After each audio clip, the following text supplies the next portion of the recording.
Hello and welcome back to another episode of Critical Reactions with your host Bryan.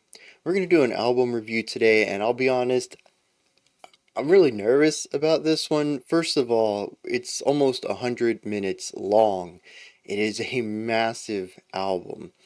It also is very dense lyrically. This is something I already know about because we have listened to one of the tracks on it, and the whole lyrical analysis section for that was a doozy, primarily because the band themselves released this massive lyric book that has footnotes in it and symbols, and it's all laid out in specific ways, and it's just a very in-depth view of the lyrics themselves. And if I remember correctly, there actually are quite a bit of lyrics on the track, or on the album too, or at least on the track we listened to.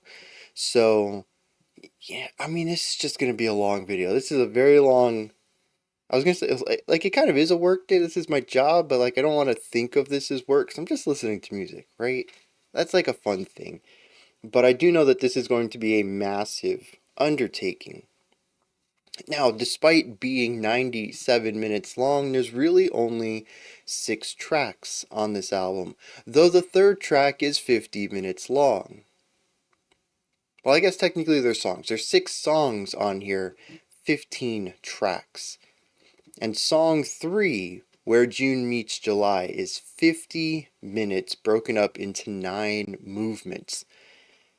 This is one of those rare cases where I will be stopping in the middle of Where June Meets July. I'm not sure how often. I do want to get larger chunks of it, since I'm pretty sure it's something you're gonna want to listen to all in one go. But I'm not going to be able to remember and break down 50 minutes of music and then try to do 9 tracks of lyrics back to back like that, especially given what I think is going to be rather dense lyrics. So we'll probably break those up. Maybe, I don't know, we'll figure it out as we go, right? And then the track does end with a 17-minute epic. It's it's a big deal. Now the album is, I don't think we've talked about it yet. The band is called Adjy. The album is called the Idyll Opus, movements 1 through 6. Those are those 6 tracks I talked about. Now, what's really interesting is that the Idyll Opus, as a title, is supposed to summarize the sort of core question of when does art become an idol? IDOL. It questions this, and I'm getting all this information from the Genius annotation on the album itself. Shout outs to the contributors for that. It says that the word idol, IDYLL, is a triple entendre here. With opus being Latin for work, it's immediately read as an idyllic work, or a poetic musing on romance. That's what it means in its most straightforward reading. However, idol can be phonetically similar to idle, IDOL, and idle, IDLE, to stand still. And so the question that it poses is, when does romantic poetry become putting someone on a pedestal, and does any of this actually mean anything? Is any of it of worth, or is it just being idle? I think that's really interesting. I don't know how that's going to work into everything here, but I suppose it's a good starting place to dive into this. We're going to check out the first track, In Medias Res, which of course means in the middle of the story. So, fantastic. We don't even really get a nice introduction to this world. We're just going to dive right in to the middle of it. I do know it's a concept album. I vaguely remember what it's about. I think there was somebody who was trying to, I don't remember what their goal was, but they came upon a book about June and July, which is what most of the album is composed of, where June meets July, these two people. And they're going through these books, or this book, trying to find something. I don't remember. Let's dive into this We'll get into all that. I think this is the longest intro we've had, but this album has a lot of information to understand before getting into it. So let's dive into this, the Idyll Opus Movement 1 in medias res.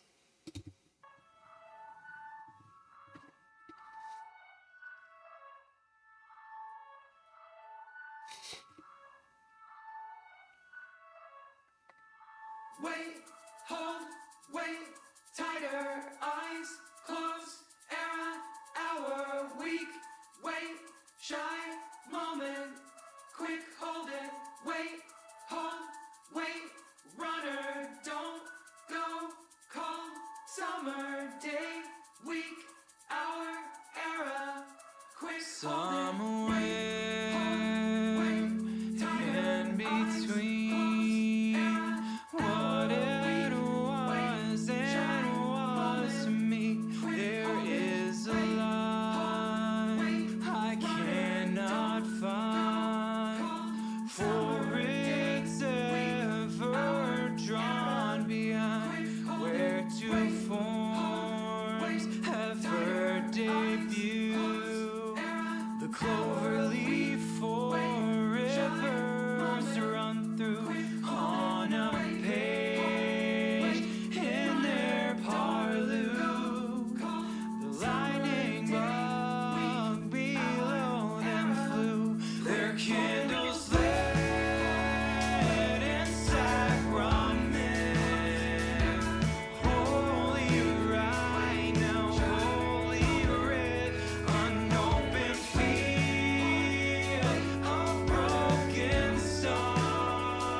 Ooh, I like the glockenspiel that was back there. Nice twinkling sound against all the warmth of the voices.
An interesting duet between these two guitars.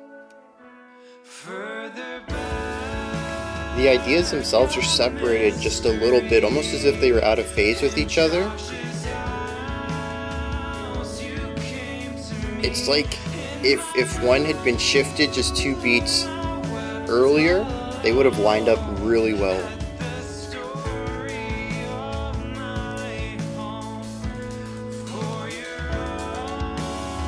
Oh, that was slick.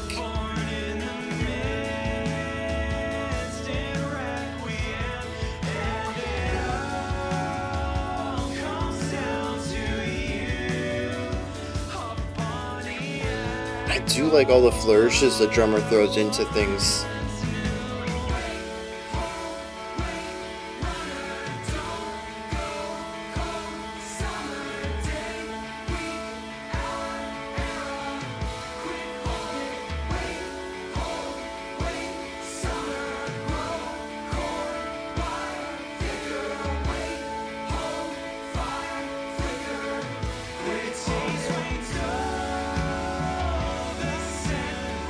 Vocal just bursting out through all of that to soar above it.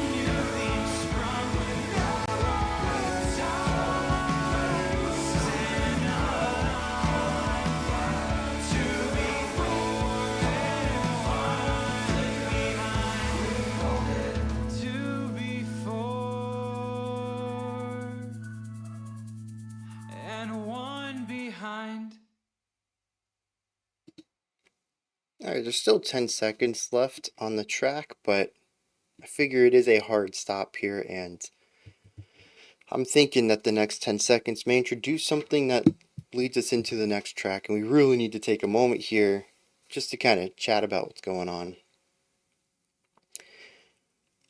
What is going on? Anyone have any thoughts? I kind of wish this was a live stream, because... Huh? There's... Oh, man. So, alright. You all come to me for breakdowns. Let's break this down. Let's focus on the music first. I feel like that's the easiest thing to talk about. Everything that isn't the vocals, which a lot of the vocals do have more of a instrumental element to them. But I want to put a little dividing line here between vocals and instruments for a second, just to focus on a smaller, easier to talk about group of musical components to this track. A lot of the instruments are there for atmosphere and embellishment, and that's kind of it. We have chords coming from our guitars.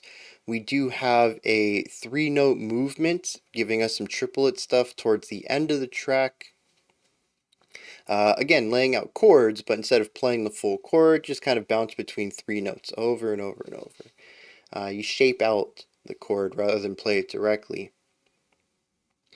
We do have the glockenspiel in there as well, giving us this really nice, bright, twinkling thing that goes about in most of the track, but not all of it. It feels, well, twinkling.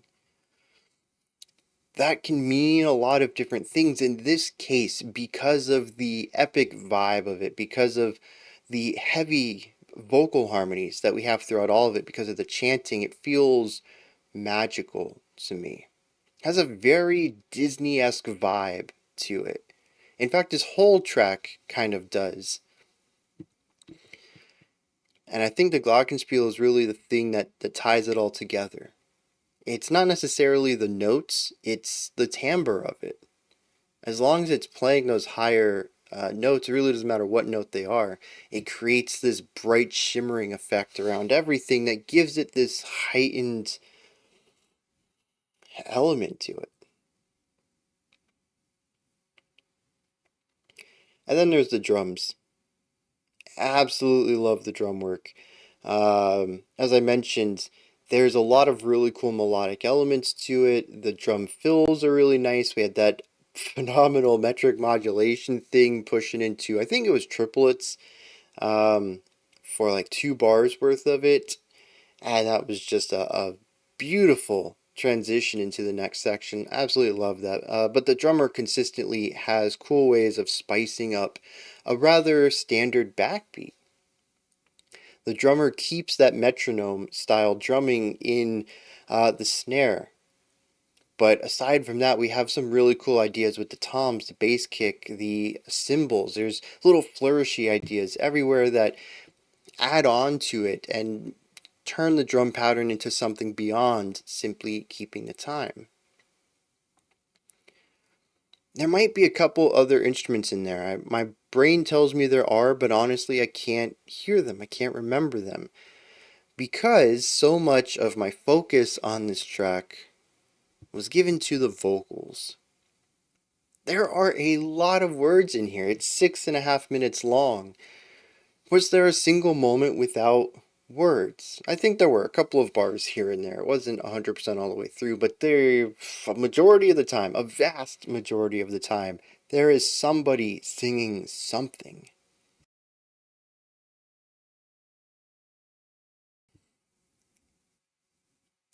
I think the background stuff is the same chanted phrase on loop.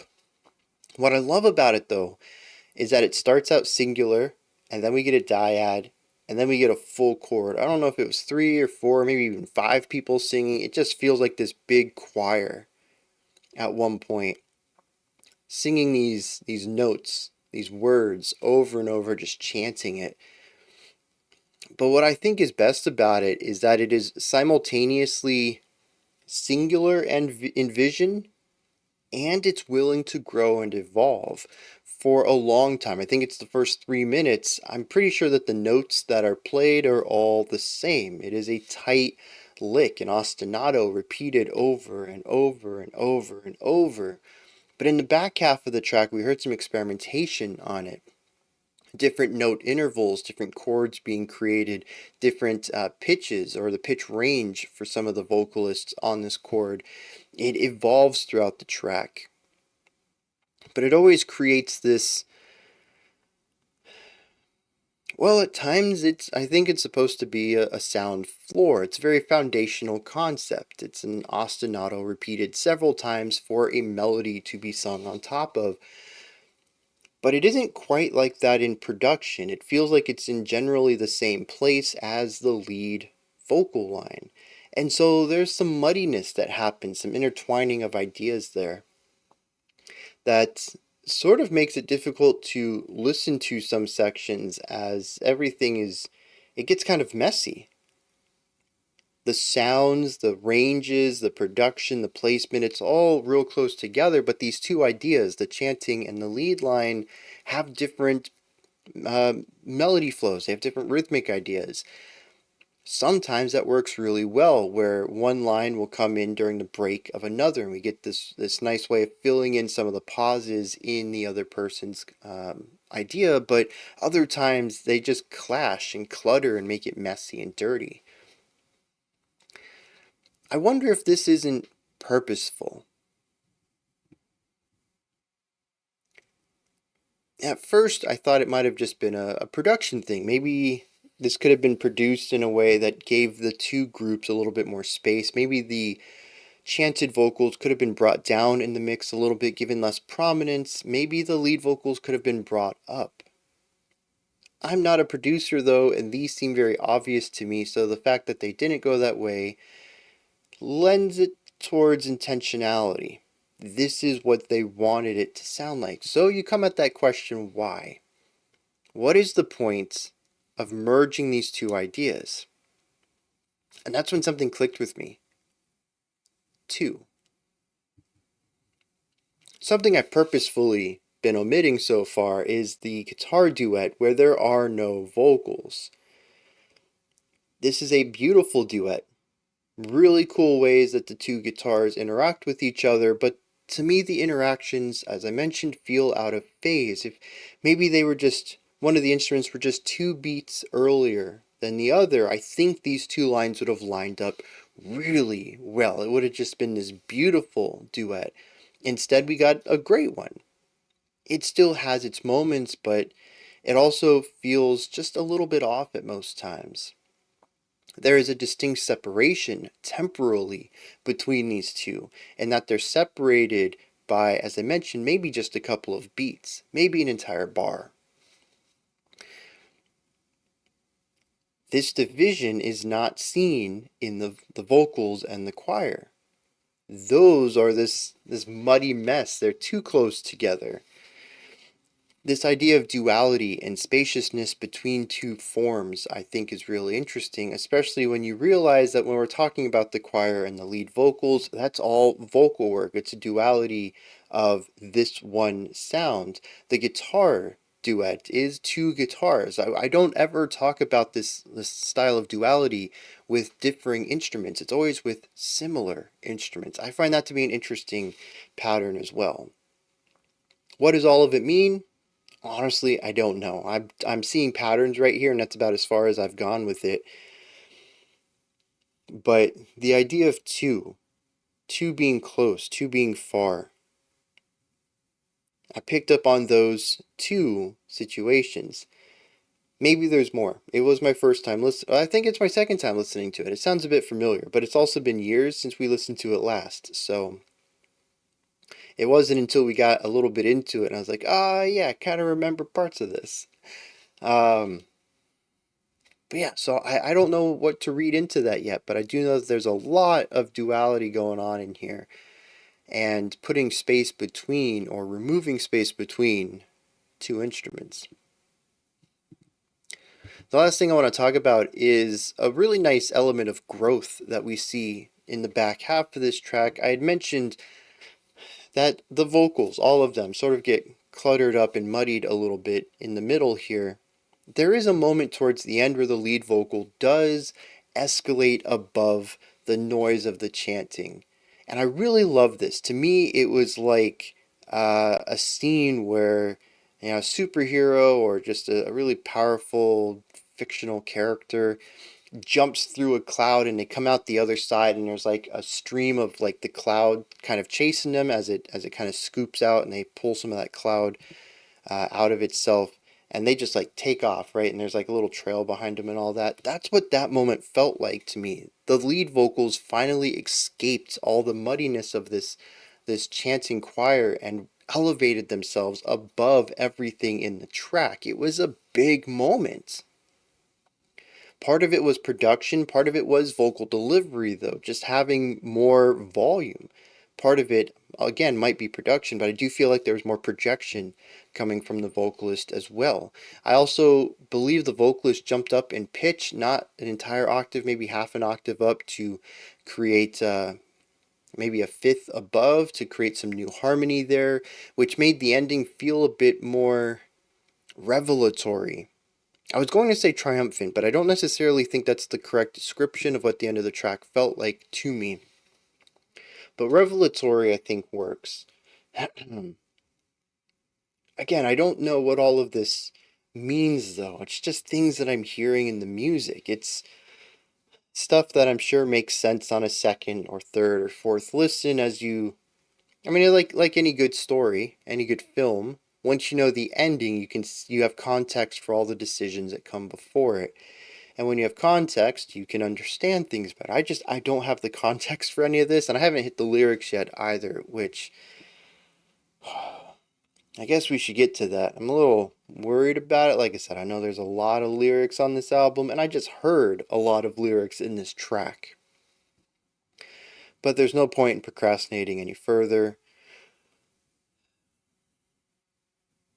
Let's dive into it.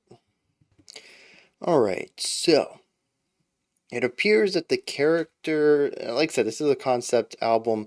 There is a story to be told here with characters in it. We have June and July, as we'll meet later, but here we have the Alchemist. It states that the Alchemist is distraught with the futility of his attempts to bring back his dead twin. Every year he religiously reads a book left behind by his twin, following the story and making several pilgrimages to places according to the text. He believes the story to hold some secret key to bringing his lost twin back. And so there is the chant that is probably part of this alchemical element. It says, wait, hold, wait, tighter, eyes closed, era, hour, weak wait, shy moment, quick hold it. This idea of closing your eyes and remembering a specific moment in time and trying to hold on to that, trying to capture presumably the image or time of his twin brother. then it says wait, hold, wait, runner. Don't go cold, summer, day, week, hour, era, quick, hold it. The idea of summer pops up in a lot of different ways here. First of all, we have June meets July, definitely the summer months. We have elements in here such as one page in this book he reads about a lightning bug. Below them flew their candles lit in sacrament, holy rite. Sacrament, sorry, that's a C. Lightning bugs fluttering about in fields during summer times.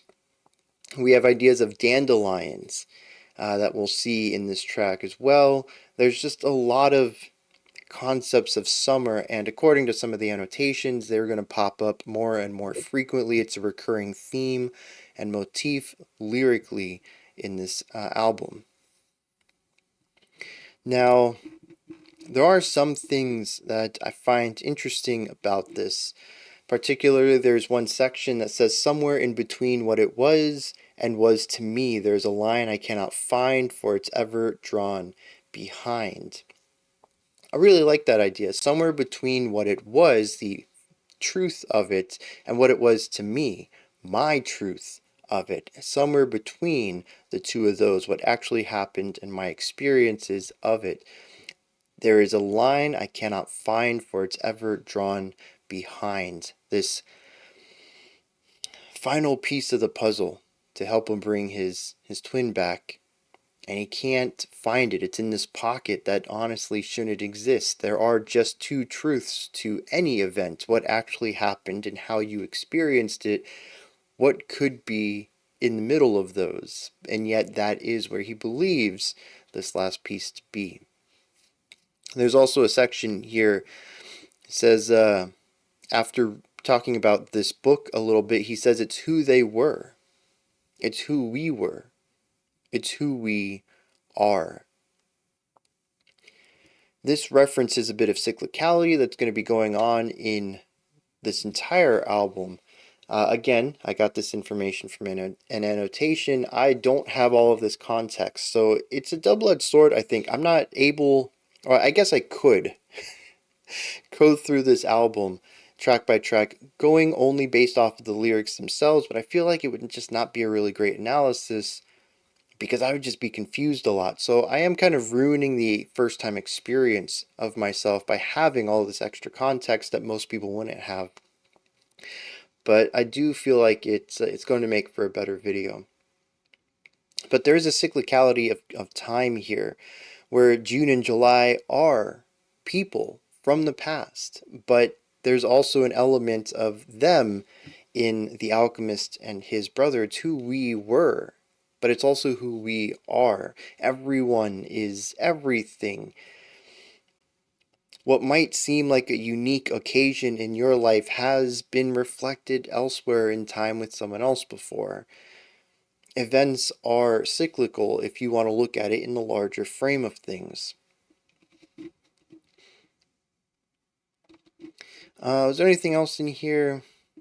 I really like the ending. If you haven't looked at the lyrics yet, there is a very specific voice that everything is said through. It's the language, the vocabulary utilized. Some of it, I think, comes off as very straightforward, very modern day English, but there's also quite a bit of it that feels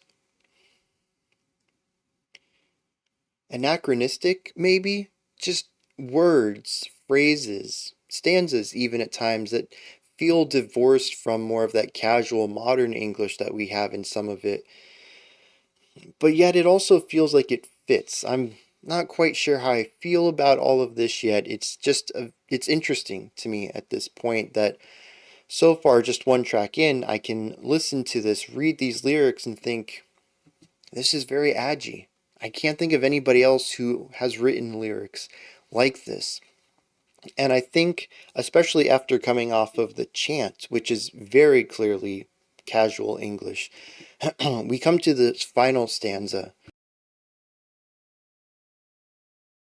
The taste wanes dull, the scent runs weak. I kept your coin, but the coins won't keep, and all I know is leaving me.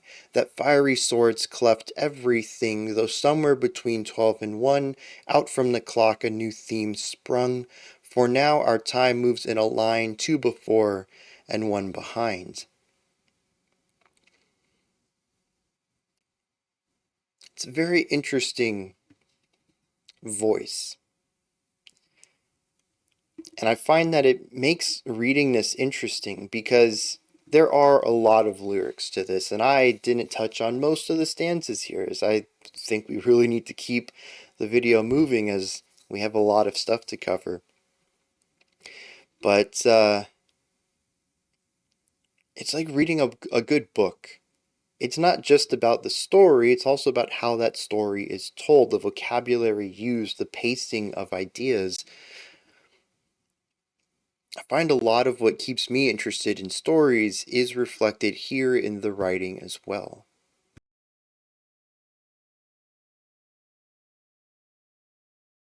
With that said, let's push forward.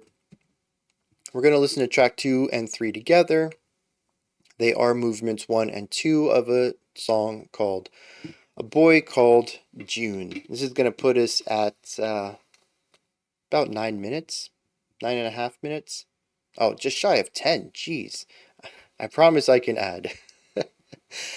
Let's dive into this. We'll listen to both of them back to back and then discuss them.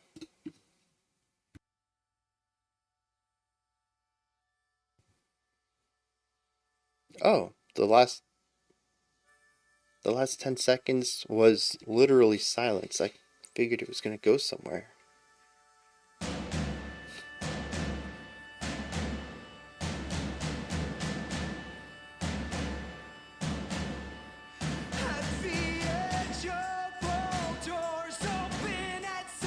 Interesting polyrhythm there.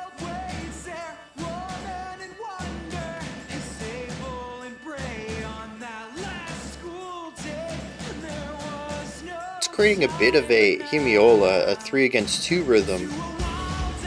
But the really big drums aren't really presenting a rigid representation of the 4/4.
So this song is more straightforward than the first one. Well, our first one wasn't really complex either, but this one is straightforward indie rock.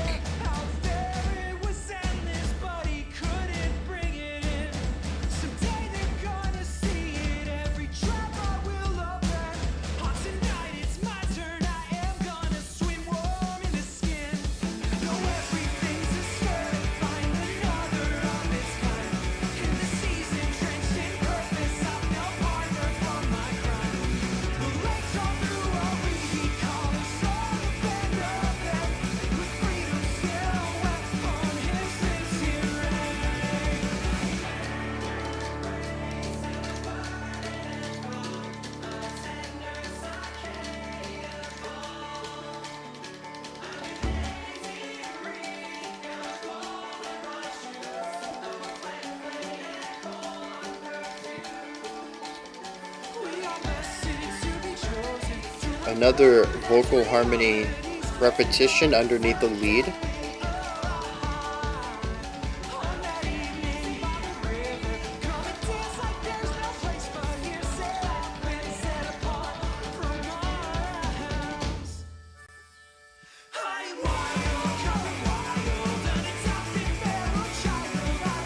That was an interesting note.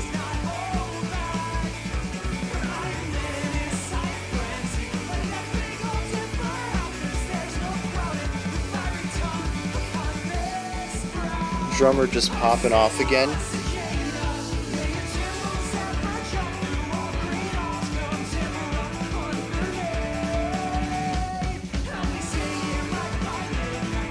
I will say though that this song does have a very summery vibe to it.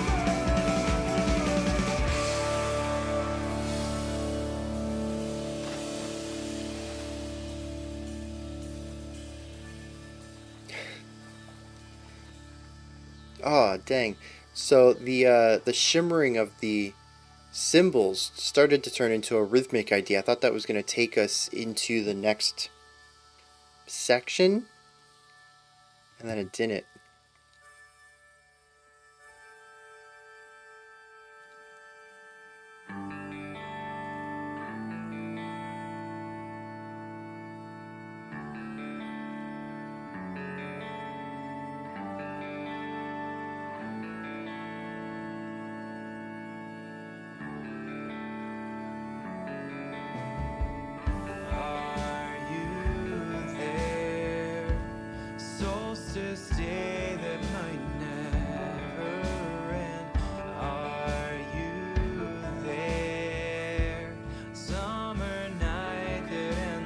It's an interesting combination of a lot of sounds.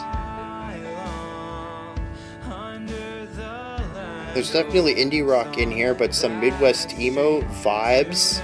I don't know that I've heard anything specifically, but little concepts. But also folk, and this is a little country. I think particularly in the vocal delivery. Very different from the last track's vocal delivery. We have an organ in this one. To be in those backyards with a match lit, if I run with my whole heart, can you catch it? Singing wonder will be the only order will. When I say folk, I think I'm primarily referencing like the pop folk that came up in the 2000s.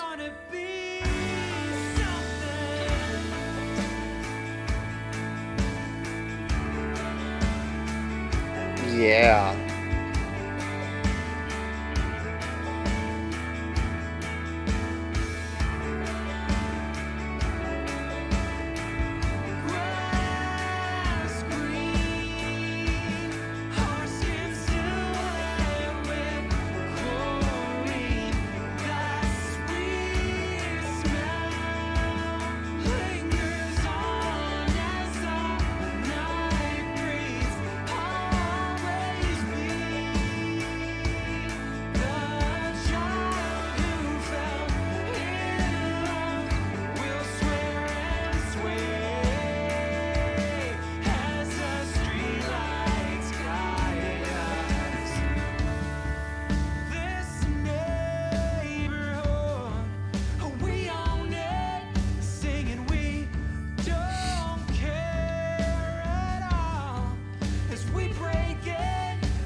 Interesting seeing the two sides here.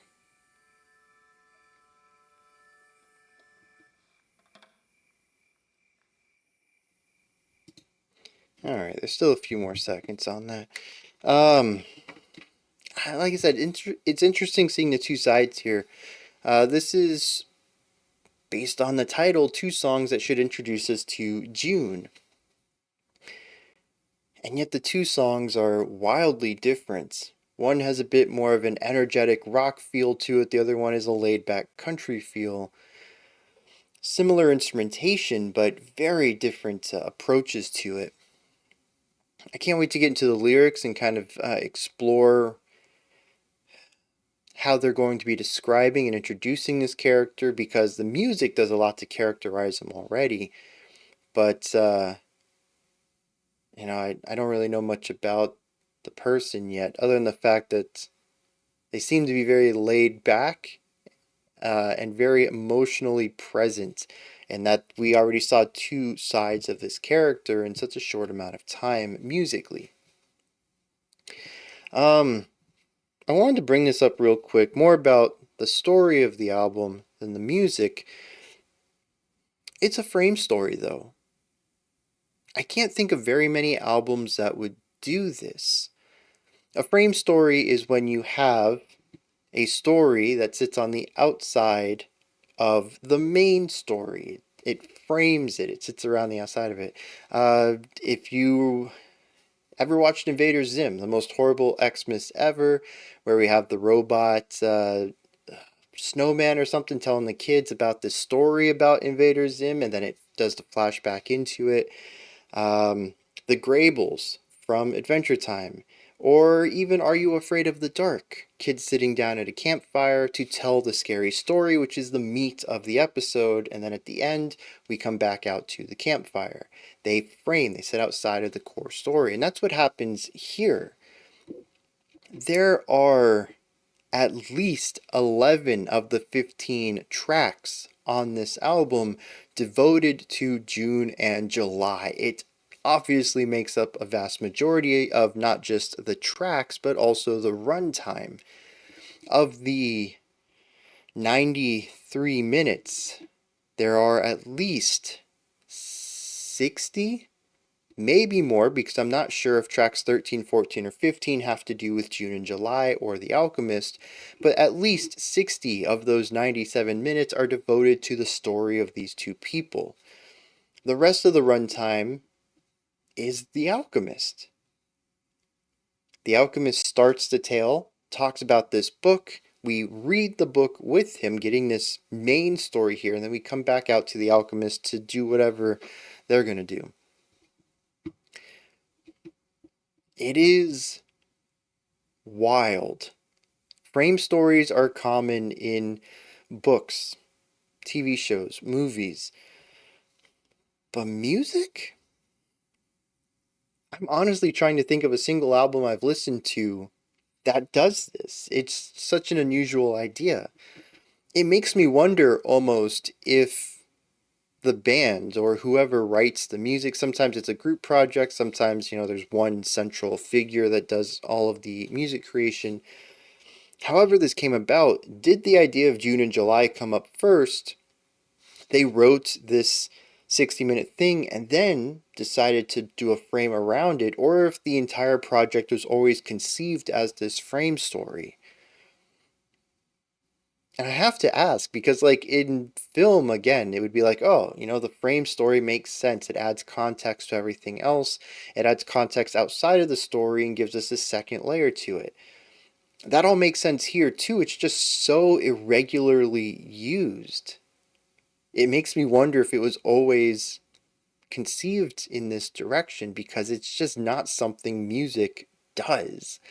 I find that wildly, I don't know, it kind of blows my mind. Also, I don't know why it took me this long to realize that, but it did. Now I can't stop thinking about it. Like, there's a part of me that's like, okay, let's learn about June, let's learn about July, let's learn about this relationship and all that. But honestly, I don't think I really care about them too much. The Alchemist story is vastly more interesting to me at this point in time. Maybe that'll change as we get into June and July's story.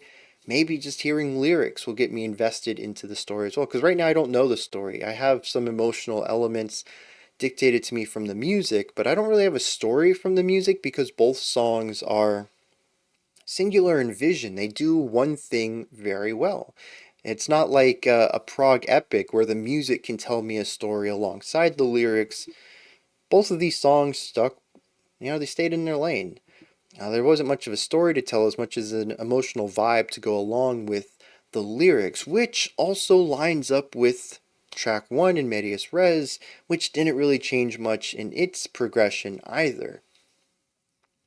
And being that I've already alluded to having a folk element to a lot of these tracks so far, I wonder if that's just going to continue. Folk is one of those genres that gets hyper focused on a specific sound. Even the Midwest emo and rock vibes, country even, outside of more progressive areas of these genres, they tend to stick with one vibe per song, sometimes a second vibe for contrast, a slightly different emotion or atmosphere to contrast with the main one, maybe in a bridge or something like that.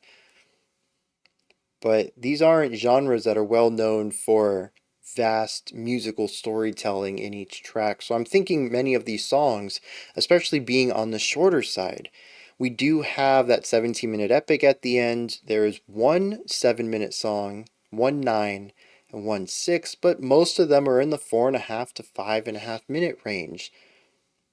Plenty of time for verse, chorus, bridge, chorus, and for it all to stay within a specific atmosphere.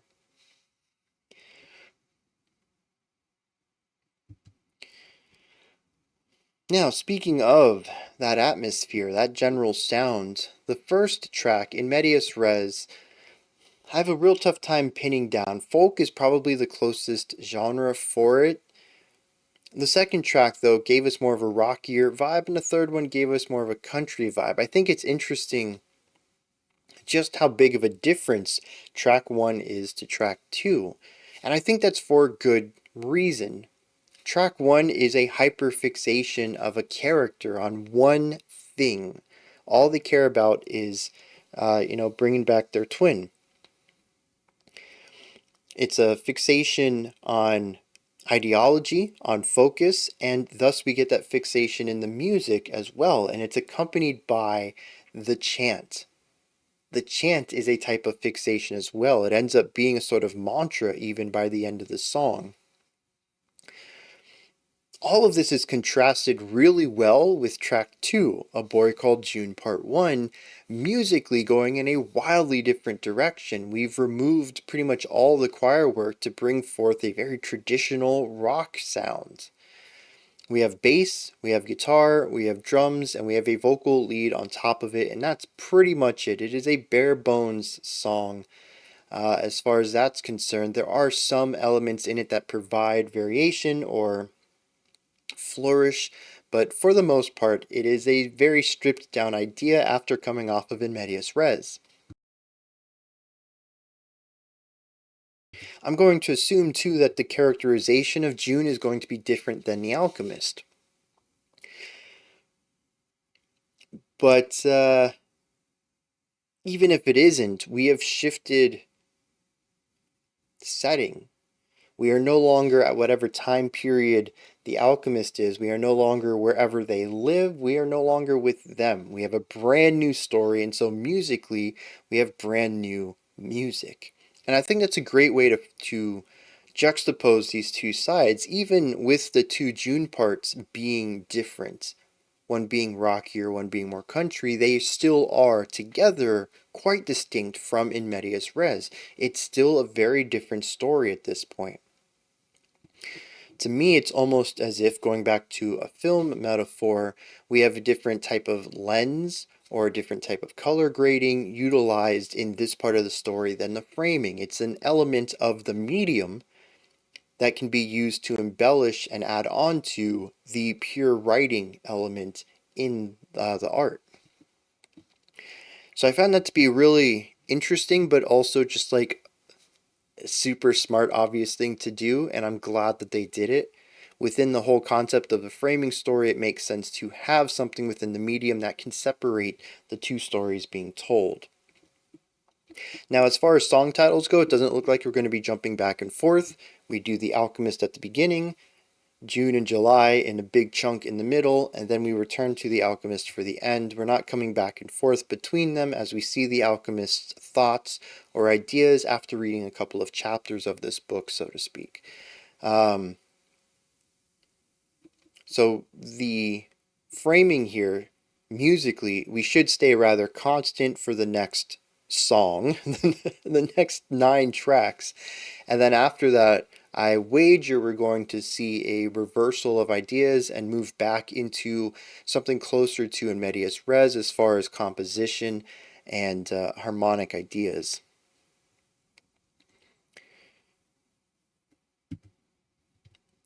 Something I forgot to bring up, I probably should have started this whole section with it, is the duality of the first track. We don't really hear too much of that in this track, either of these 2 tracks. It's a singular song. As I mentioned, everything is hyper-focused at putting this one idea together musically. But we had the idea of duality in medias res, between the 2 guitars, between the 2 groups of vocals, and how sometimes they were messy and cluttered and in sync, and other times they were out of sync, slightly divorced by a couple of beats where I think they would have lined up better if we had shifted where they were placed. Knowing that that track is about somebody trying to bring back a dead twin, I think the duality is present. Twins are a sort of duality. It's 2 people who are very similar, or at least who can be very similar. They can be seen as 2. I really don't want to reduce this down to anything, but I do want to push it towards symbolism. And I feel like symbolism can greatly reduce an idea. But without trying to erase anything that exists in a twin experience, and especially since I am not a twin, so I'm looking at this completely outside of that bubble. Twins can be seen as a duality, 2 of the same. I think having the 2 sets of vocals, the 2 sets of guitars playing alongside each other can indicate a bit of this twin element in the music. We don't hear anything of this in A Boy Called June. Presumably those 2 songs are about June, a singular main character. And so musically, a lot of the ideas are singular to match this perspective. But within medias res, we have this idea of duality. We have the 2 as one, which was also a line, wasn't it?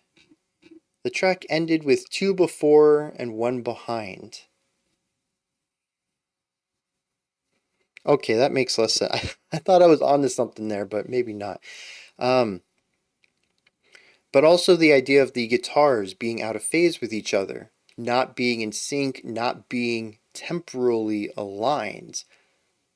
One is alive now, one is not alive now, but in the past they were, I think. I'm not quite sure I have a full grasp on the situation yet, but I understand the main elements. And so if he could resurrect them, they would both be present at the same time. Both guitars would have been lined up. They wouldn't have been out of phase with each other.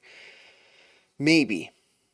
I don't know. I think that's a very cool idea. I don't know if it's intentional. I don't even know if that's a good reading of it, but it is a reading I have.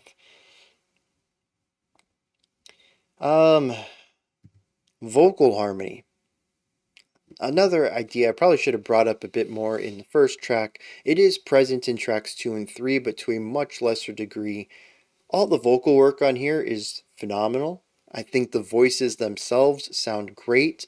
They all have nice timbre to them. They're all produced well. There's good delivery on everything. And the harmonies, the chords that they're writing for the vocals all work really well. The voices sound great together. It's just a joy whenever another vocalist comes in, whether it is to harmonize with the main lead vocals or a group of vocals to provide a choir or a vocal harmony underneath the main line.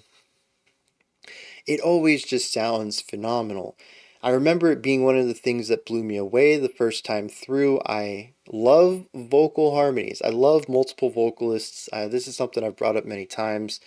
It's an aspect of music that's just always going to work for me, and the fact that they've utilized it so heavily, at least in the first track, it's just stunning. It is beautiful. I love it.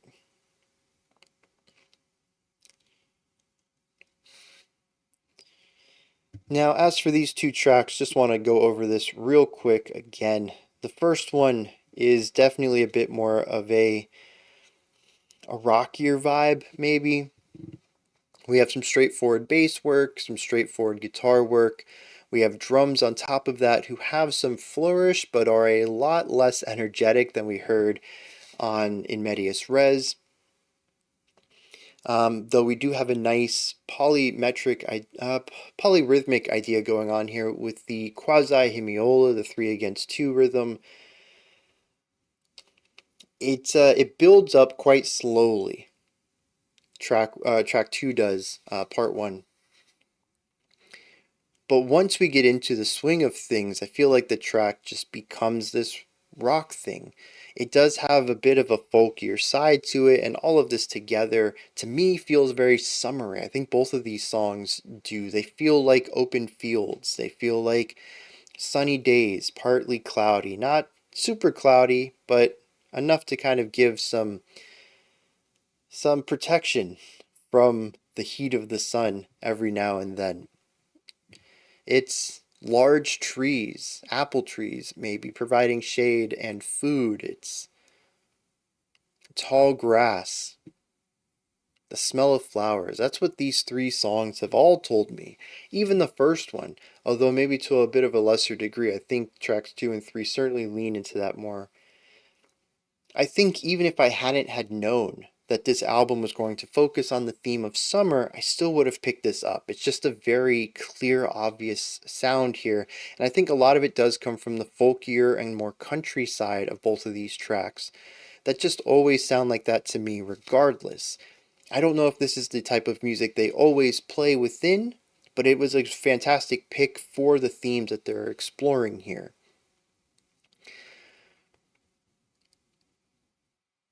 The countryside of part 2 even reminds me a little bit of, I don't know, I had nostalgia. Lemonade, Hot Summer Days.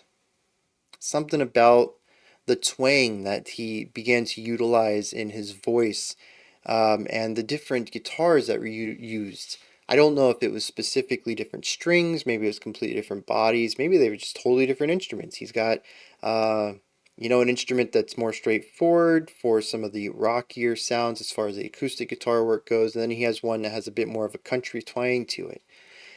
I don't know. I do know that the guitars sounded vastly different between the two parts, and they gave me different feelings, different memories. I'm a Southern guy. We have hot summers, and there's hot summers we have sweet tea and lemonade, and we go outside and we play in the heat. So, well, I don't do that much anymore, but when I was younger, yeah, I was all about that. So it's strange these two tracks, and some of the stuff they're pulling up in my old brain here. I'm gonna have some lyrics on both of these, and then we'll move into the 9-movement opus. Where June meets July. So I had mentioned that I was also utilizing an official text file for breaking down lyrics and stuff. I want to show that to y'all real quick. every song has its own PDF file. They all start like this, with the title of the song, the track of it, some symbols, some music here, usually some sort of quote, some numbers that I haven't quite figured out what they are to represent, and then some symbols. I believe the first set is Latin. I'm not sure what the second set is, and then I'm not sure what the third set is either. However, that third symbol is reflected at the top of the PDF file. And we also can see stanzas. So over here in the top left, A Boy Called June, part 1, and then starts with the first stanza. This one is part 1 and starts with the third stanza. So a lot of information there. Also, you may see that there's different alignment with the text. Over here, this is left aligned. Over here, this is right aligned. This all comes from a different PDF file that is a note on the text, and it talks about how some of it is. Over here on the left, you'll see that this symbol, Mercury, is aligned left with number 9. This symbol here in the center is the number 6. And over here, right aligned, is sulfur as number 3. And if we look down here with the little asterisk, I know I'm blocking some of it, but it says that June is 3, July is 6, and the Alchemist is 9. So June is off on the right, July's quotations speech is centered, and the Alchemist is to the left.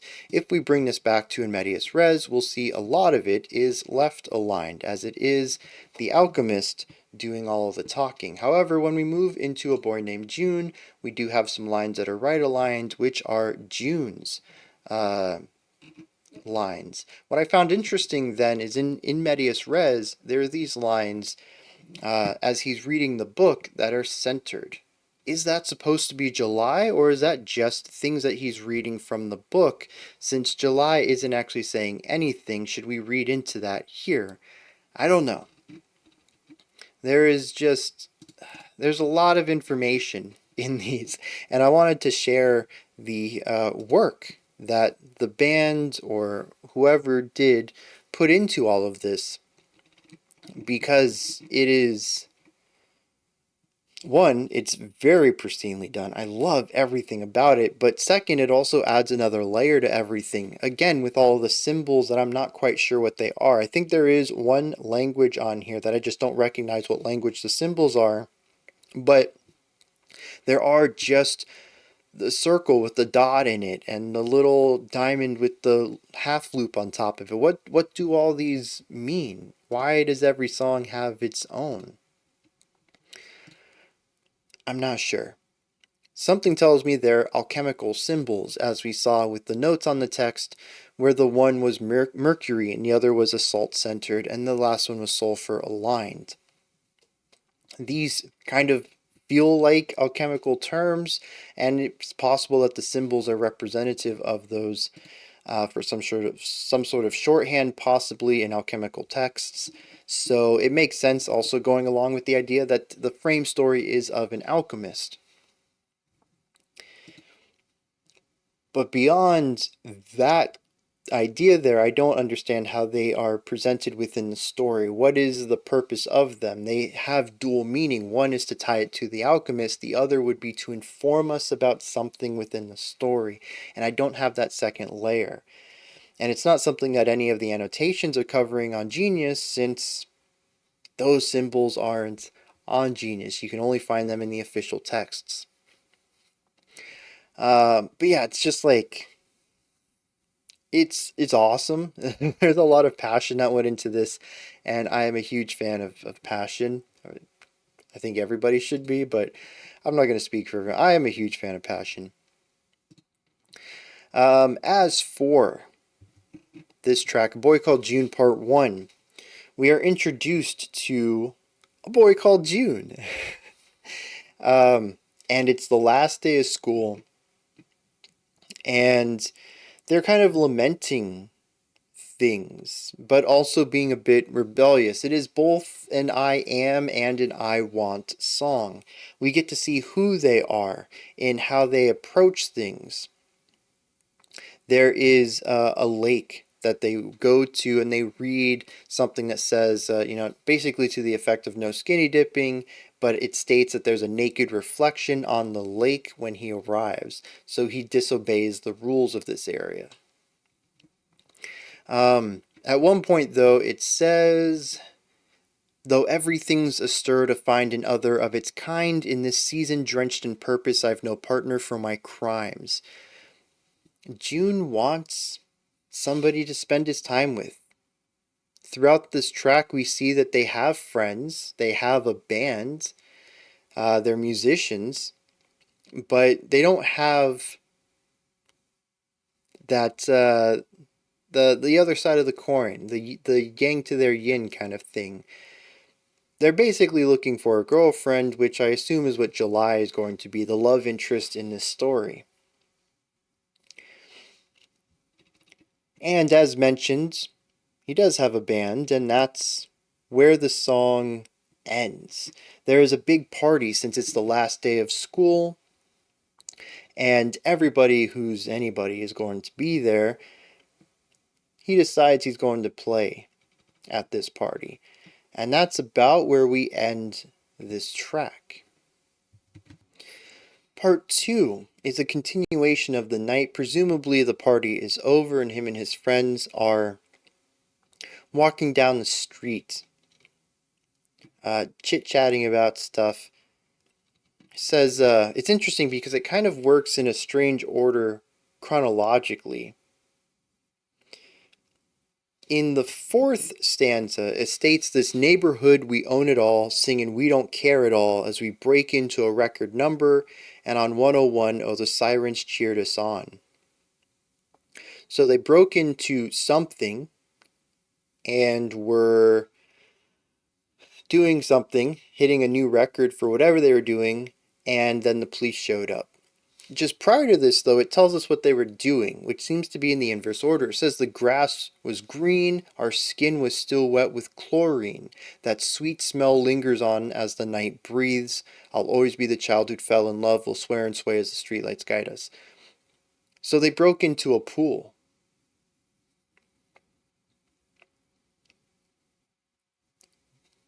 They're inverted, though. I don't really understand that, but it's something that stands out to me. Time is not linear, at least in this track. Right after that, we come up to, once again, his musings about wanting to find a partner. It says, ring the bell on a day that might never end, and meet me there on summer nights that endlessly begin. How I long, won't you come with a kiss and a key? No holding back, we will be what we were meant to be. Once again, just trying to find that person who gets him and unlocks something in him, helps him be his full potential. Bit of a naive perspective on relationships, but given that he is in school, last day of school, did we get a date? I don't think so. Let me check back real quick on the first track. At the edge of all doors opened at summer, where the whole world waits, they're warm and in wonder. It might be their last day of 12th grade, of their final year at school before going off into university, college if they want to, but he might be done with traditional schooling, with the basic school.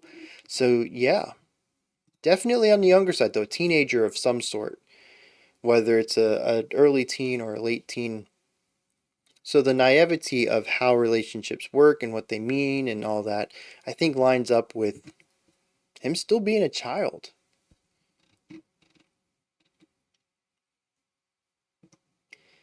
All right. And that takes us... How do those two songs work together, though? So the first one was rockier, and it did show a little bit of his rebellion. The second one did show a bit of the rebellion, too. as they broke into pools and were chased off by cops. But the countryside kind of makes it feel like small town living. There's nothing really much to do other than go to bars, get in trouble with the police. So the countryside of music kind of works well with that, but it's also a little bit more introspective, which I think the final stanza really alludes to there. Whereas part one really focuses on the aggressive rebelliousness of the character, which is probably why it has a bit more of a rock feel to it. Obvious connections, I think, but sometimes the obvious connections are the ones you want to go with. Make it easy to understand your character with the least amount of mental work possible. It's sometimes a really great and effective way to write. All right, so we are going on to Where June Meets July. As I mentioned, I have no idea how I'm going to handle this section. I'm definitely not listening to all 9 parts in succession. We're going to take breaks because 50 minutes of music is a lot. We've listened to total songs on that length before. There is a Frederick Thornthal track that we checked out. We did Mirror Reaper, which was like 90 minutes long. But I honestly feel like some of those reactions aren't my best analyses because I have a lot of information that I'm trying to remember and hold on to and formulate into thoughts. And being that these album dives are a bit of a deeper look at things, I don't want necessarily to graze past this massive work right here without the type of attention I think it deserves, especially in this setting. So we will be taking breaks every few movements. I think I'm going to aim for every 3 movements. That gives me 15-minute, on average, gives me these 15-minute pockets of music to dissect, discuss. But if there are any moments where I feel like I just need to talk about it, we will take a break there. So just, kick back, grab a snack and some water. I mean, this is going to be a long video anyways, but just prepare for anything. I'm in control. This is my channel. We'll stop when I want to stop. Let's dive in.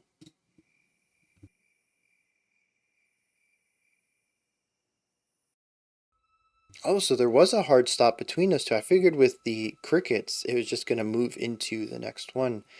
But I suppose allowing it to stop allows us to have a time gap. What?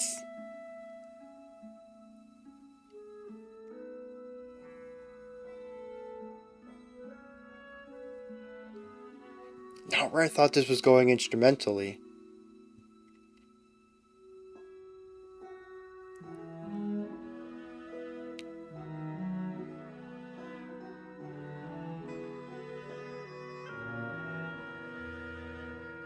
Beautiful writing. I feel like every time I ask what the plucked instrument is, I'm like, maybe it's a harp. Someone always tells me, dude, it's this one. It's probably a dulcimer. But I never think about the dulcimer. You guys have really crammed that in my head. I hope I'm right this time.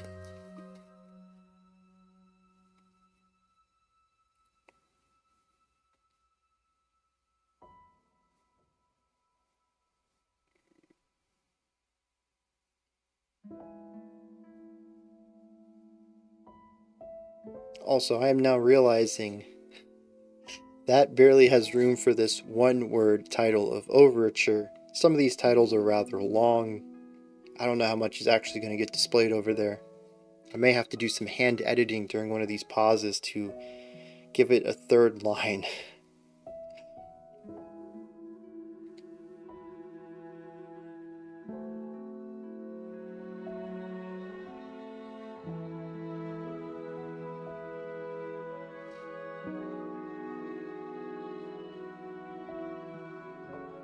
So yeah, this is wild. 4 tracks in, 4 very different sounds.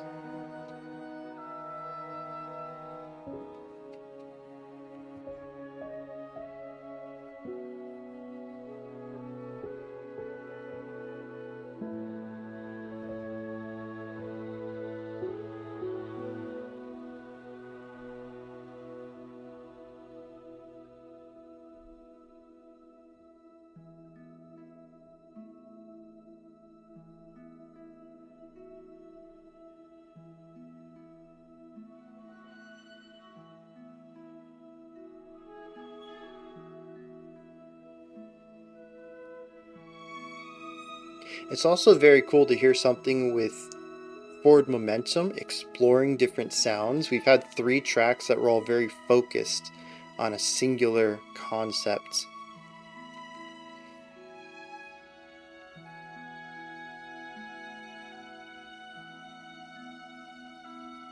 And this is a really nice linear track exploring a lot of different sounds.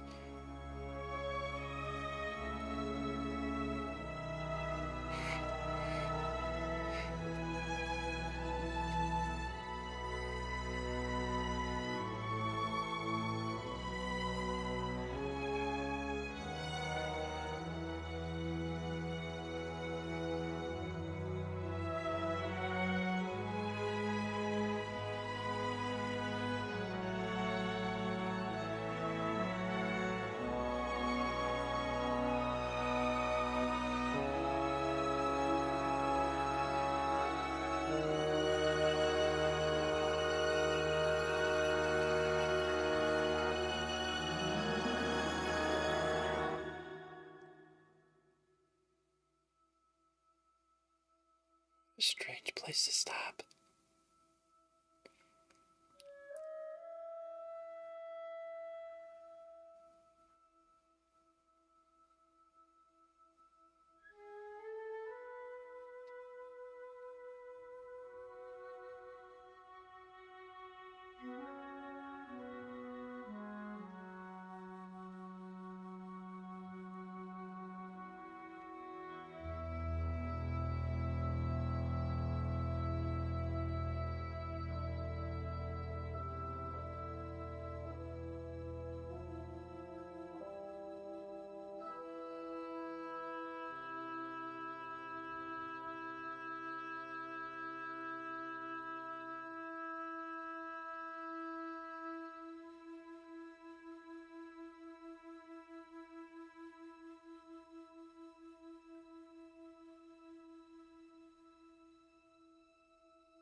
Just the faintest sounds. Now see, this is more of what I was expecting from them. June packed for the road with his band. They drive toward the Midwestern verge for the midsummer dithyramb. Though what blew in that day, whatever the clock rearrange.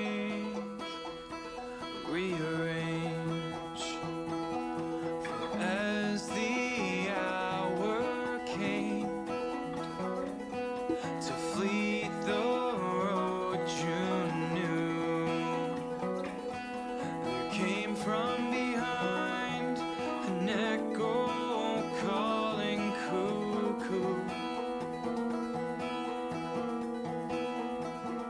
And in a moment in time, all futures the more I consigned, realigned.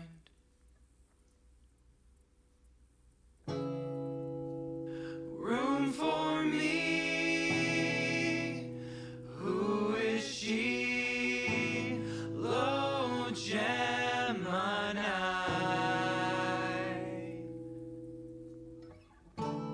Interesting placement. Come on in. Center left, hard right.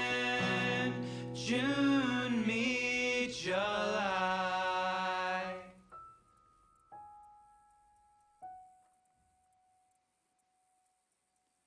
June forgot to close his mouth. His friend nudged his side. I think it's interesting having this very strong narrative element here, not coming from the mouth of any one person. It's a very clear vocal style.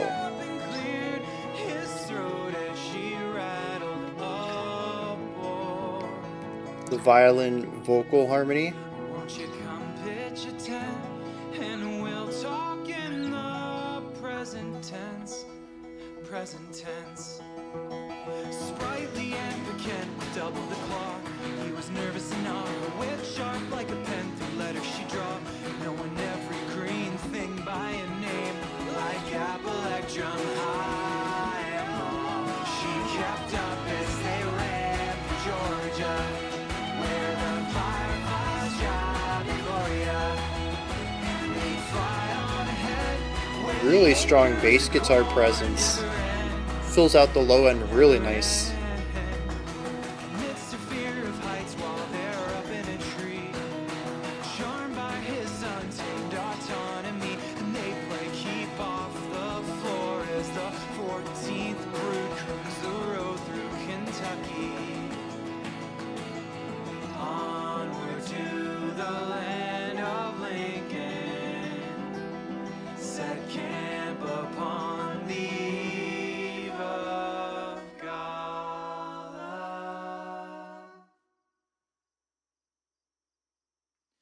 That night outside, I couldn't hear a word in there. She points up, you know the dipper's just a part of a larger bear. Fun little syncopated rhythm. Like he already knew. They both break laughing, 'cause she saw right through. You know the truth is, don't read all about them. I've never seen stars like this firsthand. I may know well the names of Castor and Pollux, but you've known them. June, I've longed my whole year to be where we are now. You can't see this past the lights of the city, and music rumbling in the background. He wiggles his toes, thinking can wonder get trapped in a cage.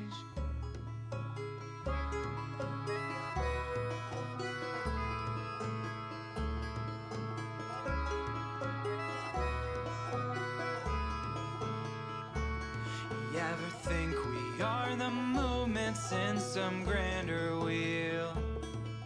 You'll need like the pinions in a clock from the second-hand view. Yes, and when our beats cross, we act. Very smooth transition here as well. Surprising. I've never felt this small or this simple. Basically wasn't a change at all. It wasn't like there's a clear point between the two. Up like that, shucks, you're fast as Atalanta. You should never hold back. Though my heart is a McClellan, all their lot is unearned. I really like, of course, whatever that instrument was, that one. It has a really specific timbre to it. It's obviously plucked strings.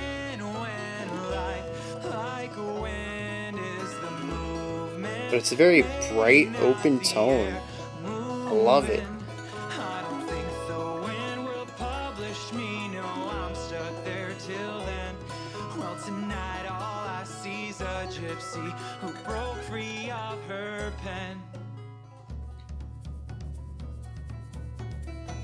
Come on, they're playing one I know.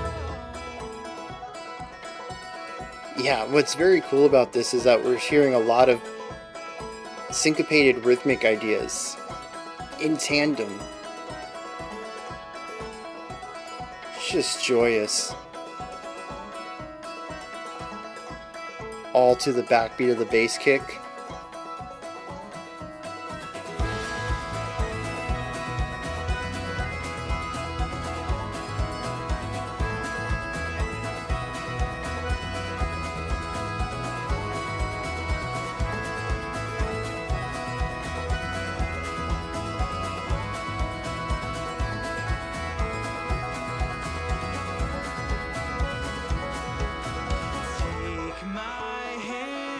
This is the first track in 3/4 also, isn't it?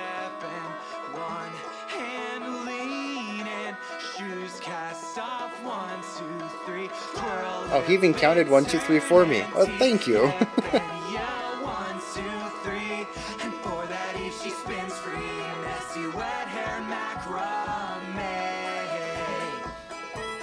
When did this album come out? 2021.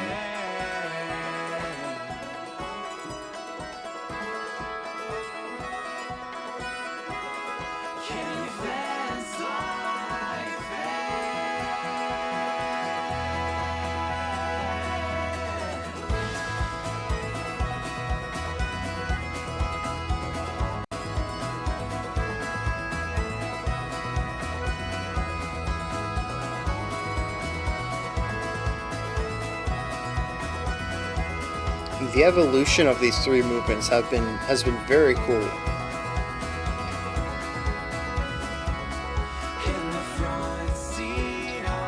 And we are stopping here, whether there's a good place or not.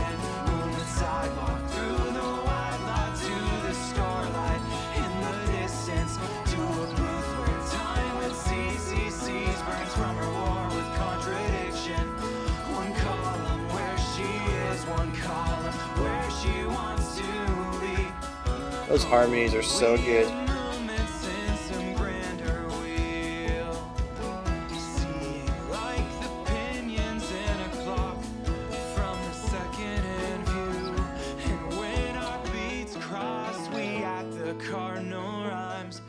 Her folks grew old but never grown. She never known much home.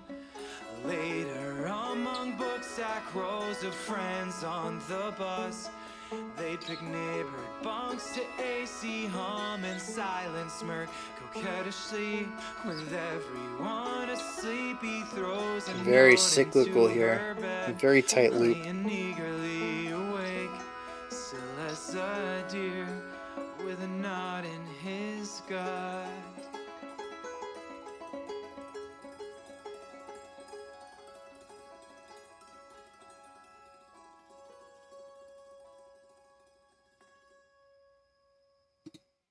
All right.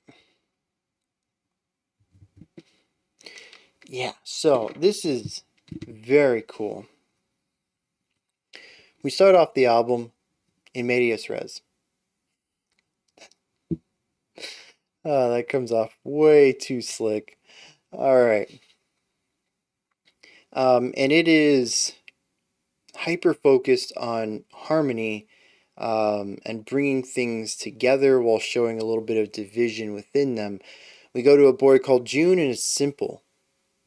I think this is fantastic, right? Because June is kind of a simple person. They're a kid. They have one goal in life. They got this musician element that they want to become this, this big musician, and they're rebellious. They're pretty easy to sum up.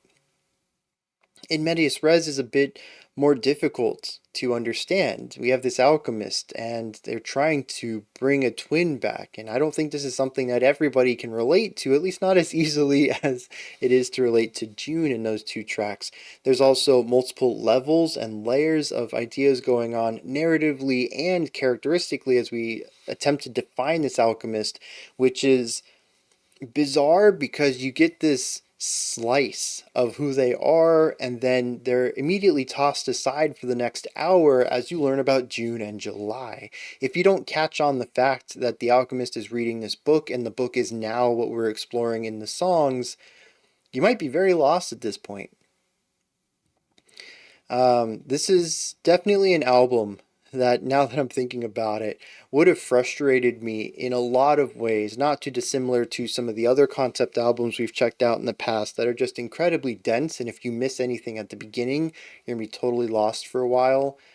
I think that this could have been one of those, and if it weren't for the fantastic annotations and the additional text, official text from the band themselves, I would have been very lost, and I would have found this to be a very frustrating opening first listen. Even if I would have enjoyed the music, I still would have been frustrated with it overall, I think. And I'm glad that I have all of these resources to improve my first reaction and first exposure to this album. So anyways, we have The Alchemist, very complex music, complex ideas. It's also framing everything that's going to be happening for the next hour. We shift from that to A Boy Called June and approach simpler music about a simpler character. We push that into where the complexities begin, where June meets July. This is a 9-part song that I'm going to assume explores an entirety of their relationship, condensing it down to this hour of music. At least I kind of get that through some of the titles, but also because I know that after this we reach a few titles that don't seem to have anything to do with that. So their story should be over at that point. And no story is good without conflict and drama, and I'm sure that there is going to be some of that in here. So we go to the overture, which, as far as I understand, is the most complex song we've had up to this point. It also encompasses an entirely new type of music where everything before it has been rock, folk adjacent. It's all been bass guitar, acoustic guitar, drums, and vocals with, variations on that, but that's certainly the core housing of the music at that point. And we shift to romantic era classical. Many layers, counterpoint, beautiful melody lines, multifaceted writing. It's deep. It's quite efficient at what it does. It explores a few different sounds, and I think that overall it probably encompasses a more condensed version of this exploration. There is beauty and whimsy and joy at the beginning of it. As the song goes on, we have a point somewhere around the 70% mark, about 3/4 in, when we approach some darker, more unstable chords, a little bit of darkness in there, and dissonance. And then we get the resolution, which to me feels open-ended. It really could go anywhere. And I find that interesting because it's an overture. It covers a lot of the ideas that we're going to be going through, but it doesn't give away the ending. Maybe the ending of June and July's story is open-ended in and of itself when we get to that final movement, but even right here, it kind of leaves something open to the imagination. How is it going to go? Well, keep turning the page. It's the only way you'll find out. It is wonderful in that I assume it's capturing everything without giving it all away. And I think it's so cool how it does it within the music. You can feel all of this. And of course it does it with romantic classical, which is one of those genres just really great at attuning ideas, storytelling beats, emotions to music. And on top of that, it's classical, so it just has a lot of really cool ideas. Now, it is contemporary classical. I think it's missing some of the additional complexity you would find in traditional romantic classical, but it's all there. It feels right. Um, and it's just such a beautiful arrangement. I love all the layering in it. I love all the new instruments. We have oboes in there. It's just a very warm sound. In fact, there's a lot of woodwinds in there overall, isn't there? To really give it that warmth. But we also have the dulcimer, I think. It's some sort of plucked string instrument that's very bright and shimmery. It kind of takes place of the glockenspiel that we had in the opening track. It presents this whimsical element. It feels very, well, it feels kind of Disney-esque, doesn't it? The whole overture does. Particularly for whatever reason, Tangled. There's a song in it with Zachary Levi and Mandy Moore. They sing together. I think it's one of the last songs of the movie, and it's about how they finally have seen the light and see who they are to each other and all this stuff. I mean, it's about a boy and a girl meeting each other, hating each other at the beginning, being polar opposites and falling in love, which I kind of get the gist is what this is. But there's so many elements in it that just remind me of that song. It's kind of wild. I think it's called Now I've Seen the Light or something like that, if you're curious. But, if you are and you listen to it, let me know if you catch anything that sounds similar to Overture. Because mine, I'm going off of memory of this track that I haven't heard for, well, honestly, I should say years, but it's probably only been like weeks, maybe months at this point because my kid listens to Disney radio. So I actually do hear that song more often than I intentfully aim for. But it has been a while. Um, but yeah, just like Overture, it's a fantastic song. It really is. It's beautiful and it shows some compositional chops that I wouldn't expect from them given the three songs we have heard up to that point, which also hammers home something I talked about earlier, that at that point we were four songs into the album and have heard four very different sides of this band. I find that phenomenal. Not just that they had the guts to say this is what we're going to do. We're going to start this album with four wildly different ideas, but that they understood them all well enough to execute on it with that type of finesse. All four sections sound great. They all sound like they should. There's nothing in here that sounds like a band working outside of their bounds. And that deserves a ton of props, just all within itself. Now from here we move on to movement 2 on a road trip that summer's day. And I had mentioned that the thing that stood out to me most, because here we did simplify things down quite a bit. We returned to something that felt more like A Boy Called June, at least musically.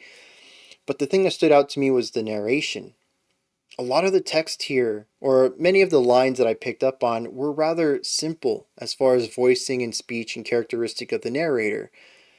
It's a drastic departure from the narration we got from In Medias Res, which kind of makes sense now. That narrator was probably the alchemist, and he has his own language, and it's different than the narrator from this part, and it's sort of different than the narrator from A Boy Called June, although I believe June spoke more in those songs, so we really got more of his perspective, which was certainly a simpler take on language.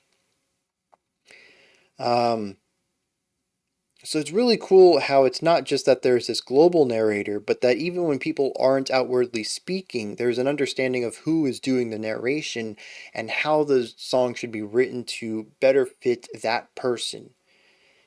And I love that. It's an attention to detail, which, I mean, at this point, 6 tracks into this, I think detail is the reigning element here. It is the aspect that I think is the most clear about this project, their intentions with it, whether it's the musical depth and variety, the way that the voicing changes throughout, it's even the additional material, the lyric book outside of this. There is attention to detail everywhere, and as much as I'm picking up that they're putting down, I'm still missing a lot of it. I'd wager there are a ton of details that are slipping underneath my radar, or even details that are shown explicitly to me that I just don't have the context to understand. And so as much detail as I'm understanding, and as much of as much as I am in awe of the detail that they are focusing on, and the high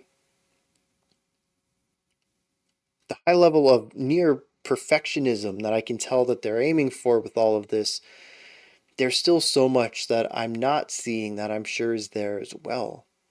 If I'm enjoying the passion at this level, how much would I enjoy when I actually see how much passion is put into it as I continue to dig into more and find those little details that I missed the first time around? How much more am I going to enjoy it? So track 2 goes a bit simpler. Track 3 picks it back up though. At first, I couldn't figure out what was going on here. We began to introduce more counterpoint, layered ideas. We had that really cool layered syncopation concept going on in the middle of movement 3. And that's when things started to click with me. It's called At a Dance Where the Stars Cross. there's two things going on here that I think are represented really well. Stars crossing. First of all, that's an allusion, of course, to June and July, but I think it's also about star-crossed lovers and just the idea that there are stars out. Stars twinkle and glimmer. They're beautiful. They're lights against the darkness. I think a lot of that glimmery shimmeriness appears in here, especially with the use of the dulcimer and whatever that really cool strummed string instrument was that I didn't know what it. It's probably just a guitar of some sort, and maybe it's just the body or the strings that give it that. But it was just such a bright, vibrant sound. I can't say I've heard an acoustic guitar like that. They tend to be more warmer with a full-bodied sound. So I don't know if someone knows what instrument that was just by hearing it. Maybe they've seen an interview or a video or whatever. Let me know. It's definitely in the lute family. I just don't know what exactly it is. But all these instruments give it this twinkling twilight kind of vibe. But what I thought else also was that the various syncopated ideas make this song very groovy, especially against that 3/4 time signature. Groove, syncopation, wanting to move your body. It's dance music, not in the traditional electronic dance music of four on the floor, but we do have that four on the floor bass kick underneath a lot of this too that drives that beat home. The syncopation bounces off of that, creates the grooviness of it, and this song is about a dance where these two people met. I think it's a very cool way to introduce this idea of kind of creating electronic dance music within folk instrumentation while still, oh, well, actually, probably in order to continue to lean into this country, Midwest, uh, you know, summer vibe. I think that's awesome. And it doesn't go cliched into a point where it almost feels like a hoedown. It feels like music young kids would dance to even if they didn't like electronic music. And it's just this really cool thing of embodying the vibe and themes of the song and pairing that with traditional youthful dance music or dance music for the kids or whatever. I don't know. I guess adults go clubbing to electronic music too, so I don't know. Maybe the youthful part wasn't necessary in that description, but I hope you get the idea. It's a very cool combination of the two, and the additional complexity comes through because it's trying to define this song, this whole event here, thematically, lyrically, musically. It's trying to bring it all together into one, and somehow they freaking did it, man. How?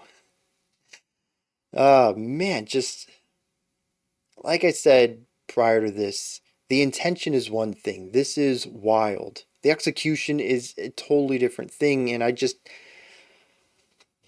just blows my mind that the execution is as well done as it is, given how wild of an idea on paper this all is. We'll hit some lyrics for the three of these. Oh geez, we're almost up to 2 hours already, and we're not even halfway through. This is definitely gonna be a long video. Alright, lyrics. Alright, movement one is instrumental. We've already sort of covered what I think that song is all about. Movement two, on a road trip that summer's day, is about starting the road trip of the band as they begin a tour, I suppose. What are they doing? In the heat of the late morning sun, June packed for the road with his band. They drive toward the midwestern verge for the midsummer dithyramb. Yeah, it doesn't really say what they're doing. They're just going on a road trip.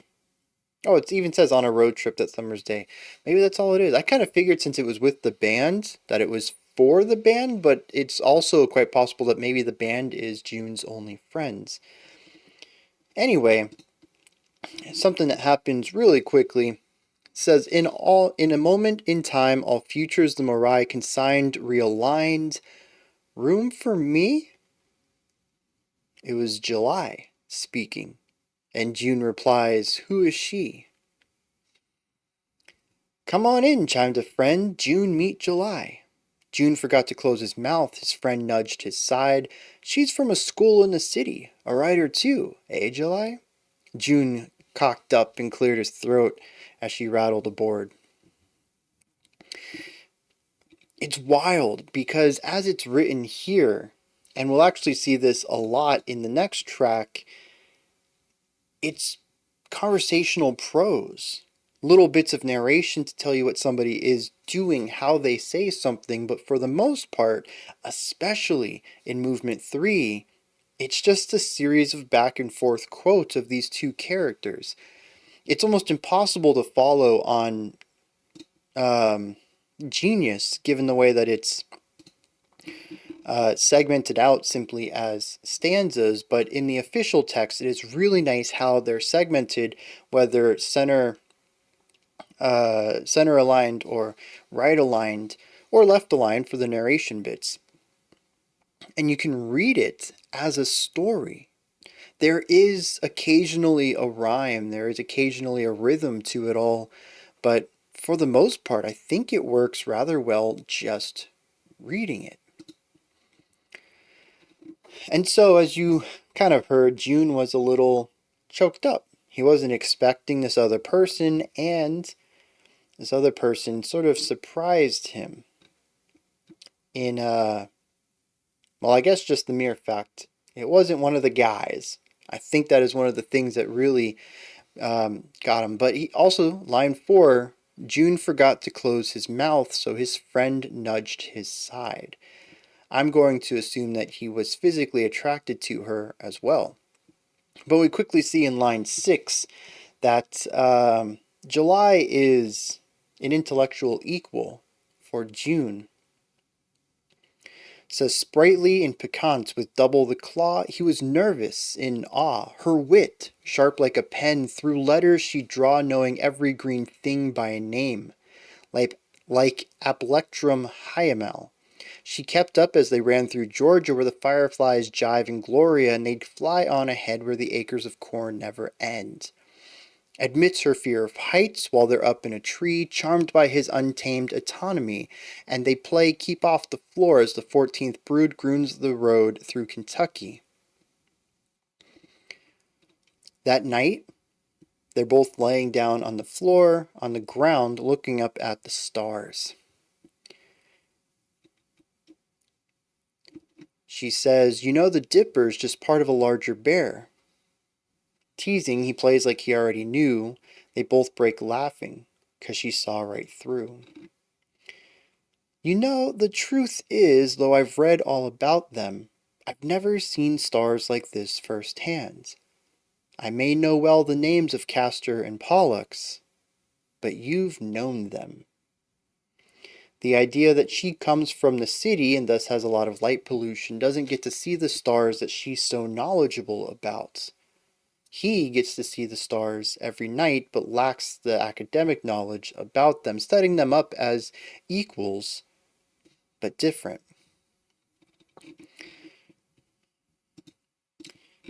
The annotation states, what is this line?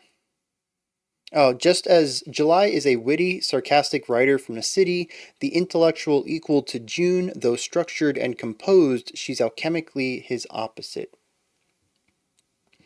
Interesting way to look at them. I'm not knowledgeable at all about alchemy, so I'm not quite sure how this works in, but I do think it's interesting to find that they are compatible but alchemically opposite, based on the idea that this is all from the framework of an alchemist reading this story. I think that is very cool.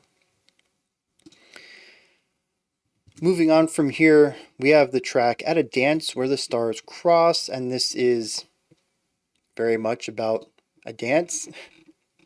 It says that at night, this is the annotation on Genius, they arrive at the festival grounds. There's a dance and a bar. June and July share a conversation outside under the stars, which could be seen, interestingly, as a parallel to how we ended the last track. July asks June if he's ever felt like he's part of some larger story and tells him she's always wanted to be as free as she feels that night away from the city. He wonders why she keeps going back to the city, if she wants the freedom, and she says as much as she dislikes the social structure, if you want to be published and taken seriously as a writer, kind of have to be in the city. That's where the publishers are. It's where everything is. Eventually, June convinces her to dance, and they have a wonderful time together, which I think is pretty cool. Usually in stories like this, especially teenage comedies, teenage rom-coms, teenage dramas, it's always the girls trying to get the guys to dance. They're the ones who want to sit on the edge of the dance floor or at the tables. And I think this is very cool to have the guy initiate the dancing. But I think it also speaks about the type of, not just the type, okay, so not just the type of person that they are, but looking at where they came from. July is very much out of her normal environment here, and that could lead to the dancing. Maybe she enjoys dancing in a more traditional setting. Maybe if she were at a club in the city, she might find herself a bit more comfortable there, though it does say that she doesn't like the social structures of city life, so maybe she keeps herself there as well. Regardless, she is not comfortable here, and he is. So it's not only just a fish out of water, she's outside of her element, but also that it showcases possibly her introvertedness and his extrovertedness, which he also showcases through his energy and his rebellion against authority and all of this. Right from the start, we saw that he would go out and jump into pools and stuff. And he actually just swimming comes up often. He also did skinny dipping in the lake. So he's an energetic, athletic kind of person who enjoys physical activity. And while we haven't had a lot of time with July to see how she is, she's obviously very well read and book learned. And that could be shorthand for introverted and less physically active, creating more of that alchemical separation between the two of them, being intellectually compatible but very different as people. As I mentioned, this third track is mostly a back and forth between the two of them. There's very little narration here, and it's mostly one person says one thing, the other person replies. What I think very cool is it doesn't take long before we get to the dance. And there's a little back and forth as he explains to her how to dance, what to do, where to move, how to move your legs, how to do the dance.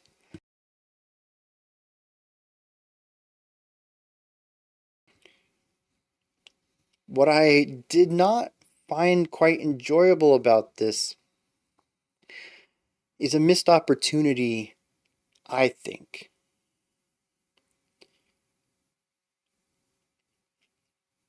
We have one main vocalist who voices everyone.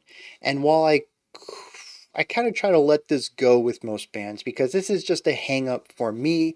I don't think every single work of art needs to follow this as some sort of rule. Anytime you introduce rule into art, it's usually a bad thing anyways.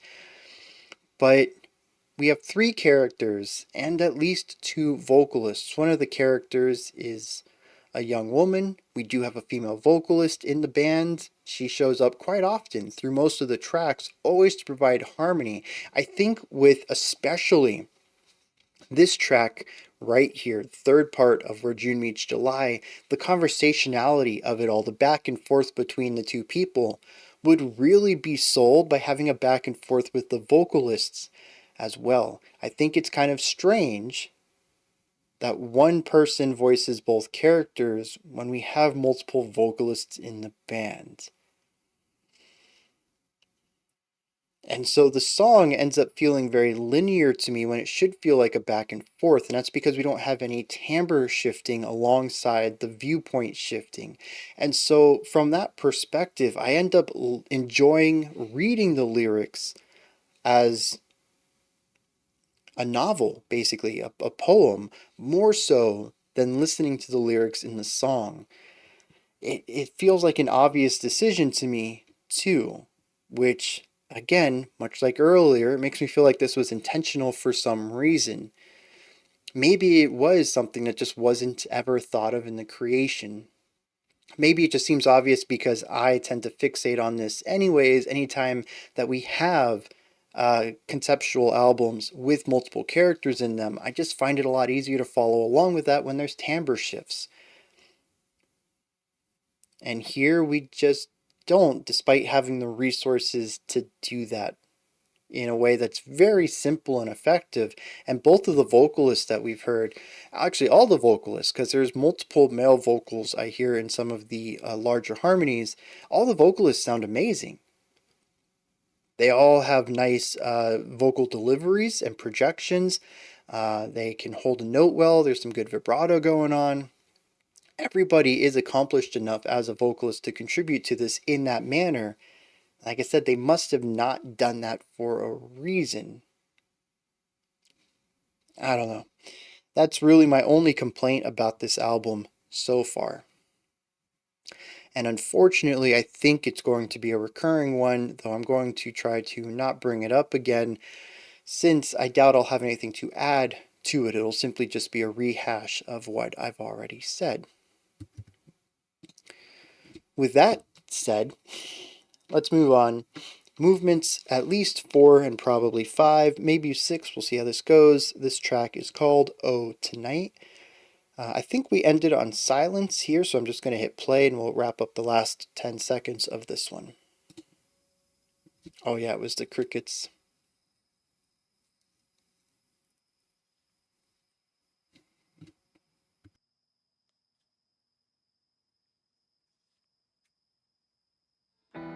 You still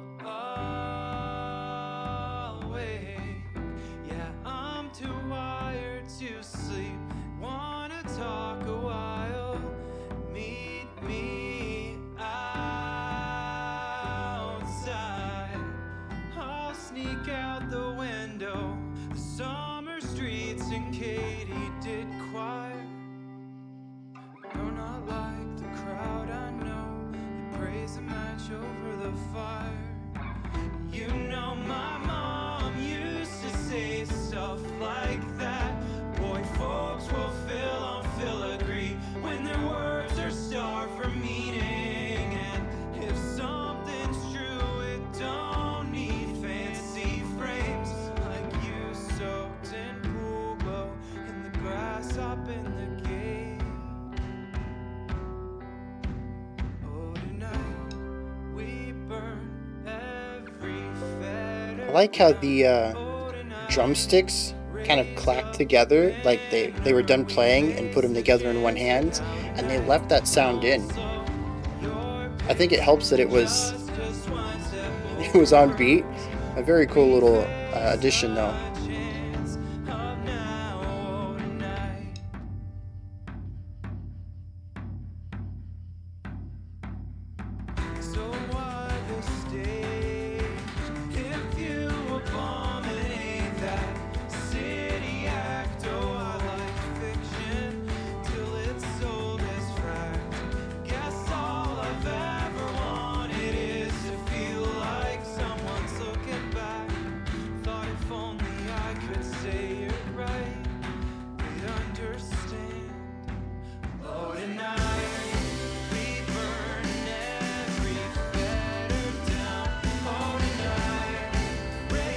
Very anthemic with this drum pattern.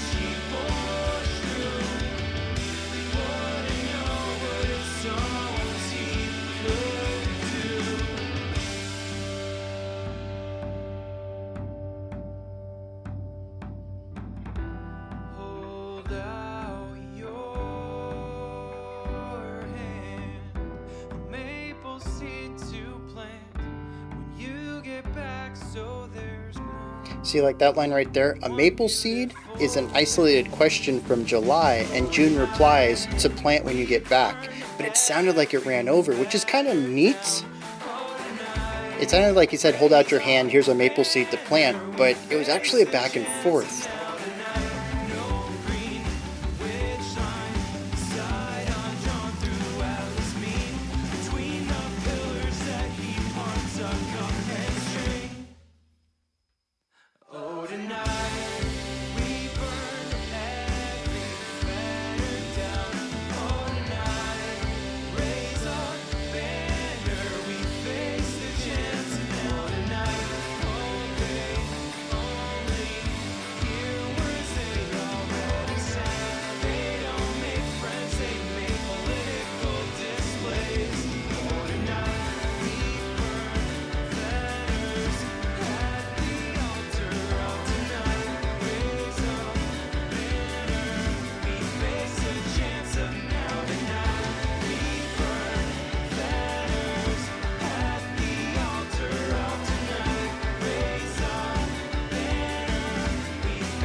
Yeah, this song, definitely one of my lesser enjoyed ones just due to the hyper repetition of it, the anthemic elements in the drums, and that "Oh Tonight" over and over and over.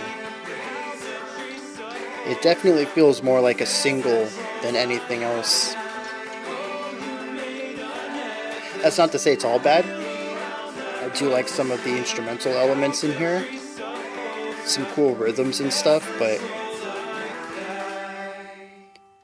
I think that's the first song that I've been done with before it was over. I'm just like, all right, let's move on. Not a day later, a makeshift post-line type would deliver oft. June awake, it's only 8. Come on, you wave.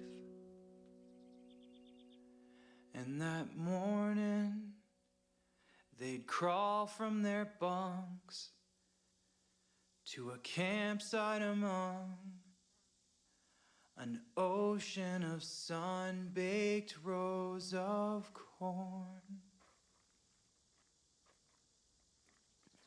To green white plains, dusty white rock rolls, wiry low weeds go bristle like a bonny's tousled hair.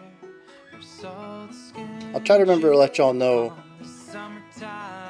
why I just chuckled right there. I was thinking about something related, but not related to this track.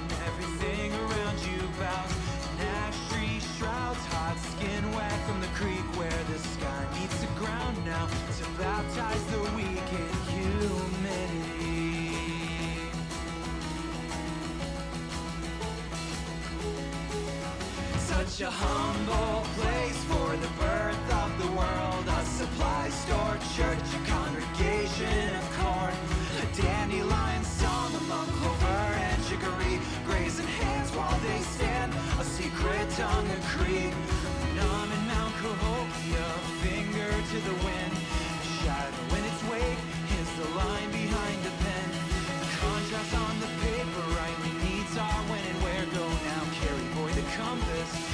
Brought along the square, draw a bound around, see a mad, see a song. Just a really fun vibe here with all of the energy. The violin over here driving the song forward.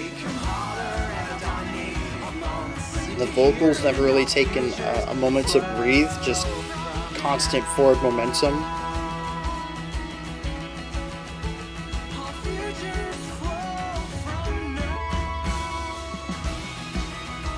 We also have that nice triplet vibe with the 4 still being present. 1, 2, 3, 4. 1, 2, 3, 4. Triplet, triplet, triplet, triplet. 1, 2, 3, 1, 2, 3. Yeah.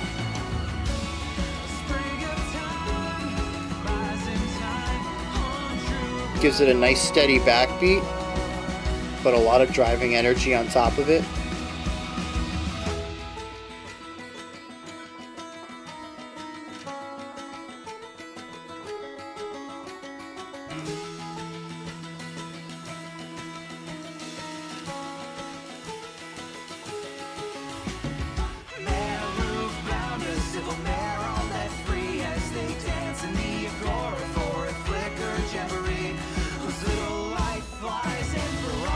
Nice little syncopated idea there.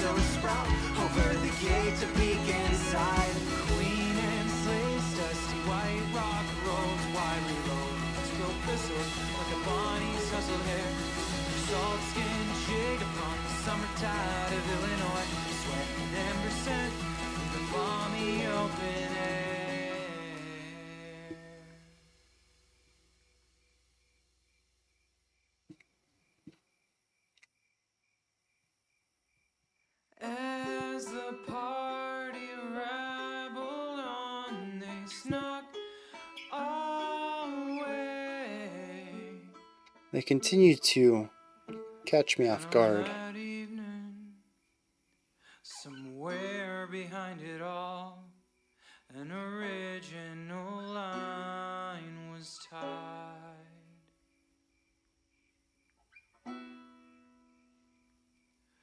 And what could exist if not for the bliss I feel now? Alright, I know that's like in the middle of an idea. I have backed it up a few seconds. We'll start hopefully before the vocals came in there at the end. We can naturally transition to the next song. I made a stop here because the next two songs are obviously connected. We have Where June Meets July, movements 6 and 7, which are titled the Cicadas song part 1 and 2. We have subtitles on our subtitles now. The movements have their own subtitles. Now we have two movements that are broken, or we have one movement broken up into two parts. I can talk, I promise. This album is racking my brain though, especially on the lyrical side. There is a lot to focus on. But I want to stop here because the next two tracks make up 12 minutes and are probably designed to be listened together since they share a title. And then we'll probably listen to the final two movements of Where June Meets July. And then we'll move into the outro. Probably combine 13 and 14 and then listen to 15 in isolation since it's 17 minutes. So that's probably how this is looking up.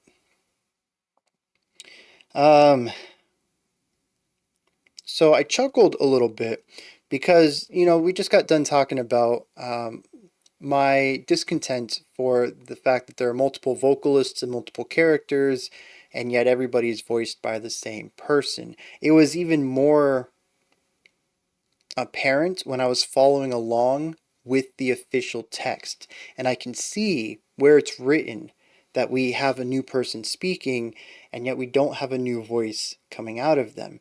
And I was trying to find an analogy for this, and I immediately went to one person plays.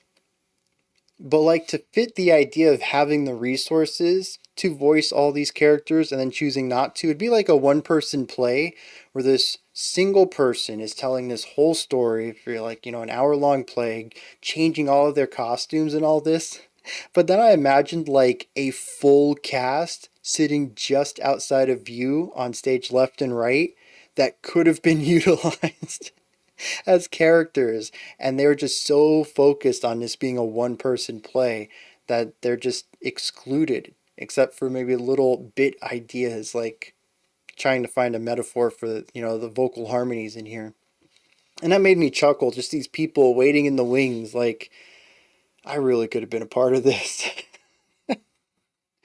No shade thrown towards Adjy for their decision here. It was just a comical little thing that I thought of that seems kind of ridiculous because I do kind of view the idea to voice everybody by the lead vocalist as a little ridiculous, especially with the lyrics pulled up, which is why, other than that one track, which it was Oh Tonight, actually, there's only been one other track since then, but for Maps, I didn't do it, and I don't plan on doing it anywhere else in this album, except for maybe 13, 14, or 15, if I find that musically we've entered some places where it's kind of stagnating a little bit. I know a lot of these songs like to focus on one singular idea. It's a very folky concept.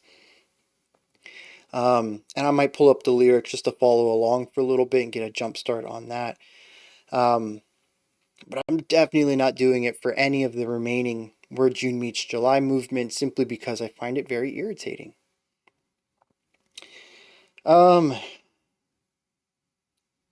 Alright, one thing is I did pull up Rate Your Music.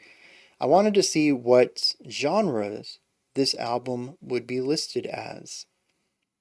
And indie folk is in one of the primary genres. I think this is one of the most wide group of genres I've seen on an album. Usually you'd get one or two primary genres and maybe 4, 5 tops secondary genres. I don't really think I've seen anything like this that has 3 primaries and 6 secondaries. Indie folk is in the primary though, and I have talked about this feeling very much like indie rock with some of that 2000s mainstream pop folk stuff that we had. Apparently, pop folk isn't a thing. It's indie folk kind of covers that. It mentions that indie folk combines the melodic sensibilities and production styles of indie rock and indie pop with acoustic instrumentation and influences from folk, singer-songwriter, and sometimes country.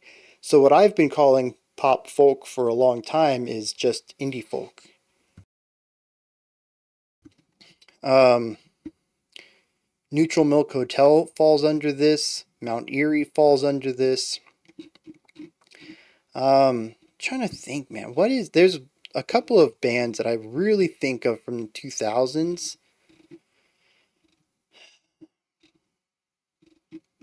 Oh, Fleet Foxes. Yeah, that might be what I'm thinking of. Fleet Foxes were played everywhere when I was growing up. There's another one too, though, and I can't think of what it is. Anyways, I am kind of familiar with this genre. Actually, I guess I'm getting more familiar with it because December's The Crane Wife falls under this, which we checked out on the whole album last month, I think, month before. Adrian Lenker, which I've heard a lot of good things about recently. Um, who else? Phoebe Bridgers, which I found out about through the community. The Microphones, of course, I've already talked about Mount Erie on the list.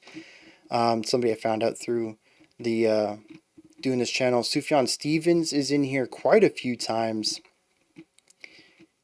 It's Bon Iver, Big Thief, which I think we've listened to one or two tracks from them, and Neutral Milk Hotel, which I just discovered thanks to this community once again not too long ago. It's a genre that I was vaguely aware of, sat on my periphery for a long time, and y'all have really showed me some of the best stuff from it in just the last few years. So, yeah. When I was talking about pop folk earlier, that's what I'm talking about. But it also lists indie rock, which, yeah, Boy Called June Part 1, definitely in there. But there's been a couple of tracks I think work well. Road Trip was also more of an indie rock thing. And art rock, which makes a lot of sense given the more classical elements of this. However, on the secondary genres, we have Midwest emo, which I already called out, American folk music, which I've talked about a little bit here, chamber folk, which I think is what they classified that contemporary romantic stuff from Overture. I think that would probably be chamber folk. Heartland rock, I'm not too familiar with. Progressive bluegrass, I don't think we've quite hit yet, so that'll be interesting. And post rock is in this list as well, which I don't think we've listened to anything post rocky either. But the thing with the secondary genres is that they tend to be less prevalent through the album. Maybe it shows up once or twice, or maybe there is a specific element of that genre that shows up and not something that is more traditionally related to that genre. So we might not hear anything that is full-on post-rock in here, but I think it's interesting that a bunch of people agreed that it belongs in here. So yeah, the idea that we went through so many different genres in such a short amount of time is even reflected in the fact that the contributors to Rate Your Music couldn't quite agree on what this album was either. The other thing I want to bring up, because both of those songs were, Oh Tonight, it's an indie rock anthemic song. It is a chorus over and over and over and over again. There are minor variations in it. I think some of the words changed. There were some layers that got added and removed, so musically it kind of changed a little bit. But the last half of it was way more than I could take, way more repetitious than I would have liked. That song could have easily been a minute shorter. And then Maps, just more of the folk stuff. It's kind of returned to a bit more of a simpler side of writing, though we did get some nice melodies in it, and I am enjoying that. It does surprise me every once in a while when we will have an extended section that is primarily atmospheric, textural. We'll have a bunch of instruments doing foundational stuff, chords, and then the vocals on top are just doing the melody. And it's nice every once in a while, which we saw some in maps, when an instrument will take a melody and either be a lone melody or do counterpoint against the vocals. There's just so many vocals. It's very rare to get a point where the vocalist isn't singing. And it's just really great to get those moments because they pop up so rarely. It's a nice bit of contrast that I look forward to and I'm happy to listen to when it pops up. So those two tracks were sort of what I come to expect as the status quo here. I think that the rock side of A Boy Called June Part 1 we're going to see a lot less of. I'd be interested to see if we explore more of the country stuff of A Boy Called June Part 2, but I think that this indie folk stuff is going to be the primary mode that we exist in with most of these tracks. At least until we get out of the June Meets July series of tracks. So, I don't really know how much I'll have to talk about the next 4 songs. We'll see how diverse they are. But if it follows along with the first 5 movements, well, excluding the first, I think I'm not going to have a lot to say about them specifically. But there is one concept I do want to explore right here. Earlier on, I talked about crickets. Now, given that the term cicadas has popped up in the lyrics a couple of times, and the next 2 movements are titled the Cicadas song, I think it's evident that the insect noises that have tied together a couple of tracks here and is tying together this track into the next is probably referencing cicadas more than crickets. Now, I don't know enough about the insect world to know the difference between them. I just know that they sound very similar to me. And again, maybe that may be an uninformed take. Maybe they have very distinct sounds, but I get them confused all the time. To me, they might as well be the same. They might as well be making the same sound. Regardless, I think it's interesting because it puts a lot of this stories at night. It makes sense at times. A dance where the stars cross is both talking about the star-crossed lovers, but also about the fact that they were just laying down talking about the stars. It is nighttime, which is honestly when most people go out to dance. Most people aren't hitting clubs at 10 in the morning. So, but even right here with the track prior was called Oh Tonight, so I'm going to assume that's another song set at nighttime. And this one, Maps, ends with the cicadas again, making me think of nighttime. We're going to be moving into the cicadas song, which presumably is also going to be about the night. I think it's interesting that so much of this album focuses on that, and that not even that, but it utilizes a sound that is both summertime and nighttime at the same time, as a transitionary field recording element between tracks. It pops up quite often. I think this is the 3rd time we've heard the cicadas between tracks.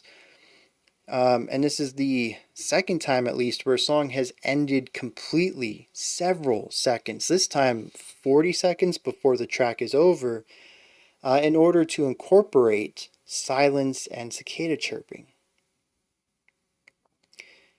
It's interesting. I don't think I have much to say about it in its purpose thematically, other than the idea that it's a very summer nighttime thing. But I wonder if there's more to it, which would indicate its prevalence in the album. I'm curious just how many more times we'll hear it. I'm going to assume that as track 9 ends, when we move from the Cicada song part 1 into part 2, we may hear them again. And I'd wager we hear them at the end of part 2, moving into the next track, which would be a Secretus Libra? Secretus Libra. I'm going to have to look that up before we move into there. That's a whole analysis section away, though. I ain't worried about it right now. Let's hit some lyrics. Alright, so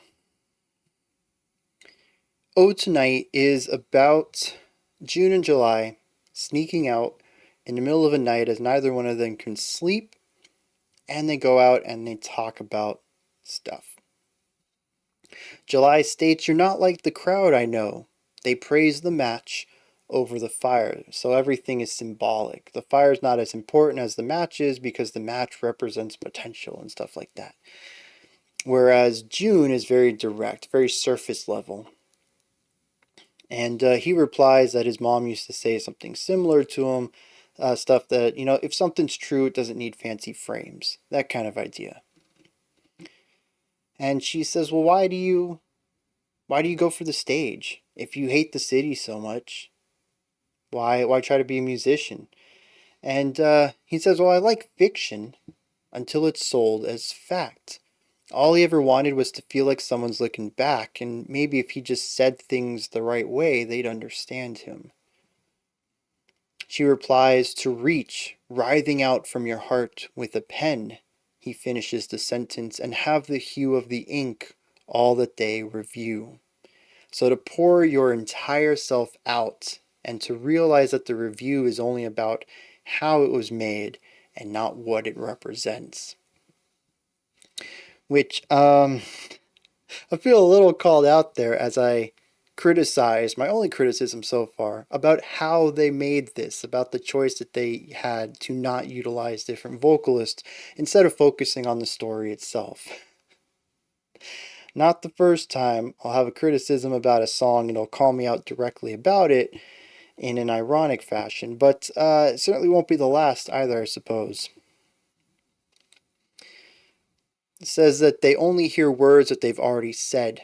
I'm never going to fit into the world that they've made. And so he says, hold out your hand. And she says, a maple seed? He says, to plant when you get back. So, there's more than one beautiful there in the city. More than one beautiful thing there in the city. Getting all sly about it. And so she fashions a necklace out of it instead. And the final line is, oh, you made a necklace, a wheel around that maple seed, but how's a tree supposed to ever grow like that? So they had a moment here to really get to know each other deeper than they did prior and to fashion the start of this relationship. And here I am a bit stumped. A lot of this is raw narration, I think is the way I want to describe it. The font used for the lyrics in the official text is quite a bit different from anything else we've seen.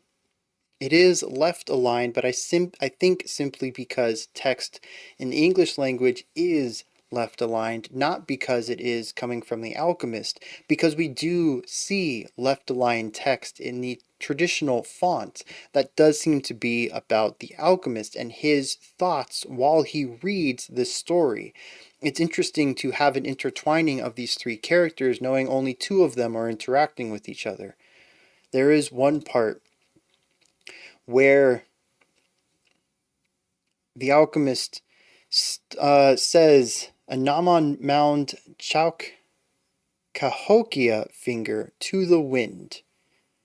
So, covering the finger in something, putting it to the wind, the shadow in its wake is the line behind a pen. The contrast on the paper rightly meets out when and where go now carry bore the compass she brought along the square.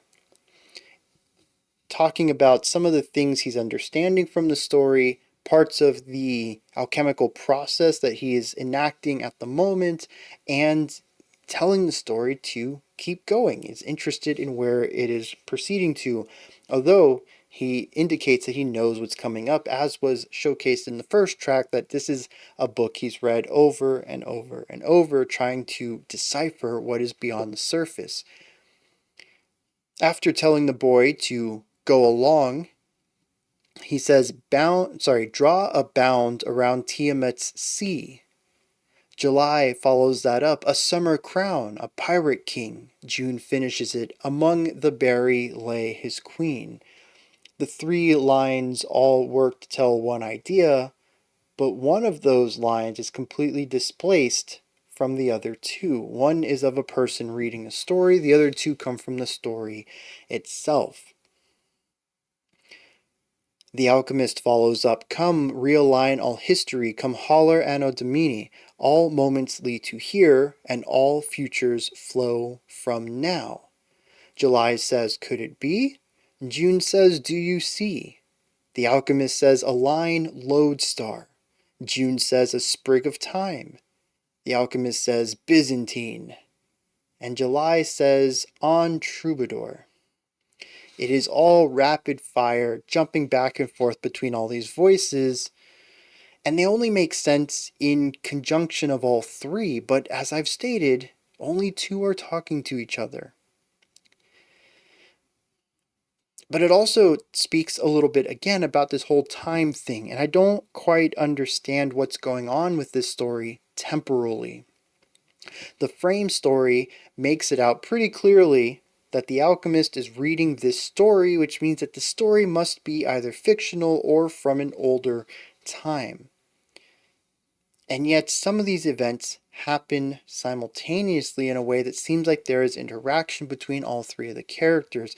On top of that, the concepts of when and where continue to be brought up in elements of cyclicality.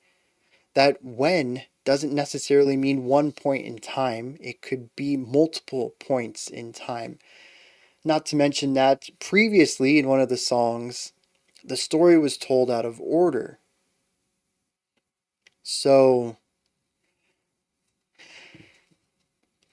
I don't get it. I'm just going to leave it there. The annotation for this says that the two enjoy the festival together, sharing secret signs of affection, as the alchemist draws corollaries between their budding relationship and the maps, calendars, languages, and tools for orientation humans have constructed throughout the ages. How do we locate where we are, and what are the bearing points we use to triangulate our position? June and July start setting bearing points of their own. What? I don't remember signing up for a time travel story, and the rules for this time travel story seem weird. I'm intrigued by it. I would love to watch somebody who really knows what they're talking about dissect this album, and more specifically, I suppose, the story. Once I understand the story, I can make my own conclusion of how the music elevates and supports it. But I kind of got the story up until this point, and I think once we begin to introduce some of these more philosophical questions about how is time, I think I'm going to get lost a little bit.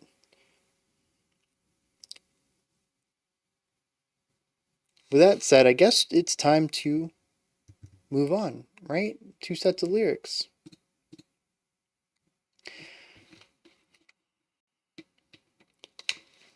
Again, we're going to check out both parts of the Cicada song, and then we'll take a break and discuss it. And I have rewound this a little bit, if you remember, so we can catch the tail end of Maps, which is going to transition us into the Cicada song. Evening, somewhere behind it all, an original line was tied.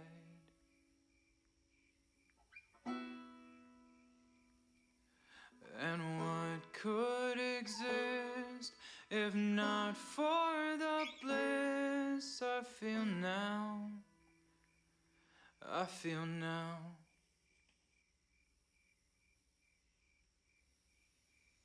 Come lace my hand to yours. There's something I wanna show you. Lake skin and firework or warm sweat incense. I see you, wreath wet in fireflies. Come barefoot through the weeds with me.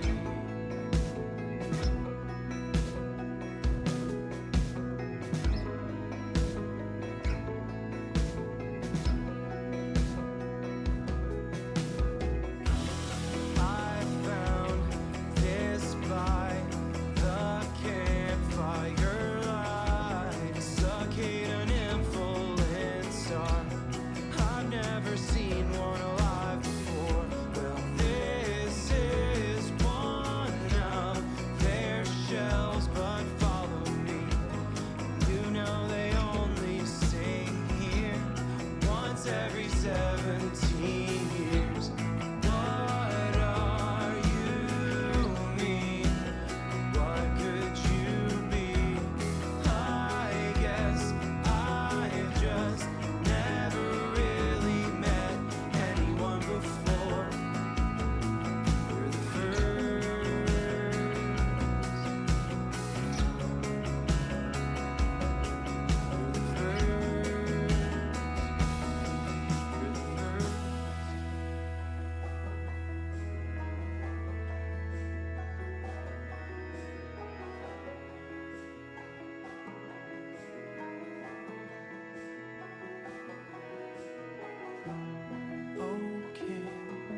forget, how can it be?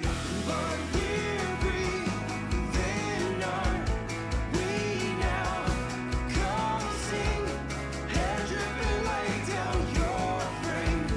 Under your lace of this limb, anoint your skin. Blast all wet in the weeds, all burning deep in toil.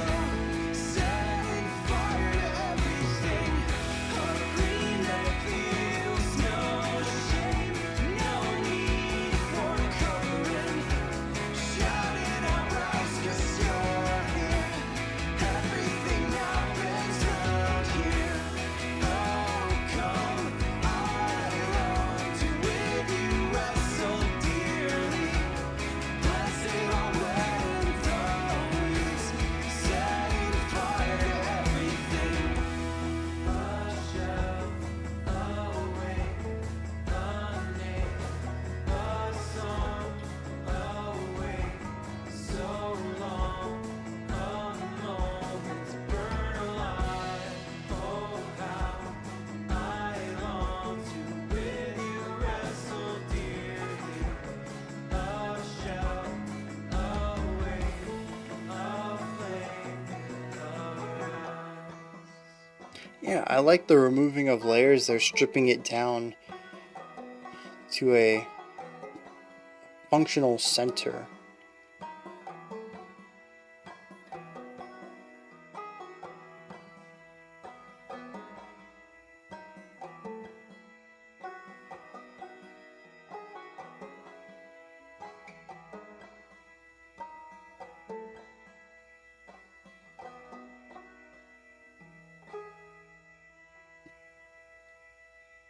They're back.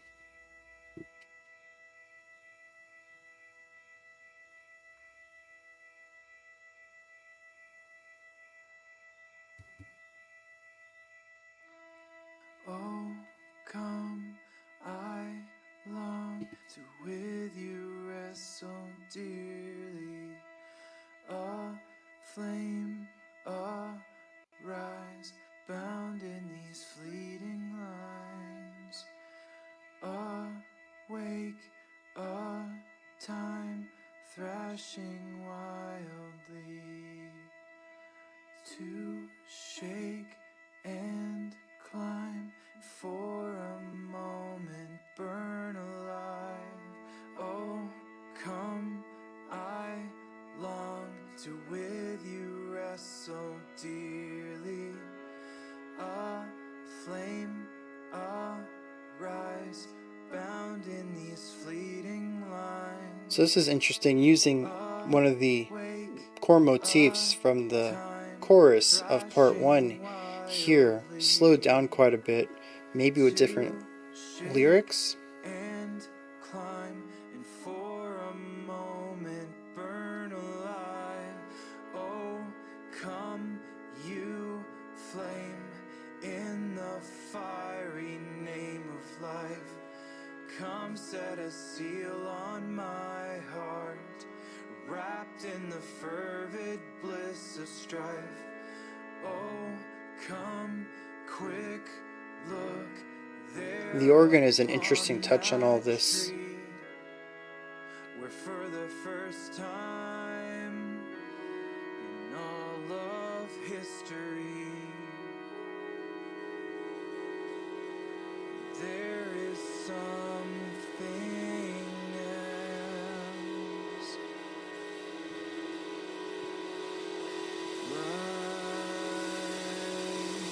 Like me. Exactly 2 minutes. I wonder if that's done on purpose. They really held that out to hit that 2-minute mark.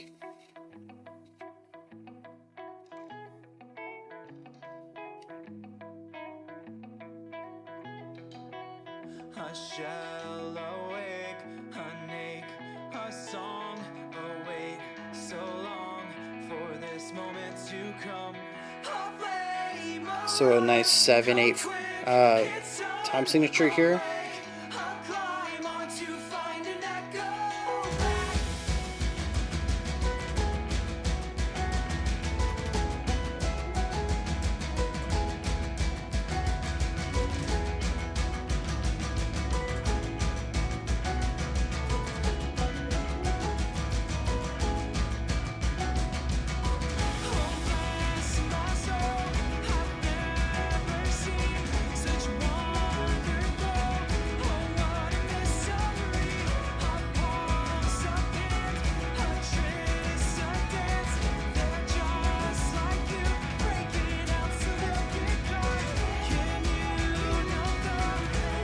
So it's interesting that the last track stripped us down to the bare basics. We expanded on that just a little bit, and now we're layering things back up to build up again.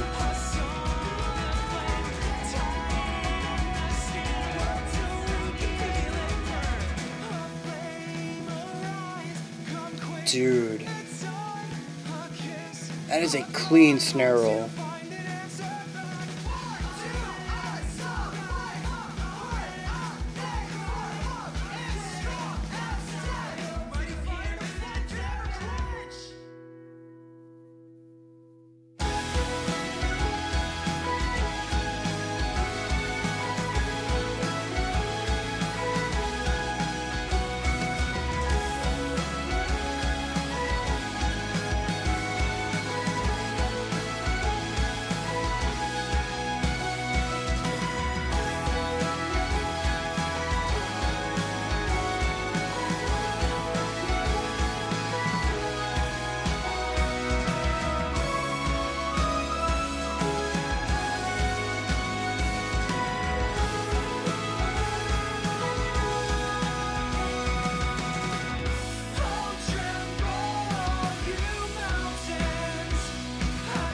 Some really interesting polyrhythmic ideas in here. Like, I'm pretty sure the last section was a 4 against 7.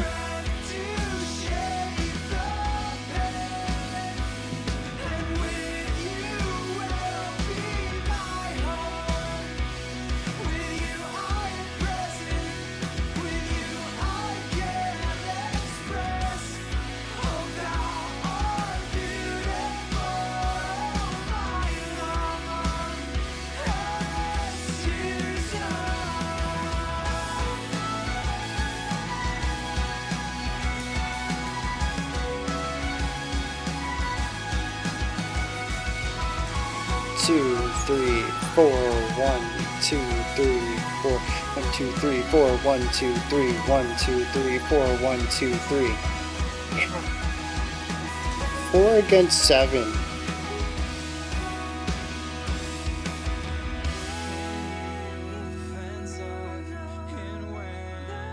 I want more of this.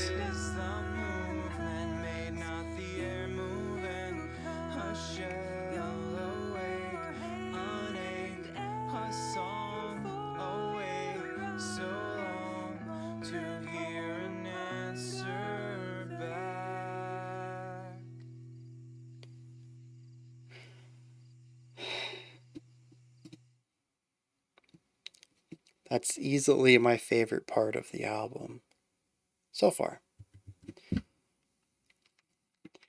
I just want more diversity in that realm. The harmonies in this album are phenomenal. Don't get me wrong. I don't want it to sound like I'm upset that we have so many phenomenal harmonies in here.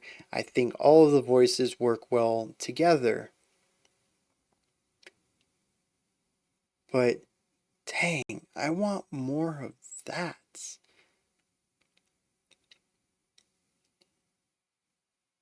I love the way it overlaps. It also, I think, drives home this 4 against 7. Even from the beginning, 7 is a very clear time signature. It is very difficult, I think, to make a 7 that doesn't feel like it's stumbling. Because when usually 7 is done in counts of an eighth note, so it would be 7/8 for a time signature, though it's very easy to count this in 7/4 as well. It's just that the back half of that bar, all of the notes that the instruments play end up on the offbeats. So it's not when you're actually counting. But if you're counting to 7/8 and you're feeling it in 4, it feels like 1, 2, 3, 4, 1, 2, 3, 4, 1, 2, 3. And it feels like you lurch into it because you're missing that other half of the 4. There is something that feels like it's missing in here. And then by the end of the track, we end up having a 4/4 polyrhythm against that 7/8.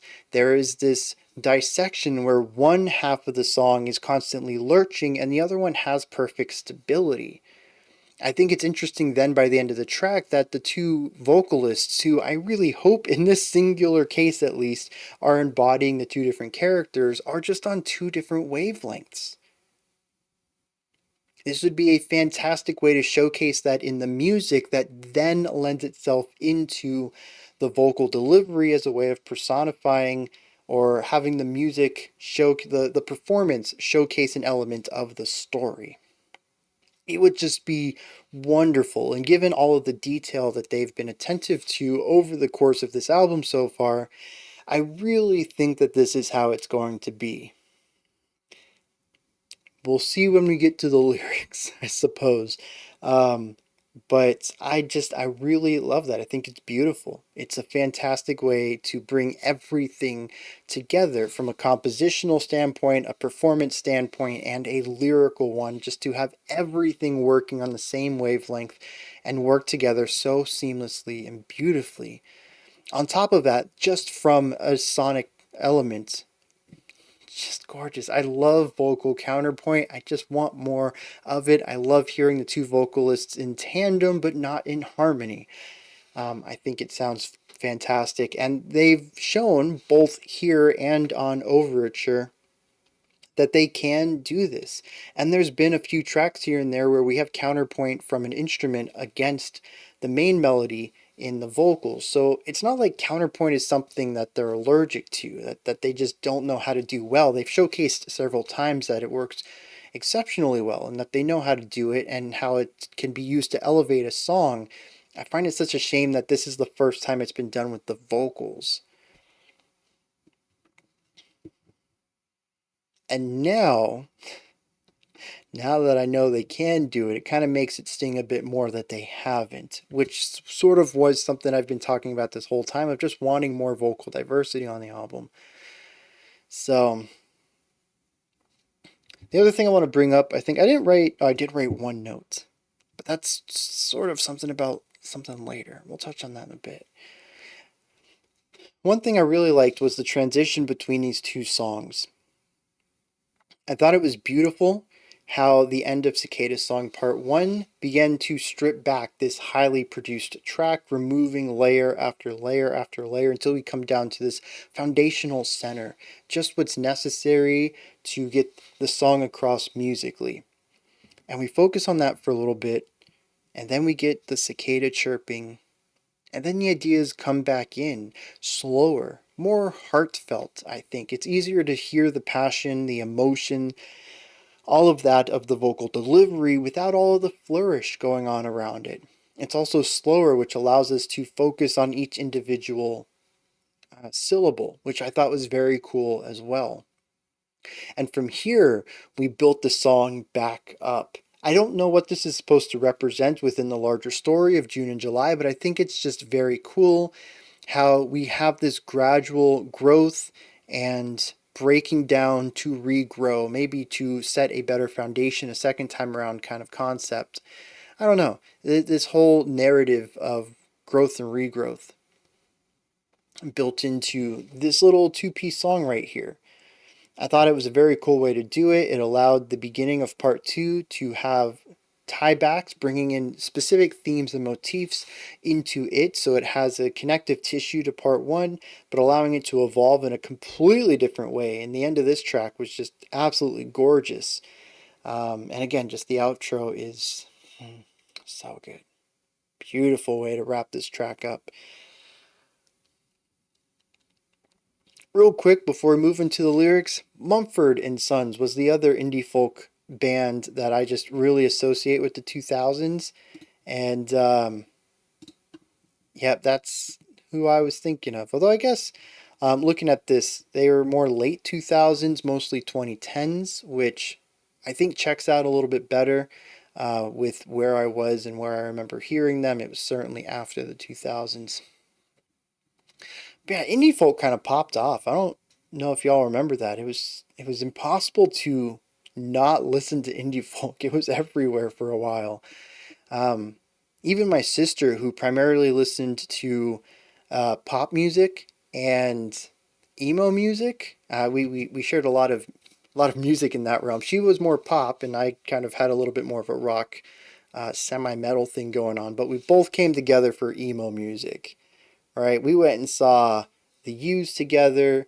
What else did we see? I'm pretty sure. Oh, we saw not necessarily emo, but kind of in that same. They were kind of grouped in there, but we saw Hoobastank together. Um, yeah, just like it was very strange for me though. Emo, pop music, and then she just got sucked into this world of indie folk. And like I said, it was everywhere. It was in stores, it was in malls. You couldn't get away from it. And so, at least to me, it looks like indie folk kind of encompasses quite a wide range. It existed through several decades and is still going strong today. But for me, I very strongly associate it with the end of the 2000s, beginning of the 2010s. In a time where I was more prevalent in the malls, I suppose, and it was gaining some really strong mainstream popularity. All right. Has nothing to do with Adjy. I just wanted to throw that out there. Let me look at some lyrics here, and also when I come back, well, you know what? I'm just going to talk about it now. Let me pull this up real quick.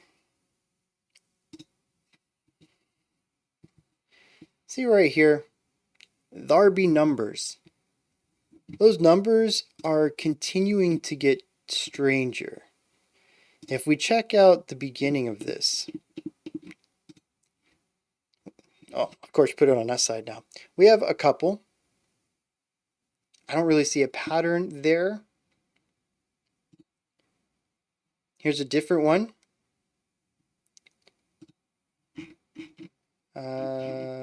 Not sure what's going on with that. But that one has a lot. And I do see a pattern. The 24710 we had seen elsewhere. 24710, Boy Called June. 36912 is also something we have seen though, with 3, 6, and 9 being the numbers that represent the Alchemist, June, and July. Where does 12 come into this picture? I bring all of this up though because I don't have anything to add to it until we get to Cicada Song Part 1. The 12 gets ditched on the second line, and then we get a 4/3 followed by what looks like a single spaced 3/4. Let me see if I can zoom in. That is a single spaced 3/4. There's also this element right here, red 3, triangle, explant, blue 4, square, and womb. Song of Songs. Stanza 8, line 1. What? I'll be honest. When I saw the 3/4, this is what made me think about time signatures, and it's what got me to start looking at what the time was doing in Cicada Song Part 2, which features several of the same ideas, the 3, 6, 9, 12, the 4/3, and the 3/4. It though has purple 7 rebus. It is struck through though. And I don't know where the 7, 5, 11, 2 come from, or 8. Something tells me that there is something alchemical about all of this. However, it could also be dealing with some sort of numerology. A lot of this doesn't make any sense to me. I'm not really seeing much of a pattern to most of it. The 3, 6, 9, 12, aside from just those being the names of character, or the numbers for characters, is also adding 3 every time. That is a pattern I can see. I don't know what it means though. But yeah, it's what made me start thinking about time, and that's when I started thinking about polyrhythms, and then the 4 came in, and I was like, okay, maybe we're on to something. But now that the song's over, I really have no idea what the rest of the numbers represent, so anyone have thoughts on that? I mean, I'm sure there's communities for this that have like laid all this out, and if you just want to point me towards one of them, a big old Reddit post with all the answers to every question I've had, yeah, I suppose that works too. But I think out of everything, this is what confounds me the most. Does confound imply interest? all of it sort of confounds me. I'm confused by a lot of these things, but I think this is what interests me the most, primarily because I just love numbers. But I really want to know the code behind it because that's the other element. There is information injected here. Unlike lyrics that go over my head, that's me trying to figure out what the specific meaning for each word is supposed to be, both on the surface, maybe a secondary meaning, double entendres, or even metaphorical elements.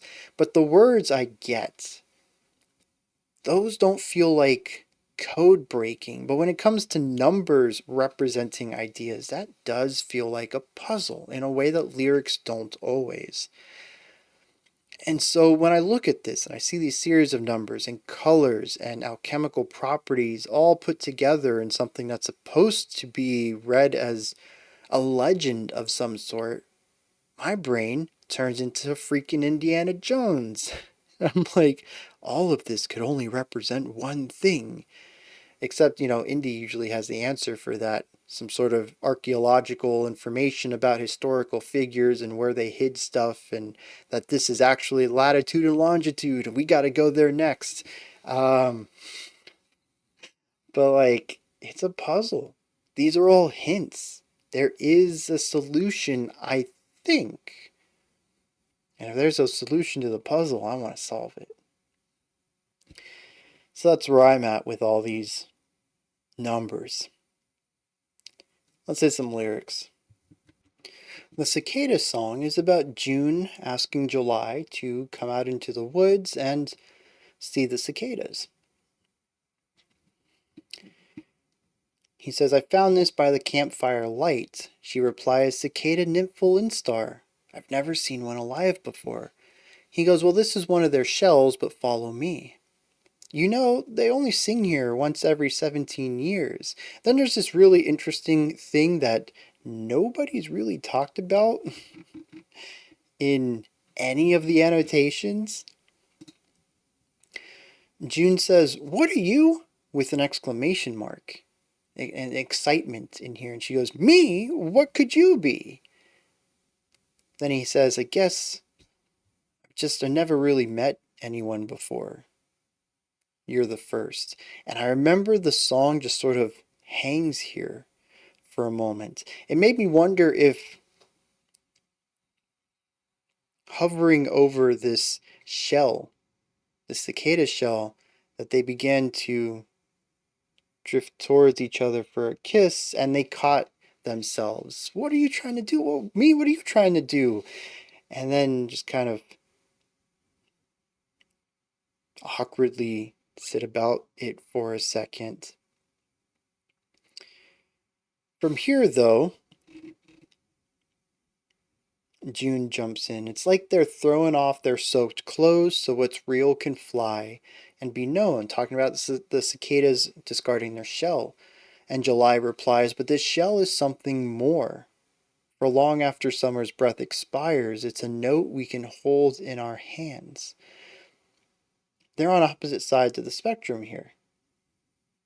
June sees the shell as dead weights, something that kept them housed in a larval state. Without it, they can be their true selves. They're getting past and breaking through from what they were to what they can be. It's about shedding old weights to find potential.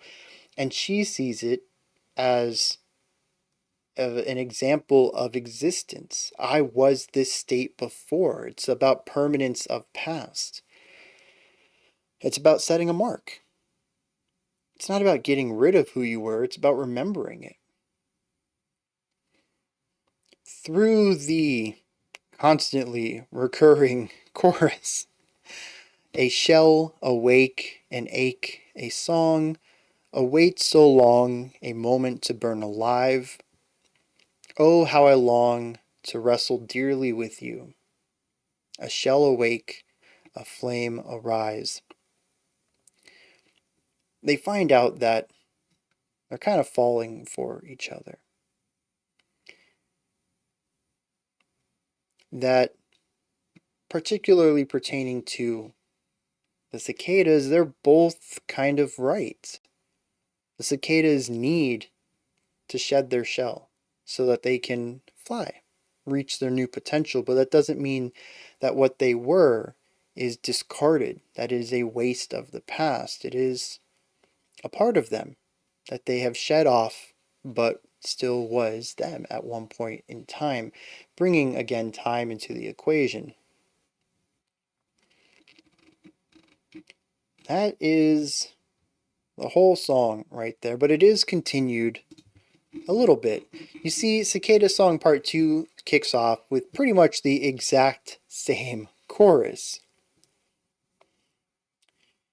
The difference is that this song decides to pick up where Maps did and bring in more of that confusing element. Rather than telling a straightforward story, there's stuff going on in here. I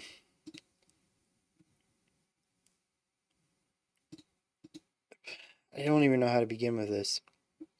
So after re-singing the chorus of part 1, June says, "Oh, come quick, look, there, up at that tree." And then we have the new, different font again. It says, "Where for the first time in all of history, there is something else." Then the alchemist says, "Like me." Then July says, "Like me." Then June says, "Like me." And then we go back into the chorus. Yet again, a shell, awake, an ache, a song. There is one line that's changed though. It says, "On to find and echo back." Presumably, I think this comes from the alchemist, given it is left aligned.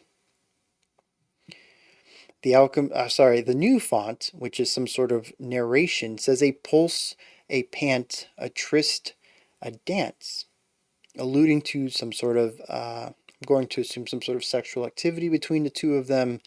The panting, the dance, the tryst, the pulse, all of it kind of pulls together into that. But it could also be talking about the cicada breaking out of its shell. July then says, "They're just like you, breaking out so they'll get caught," referring to June's rebellious delinquency back in his old city.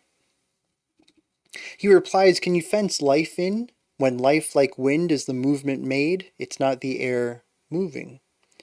She replies, "Can you know the wind unless you cup your hand and for a moment hold a part of it?"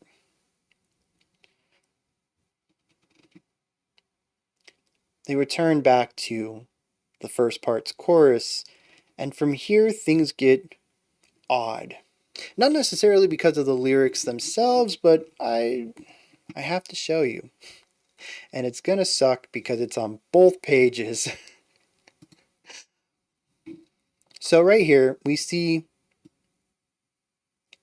the chorus come back. And right here, come on, we have the alchemist on to find and echo back. Over here, we have the part about the pant, the tryst, the dance, and she says they're like you. The idea is about wind. And then a shortened return to the chorus.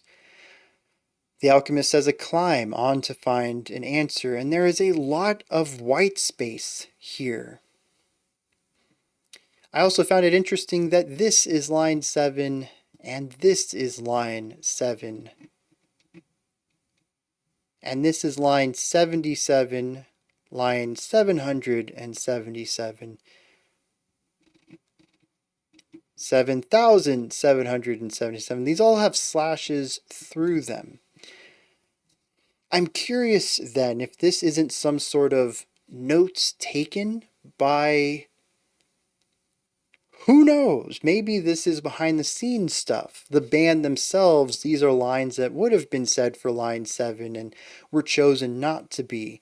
But it feels very weird to put that in here when no other track has that. So it makes me feel like it's in universe. But these can't be the Alchemist's note. Why would they write their own lines alongside pure narration? That doesn't quite make a lot of sense to me. So I don't know what's going on here. Eventually, we reach this. With the sentence written in strikeout, "Oh, to hear an answer back."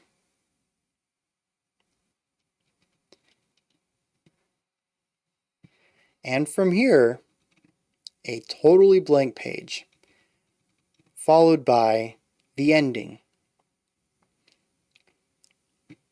which comes back to the idea that the two of them are beginning to see each other for who they are and what they are, and how they're two sides of the same coin and are beginning to fall in love with each other. And it ends with the chorus yet again.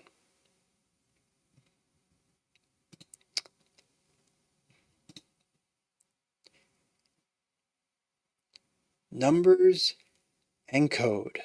What does it all mean? At this point, I don't know. Above all else, I am intrigued, though, and I would like to know what all of this is supposed to be.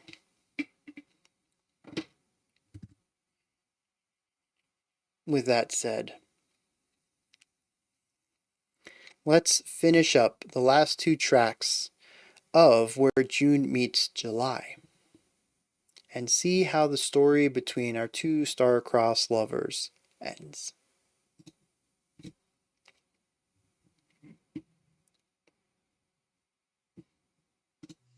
Helps if I hit play.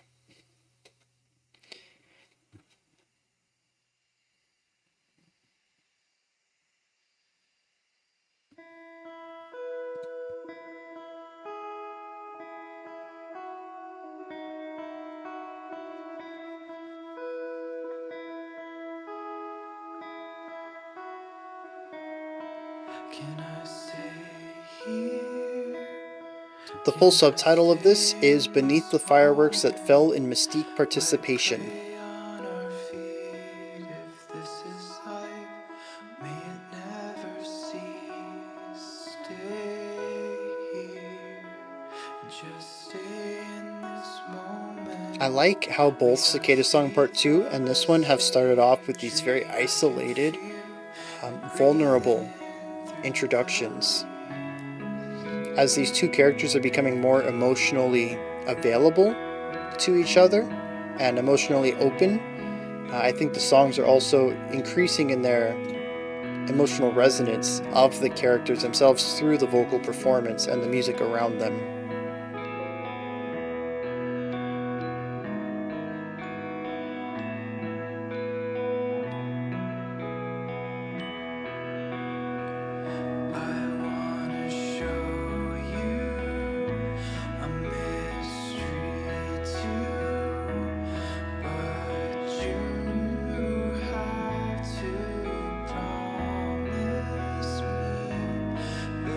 I also think it's interesting that these series of songs are not called When June Meets July, but Where, indicating a place, not a time.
June, one day, they're bathed in sunlit particulate. I found something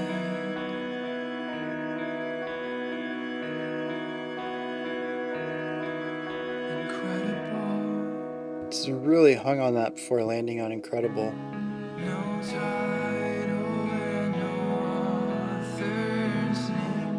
No June, this is so much more. Wait, he found a book in his uncle's attic, grandfather's attic, with no author on it. So we have a book story within a book story? Till halfway through, it just stops. That's why I need that city June. Fate has made this tale. Oh wait, July's been talking this whole time. Is this what I'm talking about? And I a part of it. Without their help, I can't see it through the way it ought to be. A Hecate gay, a Hermes signs, a Hestian womb needs eyes. Touch the serum her neck, sighing out now what we're not in. Must it all go? Oh, please don't. Let me store all the sweetness safe in a honeycomb. Been trying to hold on to something, and this is our chance. Come back with me, and we'll shape it all hand in hand.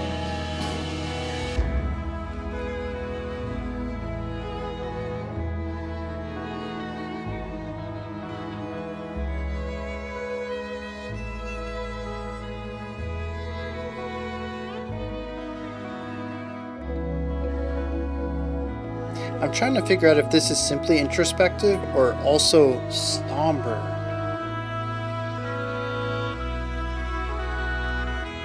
See, that part does not feel somber, but it also doesn't feel introspective either.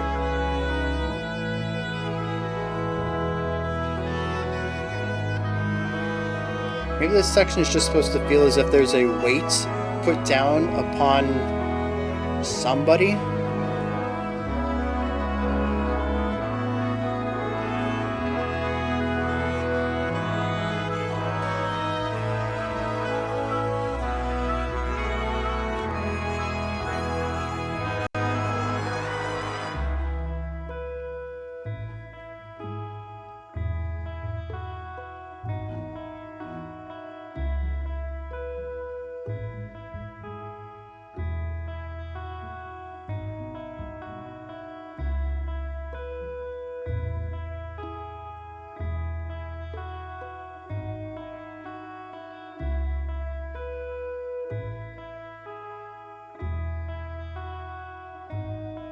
Can I stay here? Can I stay in this moment where I can feel you breathe? If this is life, oh may it never cease. Stay here. Let's stay in this moment. One seat away, so long to find the other. But what good is meeting here in this life if we're just apart again? Another time they're just really hanging on a leading tone.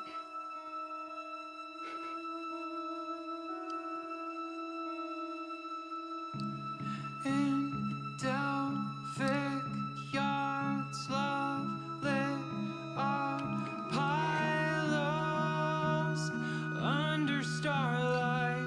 Really leaning in some tension. And they in like manner sway in hemlock and cornflower for a moment sigh and shuck their human husks.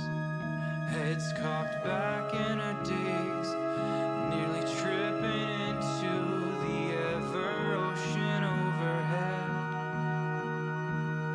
Is that the first time we've heard trumpets? I don't really remember much brass on here. Strings, woodwinds, percussion, auxiliary percussion, but brass? I don't think so.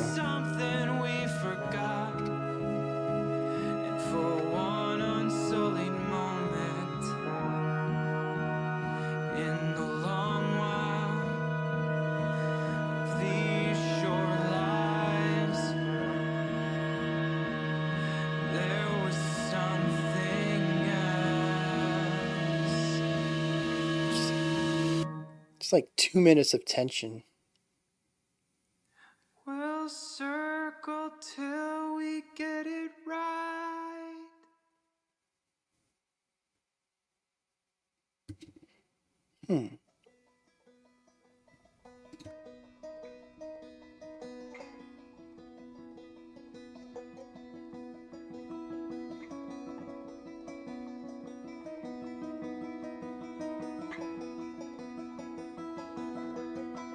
I see it all. The years flutter by. We race in that store to the end of our lives. Above, so below. Another song that's utilizes the triplets on top of it. Top of a 4, but you have the triplet, triplet, triplet, triplet.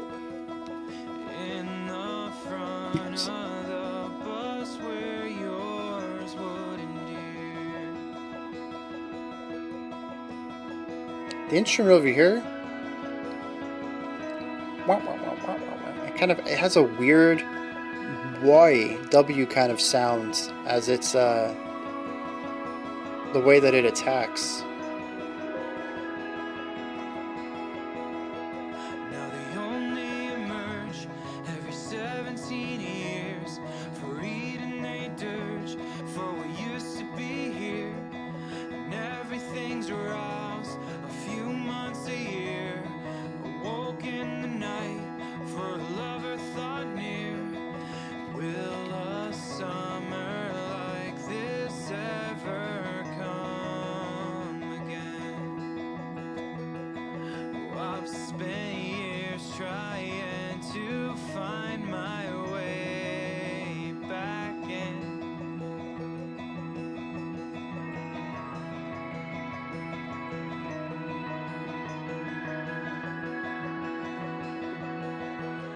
You're everywhere I go, in every line I see. I like that subtle shift moving from the half muted to the full resonance. Years in the wind, the lives in their call. I wanna go back in, I wanna share it all. I wanna feel the press, the wrestle and run. A force of my force, in our native tongue. I wanna share it all, I wanna share it all. I wanna share it all. So these two songs have just primarily been about tension. Falling in love.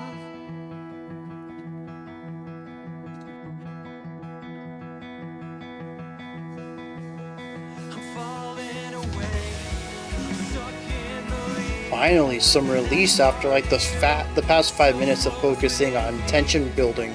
Everywhere I go, ring in my ear. They're in their call. They leave every year with our callow claim, with our manic lust. Gone Gilgamesh, gone Romulus, gone lonely Cain, all safe in his home. The temple became a coliseum. Now the only emerge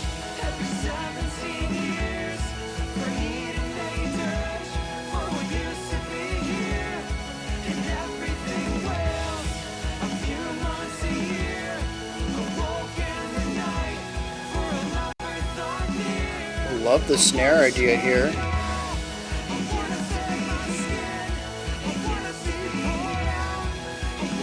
We have a layering of vocals again, much like the chanting from the first track.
All right.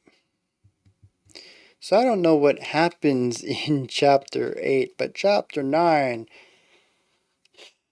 we have somebody quite upset that the other person is no longer with them. That'll be real interesting to get through lyrically. Musically, these two songs hyper-fixated on something much like, oh snap! As soon as I said hyper-fixated, I thought just connections going on in my brain. Okay, so assuming this is about June, wishing the relationship had gone on longer with July. All right. By the end of the track, just repeating over and over and over again, you used to be here. Now, I really hope I'm going in the right direction with this. This hyperfixation of missing something from the past. A hyperfixation on this singular moment, so much so that even the music ends up becoming hyper-focused on it. It is a lot of tension building. It is a lot of repetitive ideas, not necessarily full chord progressions, which we do have chord progressions. They just don't typically have really strong resolutions to them. With one of the progressions that we saw in the middle of that track just being rising chords. I think there were half step rises, just constantly building this tension, and then once you hit a peak, just starting over. It's not about naturally pulling back to this root tone. It's just we went so high we have to start again, which also creates this idea of time cycles. Time cycles don't necessarily have to be perfectly looping. They can just loop, being teleported back to where you were, having somebody else live a moment of your life similar to yours. The cycle itself is not perfect, but the events are similar enough that they can be repeated throughout time. Losing somebody and wanting them is such a universal idea, I think. Everybody is going to go through, most everybody's going to go through that at some point in their life regarding somebody or something. It could even be a pet. It is a part of time that is not in a specific place or a specific time or era. And so we draw this parallel between presumably June here and The Alchemist. And where The Alchemist had very heavily, densely layered a song that was also very focused on a singular idea, we find that all of the really strong traditional indie folk writing that we've had throughout this series of tracks find an anticlimactic ending as it becomes hyperfixated on fixing a past mistake.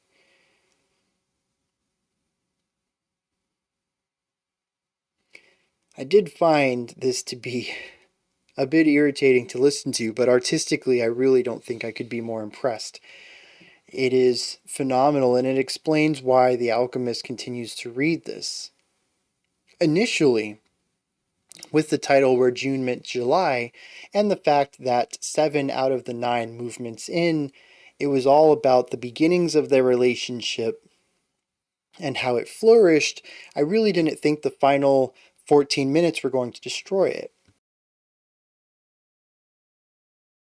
I honestly figured The Alchemist was looking towards it as a story of how to find this companionship and maybe trying to find something alchemical within that. But no, it seems by the end of it that the protagonist is in the same position as the alchemist and they're looking for answers through that.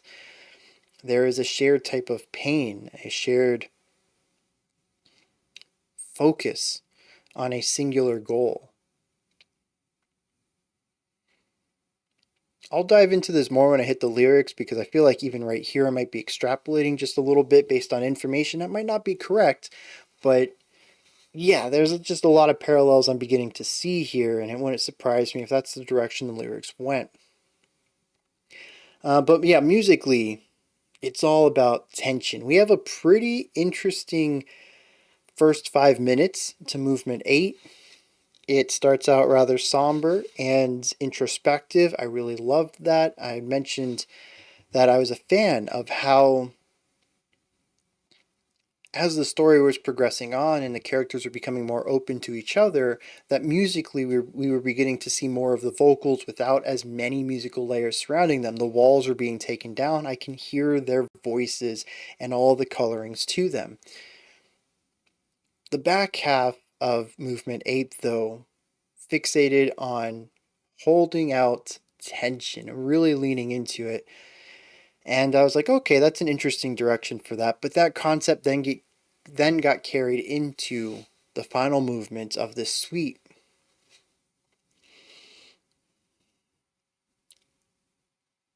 I'm curious how all of that ties together. It is the defining aspect of these final 2 movements in the Where June Met July suite. Most of the rest of this series of songs have been focused on indie folk, and this certainly does too. That's its main element, but it focuses on the palatability and the generally traditional writing compositionally that we would find in that. There are a couple of embellishing moments, some things that reach more towards an artsier side of writing, but nothing that really hyper focuses on tension and negativity the way that we find in these final 2 moments. It really suggests to me a pain, a heartbreak, a reluctance to move forward. That is the defining characteristic of these final 2 songs, particularly looking at the final moments of movement 8 and generally the entire section of movement 9. I think that's about all I want to say about them. I think it's an interesting end to this series of tracks, although with many of the songs being musically expected. There were a couple of new ideas within them that I wasn't expecting, but again, the foundation is all this indie folk stuff, which I kind of have a bit of a grasp on. They really didn't surprise me too much, and thus it was more about the lyrics, and the music was coloring to those background. If you wanted to know the emotion that the lyrics were going to be in, the music typically delivered that, but there wasn't a lot of storytelling components in them. This is a massive change of pace for that, and so it's setting me up to expect something totally different in the lyrics. But being that a lot of this was in the indie folk area, I know I didn't have a lot to speak about the music itself. Definitely had more to talk about regarding Overture, Boy Called June, and In Medias Res. So I'm curious if these final 3 songs are going to include more musical storytelling, since we're switching back to the frame story, I think, of The Alchemist from here on out. And with that said, maybe the analysis sections will be more musically focused than lyrically focused for the final 30 minutes of music still ahead of us. All right, let me hit some lyrics and see what's going on there. I couldn't have been more wrong. So, movement 8 is about July telling June about a secret. She says, "We're seeds of the same tree, and I'd like to show you a mystery. But you have to promise me you'll keep it a secret because I've never told anyone before." And he says, "Fine." And she tells him, "I was sick when I was younger. I had to stay inside all the time, and so I went into my grandpa's dusty attic once, looking around things. Actually, often, says I would play in my grandpa's arcane dusty attic like an archaeologist, back before the old house burned down.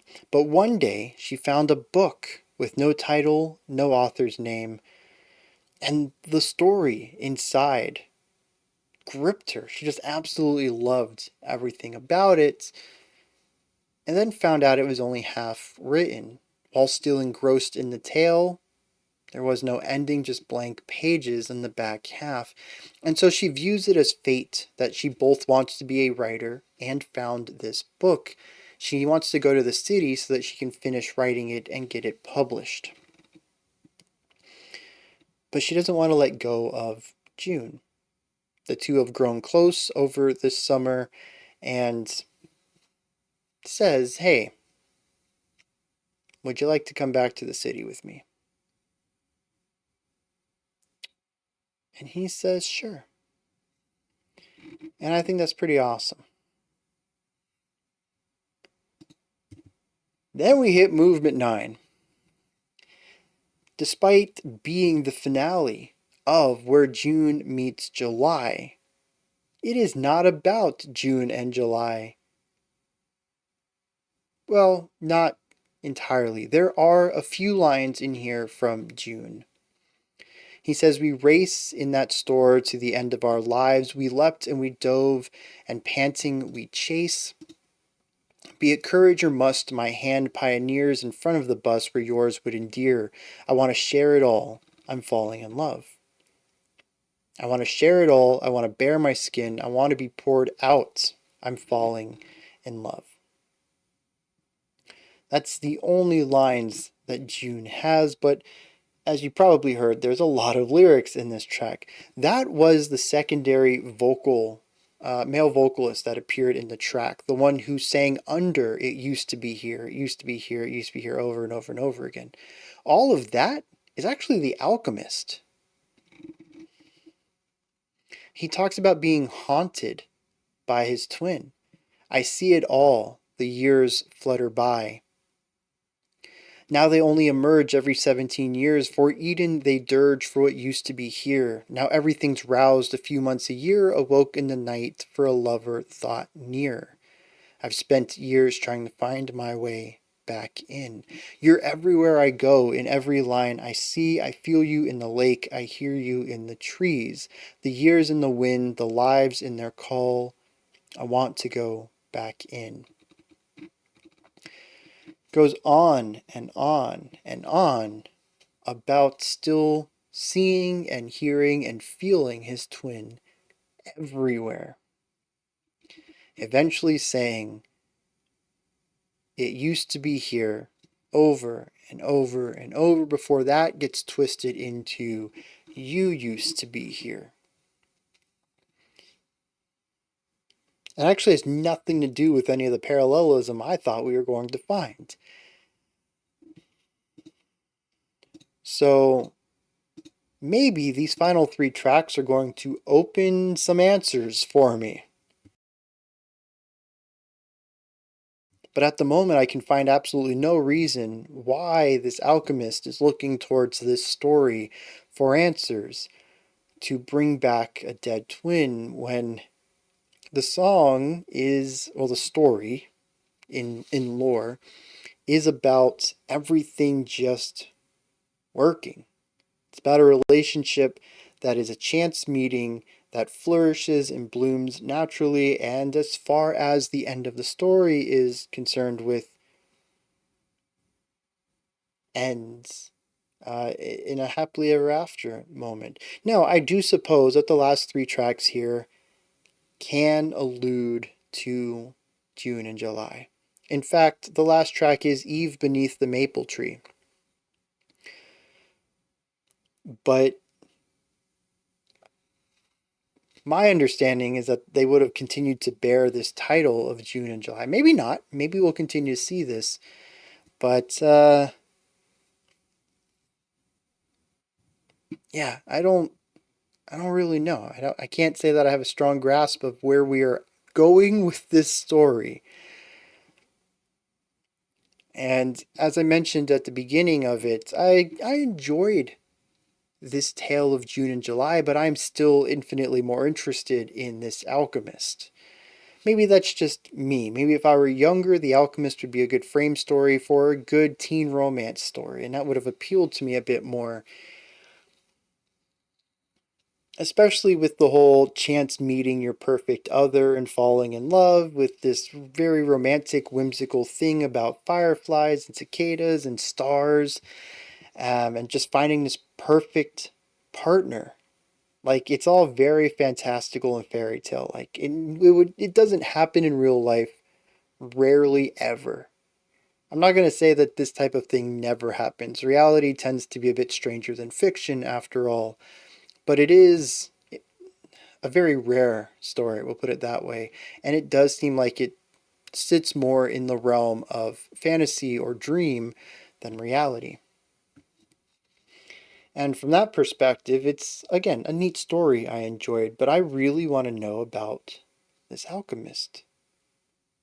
I want to know about the brother. There's a whole mystery here that they've just dropped in my lap and said, we'll get back to that in an hour. And I'm thinking, well, that's when the movie gets good. Can I just fast forward? No, I'm kidding. I enjoyed the music throughout all this, but well, let's get into it, right? The farmland and the forest's edge. We'll probably listen to this back to back with Lake Adeyoha. Adeyoha? Lake Adeyoha. That's probably how it's pronounced. And take a break for analysis there.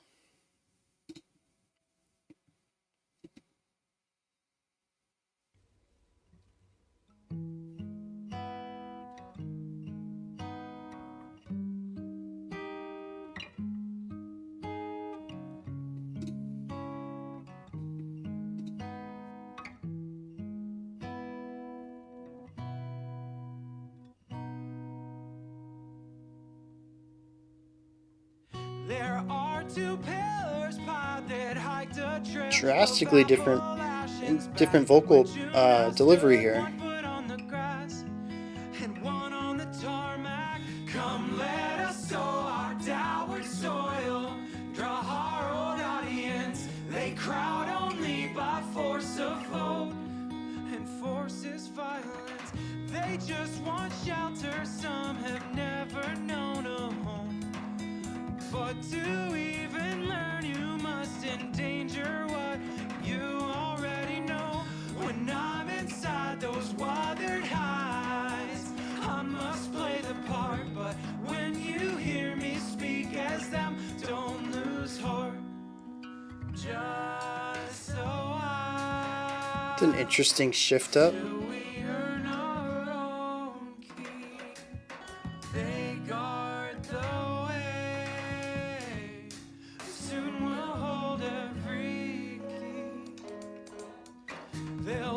Your pen till when it threatens how they pay the bills when truth's not common cause all dialogue's just a war of wills and that trail's cleared with able tears Remus wounded knee on Appalachia alone I loathe it to June will amend it soon for now faint along to funny men's and not a render with fealty understate they'll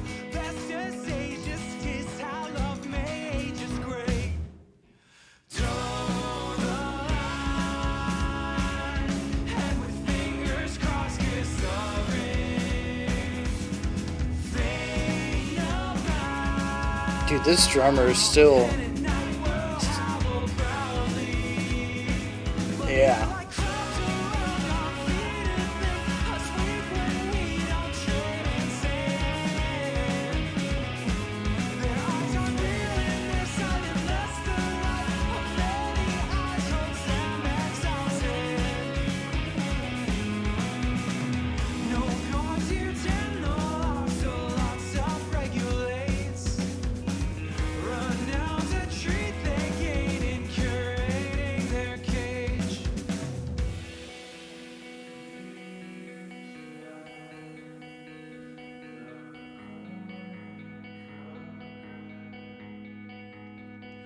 She take him in where John Alicia's senses dull. A moment to think before returning back to where we were. Really seemed like we were going to try something new there.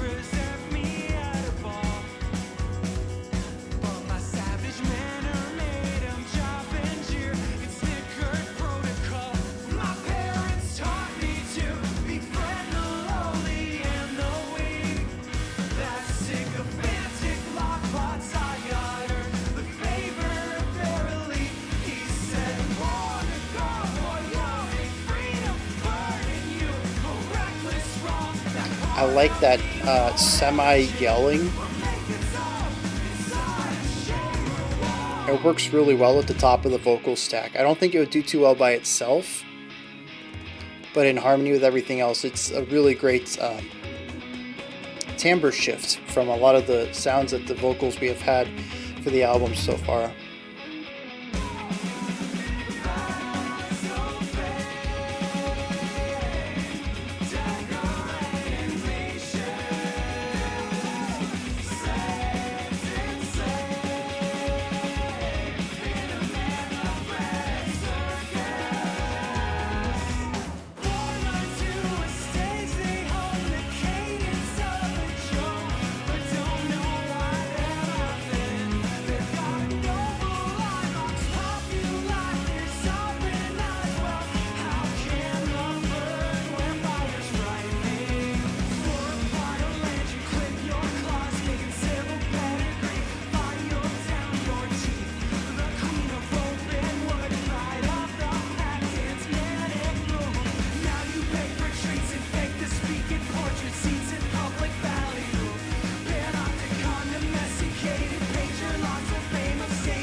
Wasn't expecting that yell at the end.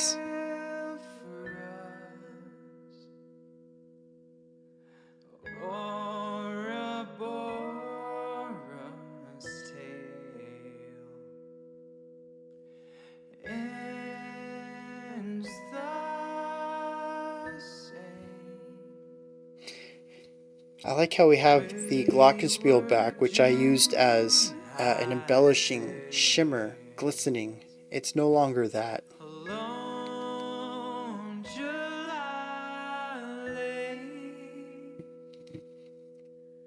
awake for his return. Ingle lights one call to midnight dew grass moon. Oh,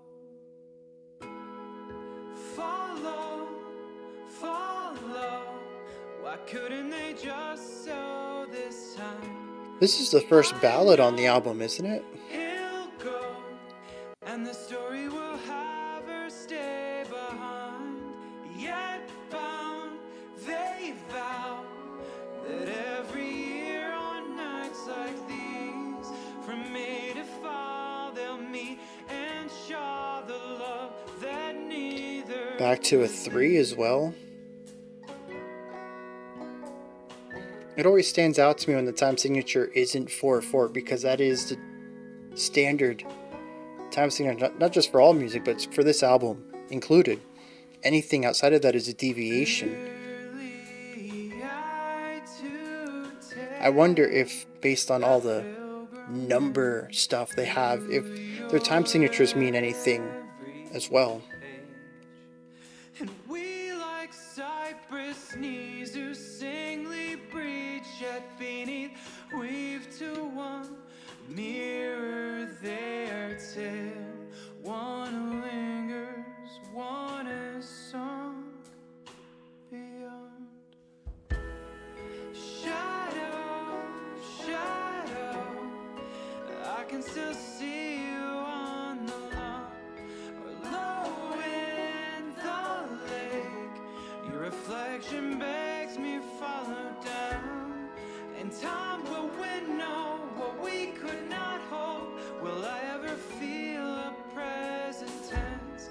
I sway on like hanging moss on the hint of a thrice great toque in the circle square.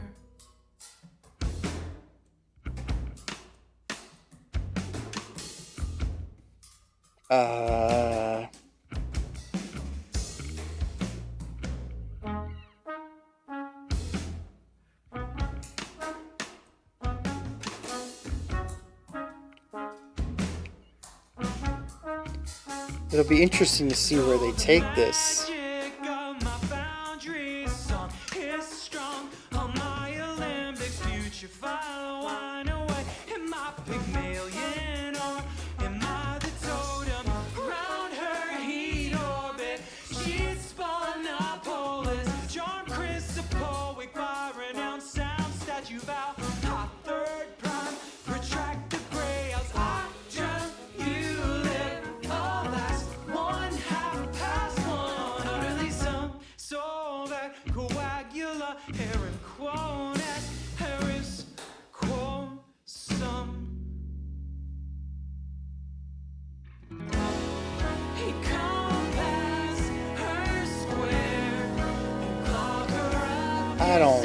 I don't know.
Is this supposed to be the progressive bluegrass track?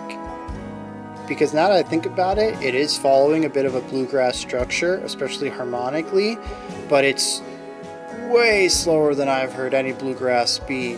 I don't think I've ever heard a bluegrass ballad before.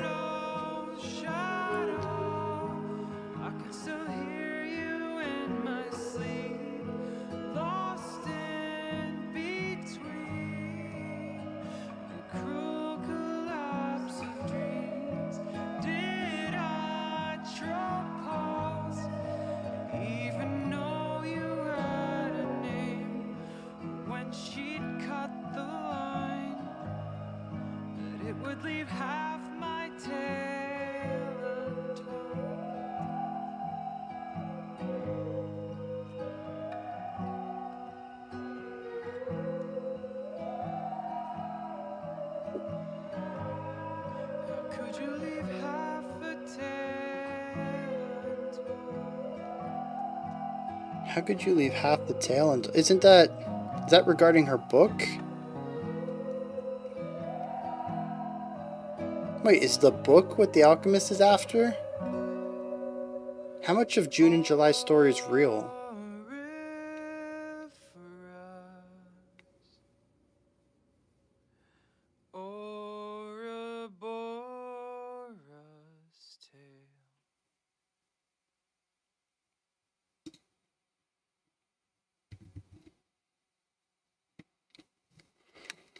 Alright, so Farmland and the Forest Edge returns to much of the indie folk sound on that one, kind of getting away from the elongated tension that we explored so much of in the end of Where June Meets July, and finds more of a return to form, similar to what we listened to with A Boy Called June on a road trip, the dance where the stars meet, the dance where the stars cross, sorry. It's a nice return to form to give us a sense of normalcy before heading into the outro, which is Lake Adeyoha, which is a ballad, the first I think that we've heard on the album, and then a 17 minutes Eve Beneath the Maple Tree, which I don't know what kind of music we're in store for there, but the fact that it's 17 minutes, having a palate cleanser before that is going to be greatly appreciated. And I think that's what Farmland and the Forest Edge is, at least from a structural position as far as the album is concerned. It is a moment to return to form, to get away from some of the more progressive and artistic elements that we saw at the end of Where June Meets July. It also acts as a sort of refresher, bringing us back to some of the sounds earlier in the album, as we did go through some interesting ideas there, even with Cicada Song Part 2 being a bit on the slower, somber side of things. Of course, this takes us to Lake Adeyoha, which is just slow. I wish I could get into it more. I think it's supposed to be an emotional climax to bring us into the next track to wrap this album up. And I don't know. It just never really clicked with me on a subjective level. I don't think that it was poorly created or anything like that. It's up to the same standards as everything else. It just feels strange to me. This album has focused on a variety of sounds up until this point, but all of them seem to be congruent in a way where they amplify what every other section is about. It all seems to make sense from that perspective, and this doesn't feel connected to any other track on here. Even with Farmland, it feels strange coming to that after the finale of June Meets July, but it makes sense within the context of the album, and it calls back and harkens to sounds that we've explored earlier. Now,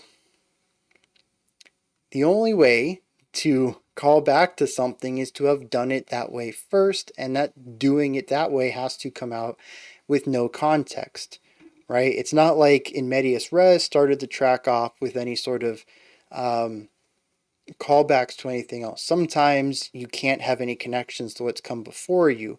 In fact, the first 4 tracks were all unique in their own rights. What I find interesting, though, is that this specific plot beat musically hasn't been brought up at all, and this is the end of the album. It's the penultimate track. And so this whole thing kind of comes out of nowhere. That's not normally a bad thing. I don't know, it just doesn't make any sense to me, and I wish it did. Maybe the lyrics will make it make sense. Because I know, like, you see, here's the thing, right? Where June Meets July is actually about the alchemist, and we have a very somber take on the alchemist. He opens up and expresses his sorrow. He misses his twin so much. And then Farmland and a Forest Edge doesn't explore that at all. Is that not about the alchemist? Maybe. In which case, if this one is, maybe that works. We're flip-flopping, A plot, B plot. We went and explored one, now we're coming back to the alchemist story, and things are still dismal for him. I don't know, I think between it being surprising, it also just wasn't that interesting for me. I think even while being slower and somberer and more grounded, it still had room to do things that were musically interesting that we just didn't get to do. It was a very simple song in a way that I don't think this album has really explored too much other than A Boy Called June, which made sense because it was about June. It was showing the simplicity of his worldviews, of his character. I don't know. I guess we should just hit some lyrics here and see what's going on. Maybe I'll reverse my stance on all this after I know what's going on with them, but you know, the other thing too is we just listened to a 50-minute suite. This is only the second song after that, and it could be that I'm still quite within that mindset.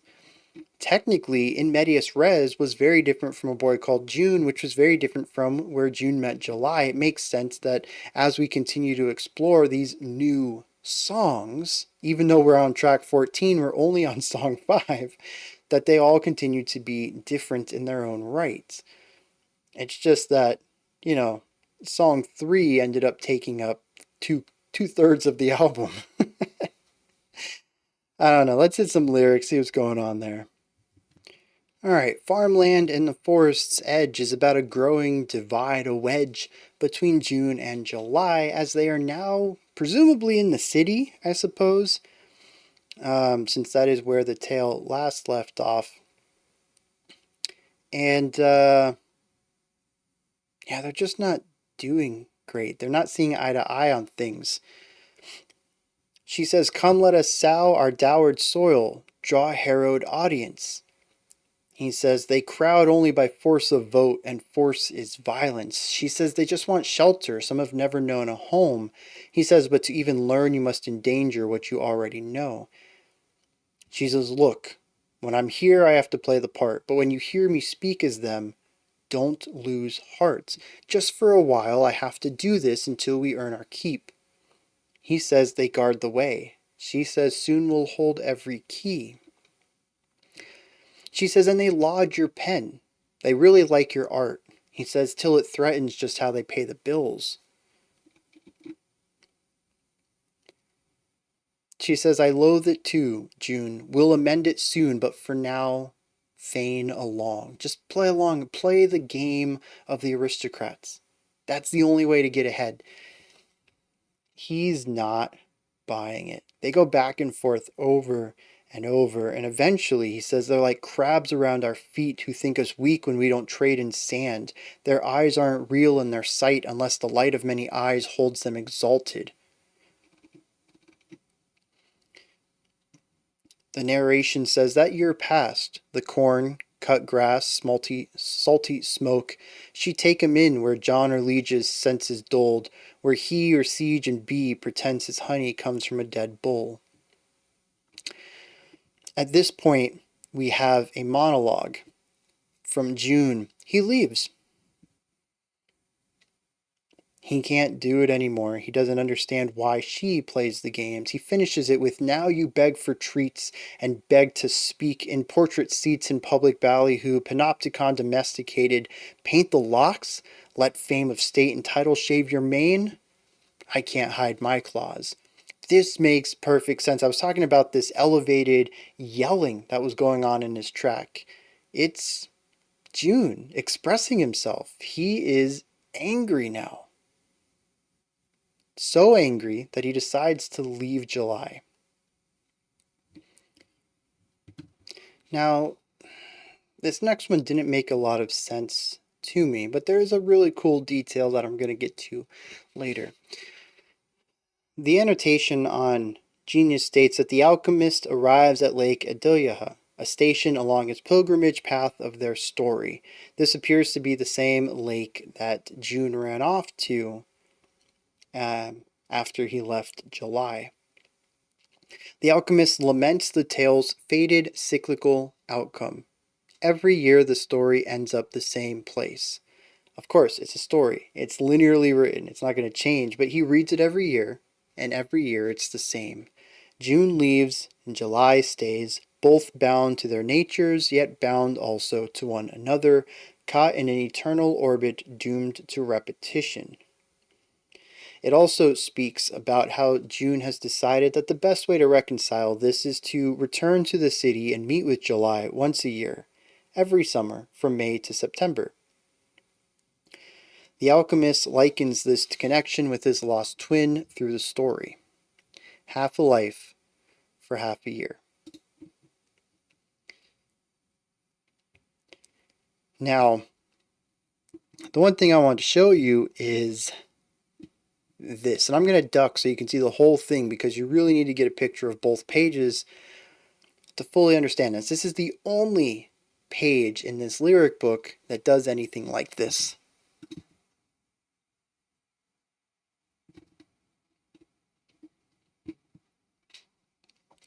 It is a circle. It's about, this whole song is about the cyclical storytelling here.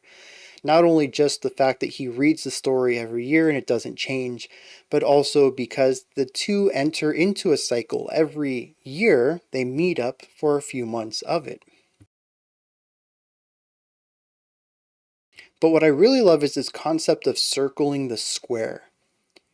This impossibility has been brought up in the lyrics a few times, and if you'll notice,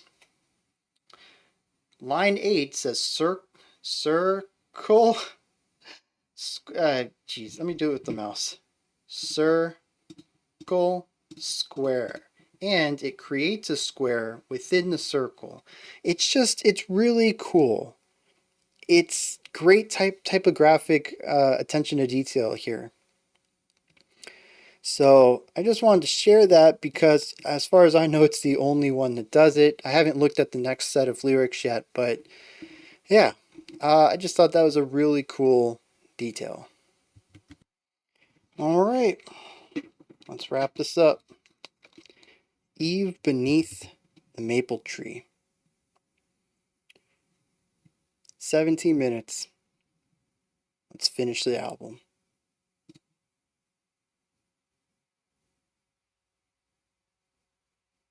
He walked down Inman just to see what she had drawn. She waited every May for someone who was gone. This is one of the most emo vocal still one of the most emo vocal sections we've had this whole album.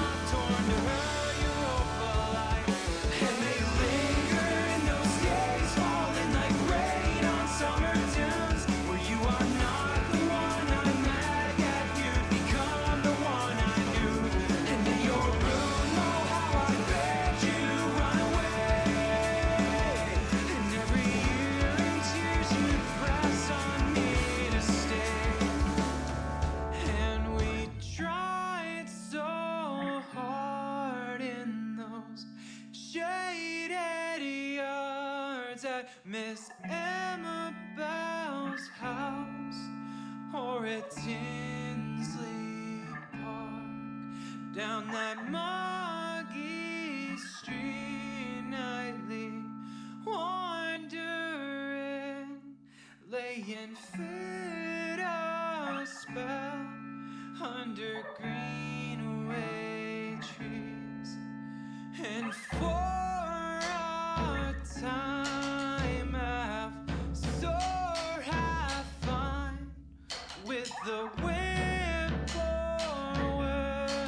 Interesting way to get into this section, but I'm digging it.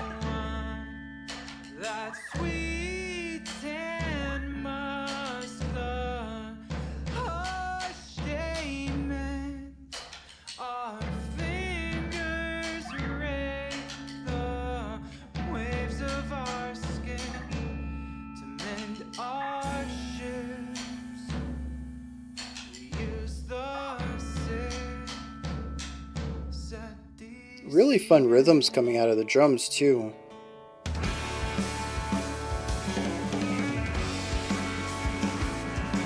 Drummer letting loose here.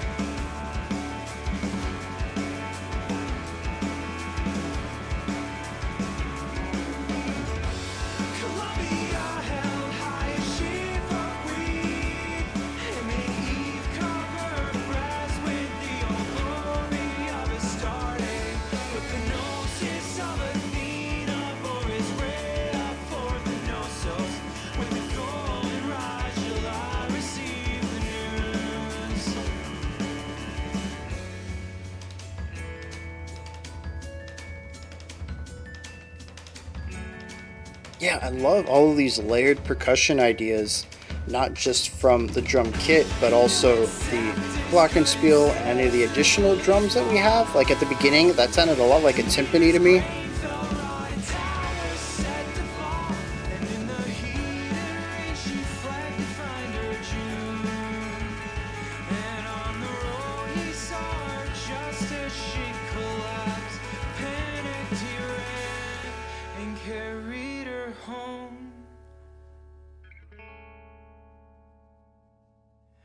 When she finally So that's the second time we've done this exact idea.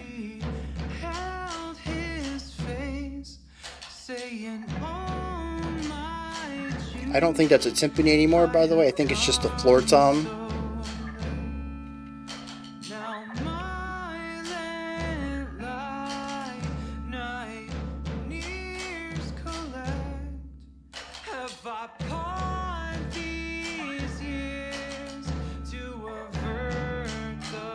Floor tom with mallets, maybe, instead of the drumsticks.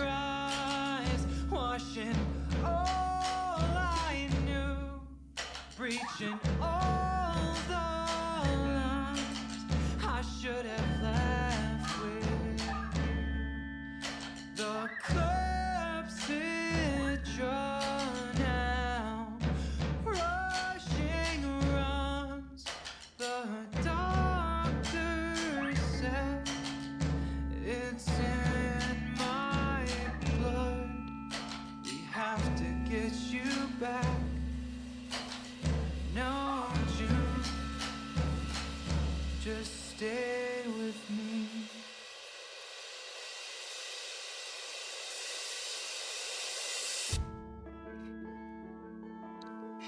This whole thing is super anticlimactic. Every single time they build up to something, we just do something totally different. Maybe it makes sense with context, but both of those build-ups into the slamming into a wall slow sections, and then the cymbal shimmer into this, it's not working for me.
See, this isn't the way the story's supposed to go. Who says that, man? I want to know which of the characters.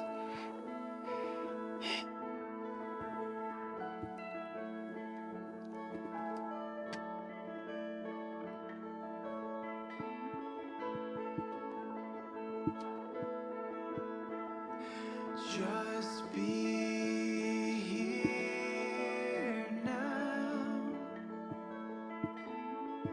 Mercy, mercy, is it old clothes that I have been so afraid to lose? Oh, can I fence, I fan? Oh, I don't want to be afraid. The music and the duality of the two instrumental lines underneath feel like they're falling apart a little bit. The whole song is teetering on that. I feel like this is supposed to be a very emotional section, and I'm just missing all the context for it.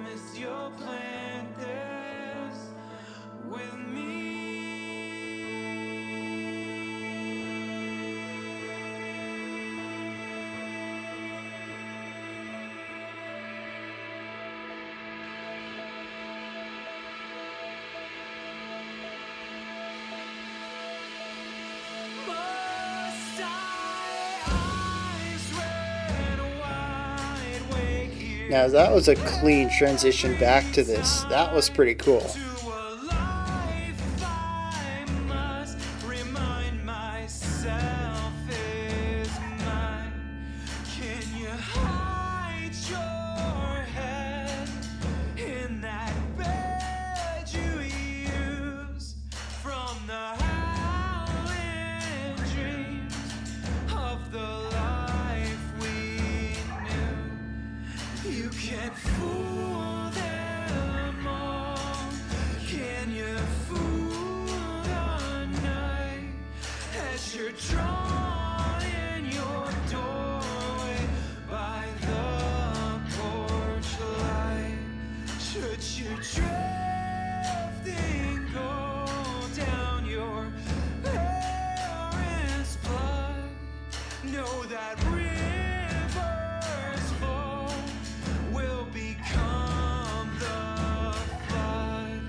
This is a longer version of this section. It's more build-up than the other two times we've revisited, but I do think it's interesting that we continue to come back to it.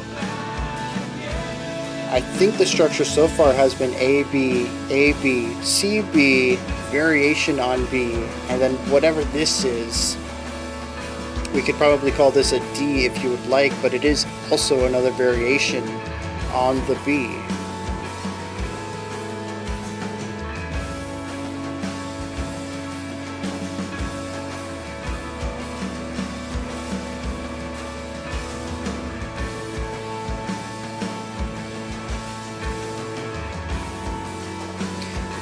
We do have a drone on the top end of this. We have a chord progression under the track, but there's just this one note that keeps getting repeated up top.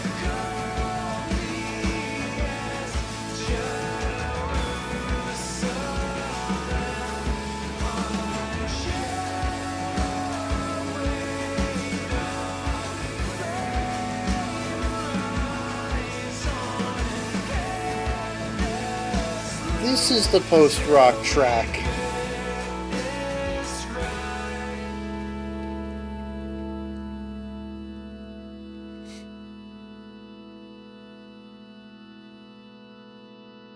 And there's still 5 minutes, but I could also see them not really doing much with it.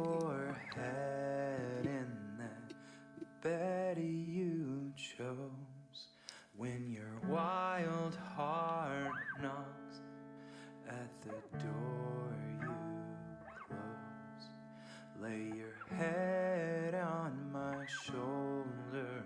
We have done wrong, though we won't last the evening, we'll have till dawn.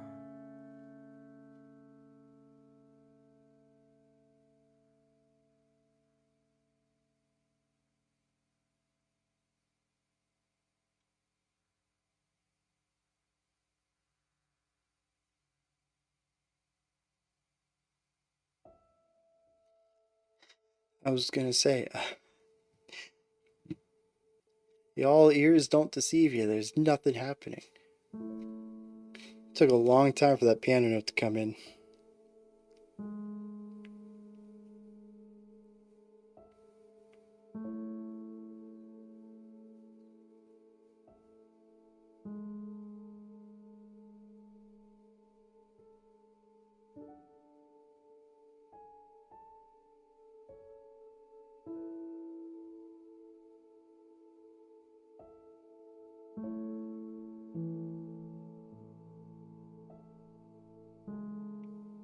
we do have a drone above this main line, just like we did in the previous section.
It's a very sad ending, but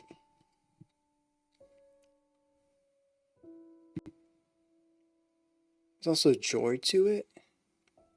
It's bittersweet.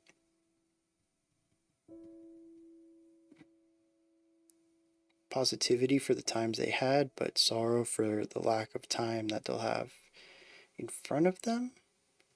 Well, no, that can't be right because the last track mentioned that they met up every few months every year.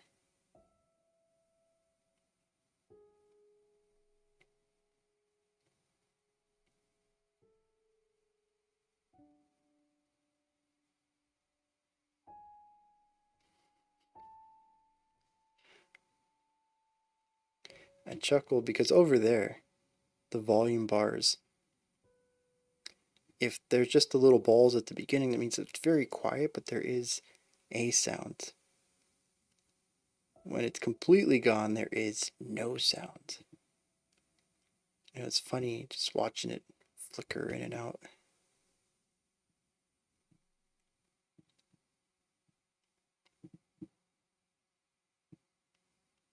Hmm.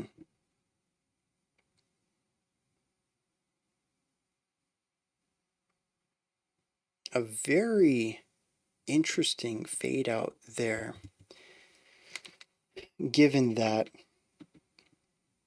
we had a lengthy fade out. We're talking like 4.5 minutes at least of a fade out there. And it reached the point where parts of the piano line weren't even coming in. The quietest parts of the ostinato didn't even make the cutoff at certain volume levels, so we were only getting bits and pieces of what was left. Like something fading, something flickering. What's a good analogy here? Someone on their deathbed, maybe? I mean, if that was the case, this song has a lot of narrative ground to cover, but that's maybe the only metaphor I can think where, you know, they're in a hospital and you kind of get the feeling you've been sitting with them for a couple days now and things just aren't looking up. Today feels different. You can tell that they just don't have the same kind of energy they did earlier, and it's like the last moments of their life. That's kind of the vibe that I get with that piano outro. And the bittersweetness, I think, works with that as well, if that is the angle they're going for, um, because it is remembering the good times, but knowing that you won't be able to make any more. Now, it doesn't necessarily need to be the death of a person. It could be the death of an idea, the death of a relationship. But I think the concept of something fading out slowly and being there at those final moments is what the ending is alluding to. And I think it does a great job at that. Trying to take that back and retroactively envision the beginning of the song through that lens doesn't quite give me as much clarity on what the song is doing. Primarily because the song is about building all this energy and then slamming into a wall and just dropping all of the energy, the buildup, the tempo, all of it, dashing it to ashes and starting brand new again from nothing with such a slow tempo, with no instrumentation other than the vocals and a very sparse tom drum idea.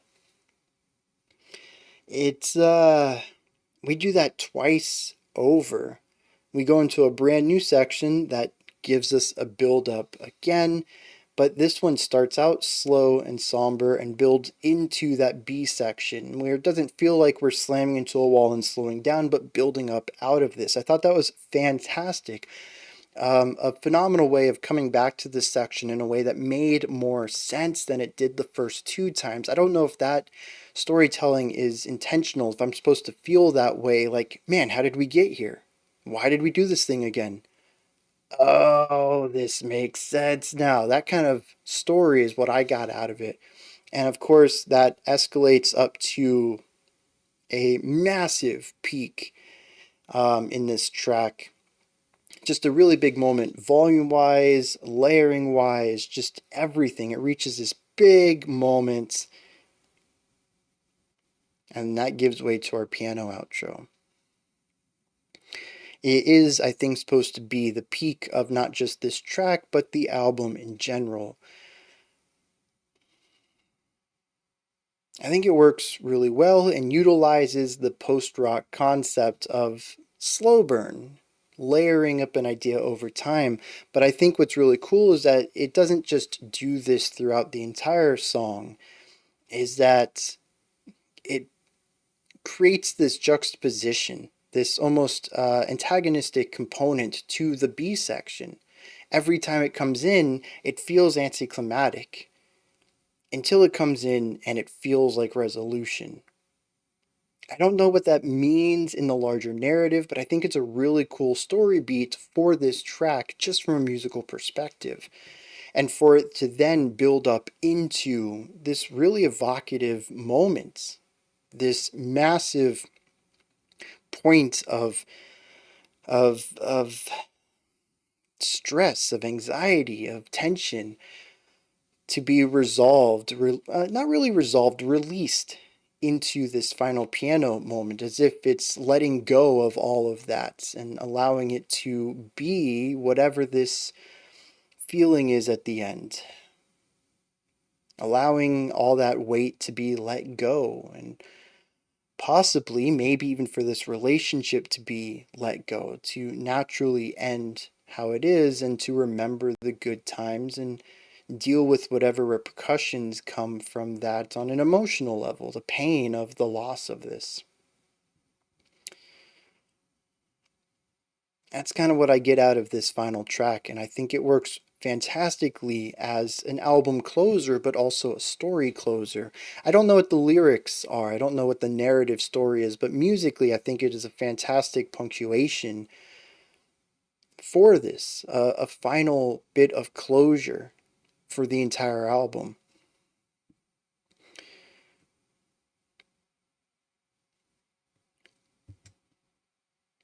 I feel like also that this final track is supposed to be emotionally hard hitting, and I had mentioned that during the reaction. They never quite hit that for me. Part of it, I think, is that I don't know what the lyrics are. I have a vague idea emotionally based on the music, but all of this story, or sorry, all of this album has really appealed to me most on the narrative framing. This alchemist, his story. Musically, a lot of it is indie folk. I enjoy it. I don't dislike it in any way, but it hasn't really connected with me emotionally, at least not on this first time listen. And so coming to these final moments, it's not really engaging me musically. There's some really cool, higher level ideas going on artistically with it. I really appreciate it. I think it's a fantastic thing from an artistic point of view, but from an emotional one, it didn't really grab me.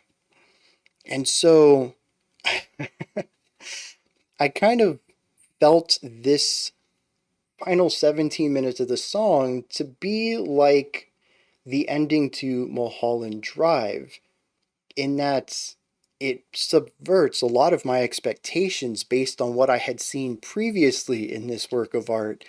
And while listening to this, I can perceive that there is some other element. This is supposed to be evocative in some ways, and I just don't get it. And I think that's one of those cases where if you've seen Mulholland Drive, you're like, dang, that's a really good metaphor. And if you haven't seen Mulholland Drive, you're like, Bryan, what are you talking about? If you haven't seen Mulholland Drive, go watch it. And then tell me that that was a fantastic metaphor because it's really good. And also because I know you're going to have the same first experience with Mulholland Drive as I had with this, and as I had with Mulholland. There's no way to watch that the first time and get it. The ending comes out of nowhere and feels artistic. You just don't understand it. You don't know how to feel about it. You feel like it should be better. You should have some feeling about it. It's just not clicking with you. And that's what happened here with me. I know what they're going for. It just doesn't make any sense to me. I don't connect with it in that way. And I want to bring this up. Technically, I guess it appeals more to the lyrical side, but I'm fine with bringing it up in more of a musical discussion. It's about the album in general. Should art need exterior media? I don't know how I particularly feel about this. Some of my favorite works of art absolutely benefit from engaging with artwork outside of that individual art. I'm talking about stuff that's, you know, books, novels, studies, reviews, video games, soundtracks. You listen to a work of art, or you watch a work of art, or you read a work of art, and you engage with it best once you understand it outside of that artwork, once you incorporate conversation, information, other artworks pertaining to it that exist outside of it. Some of those are my favorites. I really love it when something exists outside of itself and it adds to my ability to engage with it. In this case, though, I'm finding that it subtracts from it in some ways. This is an album that I would find exceptionally difficult to understand if I were just given the lyrics. It would have made no sense to me. I would never have picked up that there are three vocalists, or three characters, I should say. None of the music alludes to that. The only way I got any sort of appreciation out of this, and it wasn't a bumbling, frustrating mess of a video, is because I had this official text that explains a lot about it, that puts a lot of it into context. Without that, like I said, I don't think this would have been a good video, and I know this would not have been a good experience for me. If the person who requested this album hadn't have directed me towards that, I would have walked away from this album with a much lower appreciation for it. Is that a negative thing? I don't know. I think obviously in the short term, yeah, Adjy would have ended up with one less fan out of it. Maybe more if this was also other people's introduction to them, my video here, my reaction, my analysis. But is it better? Is it a good work of art because it has all these components? I think so. There's a lot of cool things going on in here because of that. I guess after talking it through, my opinion is that it's a double-edged sword. It can be beneficial, it can elevate art, but it can also be a hurdle that stops people from getting there.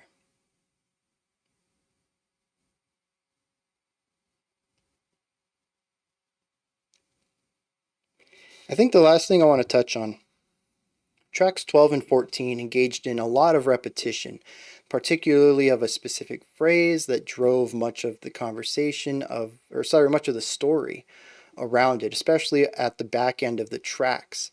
The music entered cyclical components, music just cycling the same four chords over and over and over. And usually there was some sort of mantra or stated sentence that just dominated it lyrically as well. These moments existed to really drive home a razor focus of the characters and a hyperfixation on a specific feeling or idea or memory. I mentioned that I enjoyed this artistically, but that those moments kind of bounced off of me a little bit as I wasn't a big fan of the repetition. However, something clicked with me recently. I think it was during that song somewhere, and I wrote this down. There is a track, actually a couple of tracks, on My Chemical Romance's opening or debut album. And one of them, which was, I think it's Cubicles, has a moment where it hyperfixates on a single phrase, I know you don't work here anymore. And the music behind it enters a cycle, hyper-focusing on this one moment before moving on to what happens next. It doesn't take as long as this track, what was that, In the Space Between, right?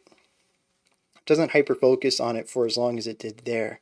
And there's another song called Early Sunsets Over Monroeville, where the back 3 minutes of the song is basically one single musical idea and a repetition even of the lyrics, not just of one phrase, but the stanza itself goes through many cycles. It is a fixation on this topic.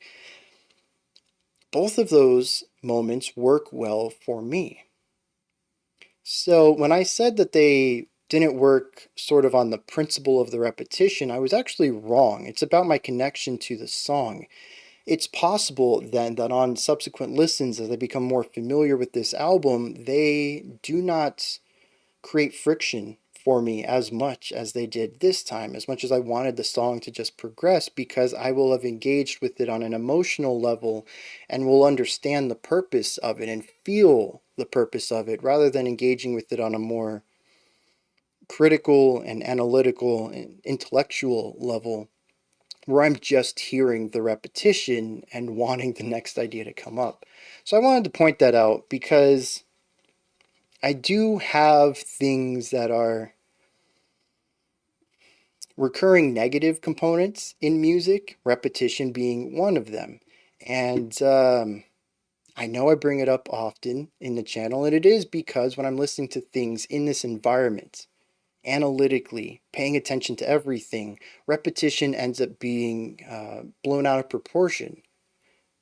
I'm trying to pay attention to everything, and right here I become bored.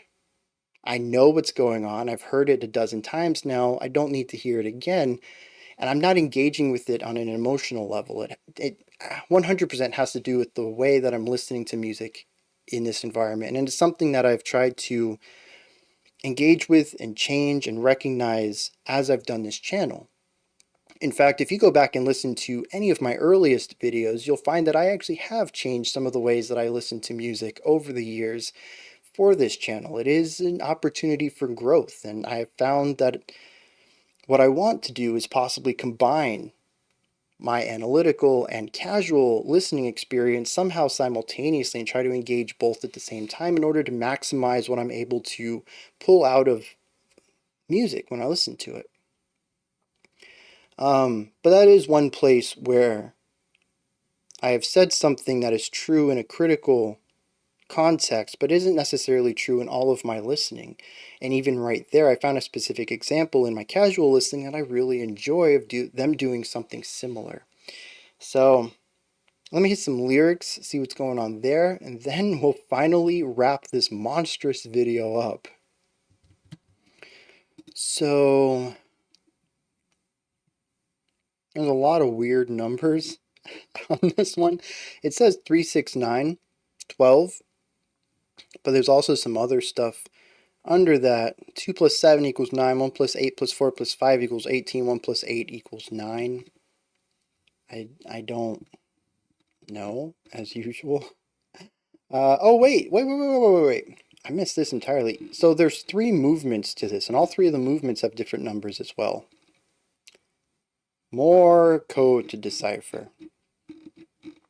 So anyways, the first movement is called Late July. And we have June and July meeting each other in the middle of the way between the city and wherever June went. I don't remember where June went. Anyways, though, July collapses in his arms because he was going to see her, and she decided to go see him. And she says, "Oh, my June, I have come so late. Now my lent light night nears collect. Have I pawned these years to avert the debt? How the waters rise, washing all I knew, breaching all the lines I should have left with you. The clepsydra now rushing runs. The doctor says it's in my blood. We have to get you back," June says. July replies, "No, June, just stay with me." So the disease that affected her in her youth has come back, and she's been given a time length for her mortality. You have this long until the disease takes you. And he says, "We got to get you back to the city. The doctor's there, I'll patch you up." And she says, "No, I've wasted my life. I should have been here with you the whole time. I want my last days to be here." The second movement has a conversation between the two of them, and they try to build some positive memories here at the end of her life. They try to dance again. She says, "Please spin me before I can't." This isn't how the story's supposed to go. She finishes this segment, says, "June, promise me you'll plant this maple seed with me." The third movement, the southward equinox, is primarily a duet between the alchemist and July. Again, not quite sure how that works, but we're rolling with it. He speaks about not really understanding everything, about how much he wants to understand his twin brother, how much he wants to understand this whole process, this book, what it all means.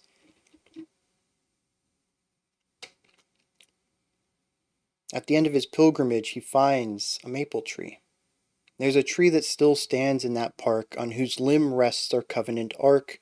There's a word that should we speak again, a crucifixion breath we must draw back in. From here there's a duet between the two of them, a shell awake, an ache, a song. A shell await, a flame arise. Bringing back the chorus from one of those tracks in the middle of When June Met July.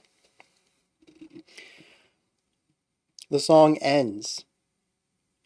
"Lay your head on my shoulder, we have done wrong. Though we won't last this evening, we'll have till dawn."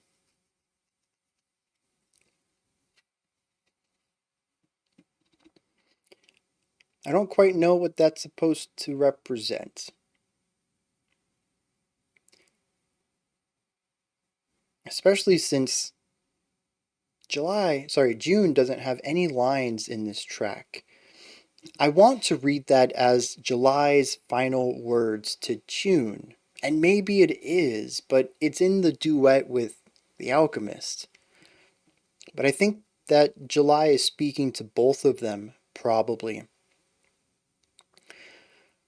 Basically, let down all of the weight that bears you down, that makes you hyper focused on the past, and let it go. Bury the hatchet. Says we have done wrong. We've made mistakes in the past. Though we won't last the evening, we'll have till dawn. Make good of the time you have. Stop looking towards the past. Pay attention to now. Pay attention to the future. That's what I get out of it, and that's what makes the ending bittersweet. July is on her deathbed. It's not where I thought the story was going. I really thought that was more of a metaphor I was touching on more than predicting the story, because honestly, like I said, if it was in one song, they'd have a lot of groundwork to cover. And I do think they kind of skipped around quite a bit. If it wasn't for the annotations, I don't know that I would have picked up on the fact that she was dying and that her sickness had come back. So, as usual, shout out to the annotators on Genius. But I think that's what it's about. And that's what makes the bittersweet element of the end of the track hit so hard. Because the story isn't just for the alchemist to learn. It isn't just July's words to June. I feel like it's words to the listener. We are human. We make mistakes. Some of our mistakes in our past have been pretty big. The best you can do is to get back up and focus on taking the next right step.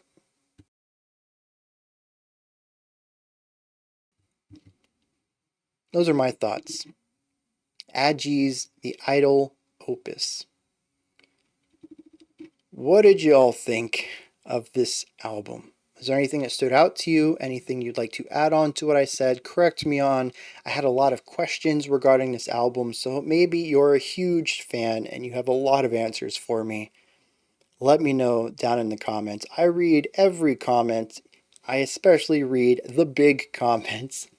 So if you want to type up a whole dissertation in the YouTube, the only thing that's stopping you is the character limit, which I don't know if YouTube has one, but you're welcome to figure it out. I guess that's mostly a disclaimer for people new to the channel. I think the people who usually hear know that I read every comment. Whatever, I'm just going to move on. Getting weird. It's a long time to critically think about music, to have that active listening engaged. 4 hours and 45 minutes.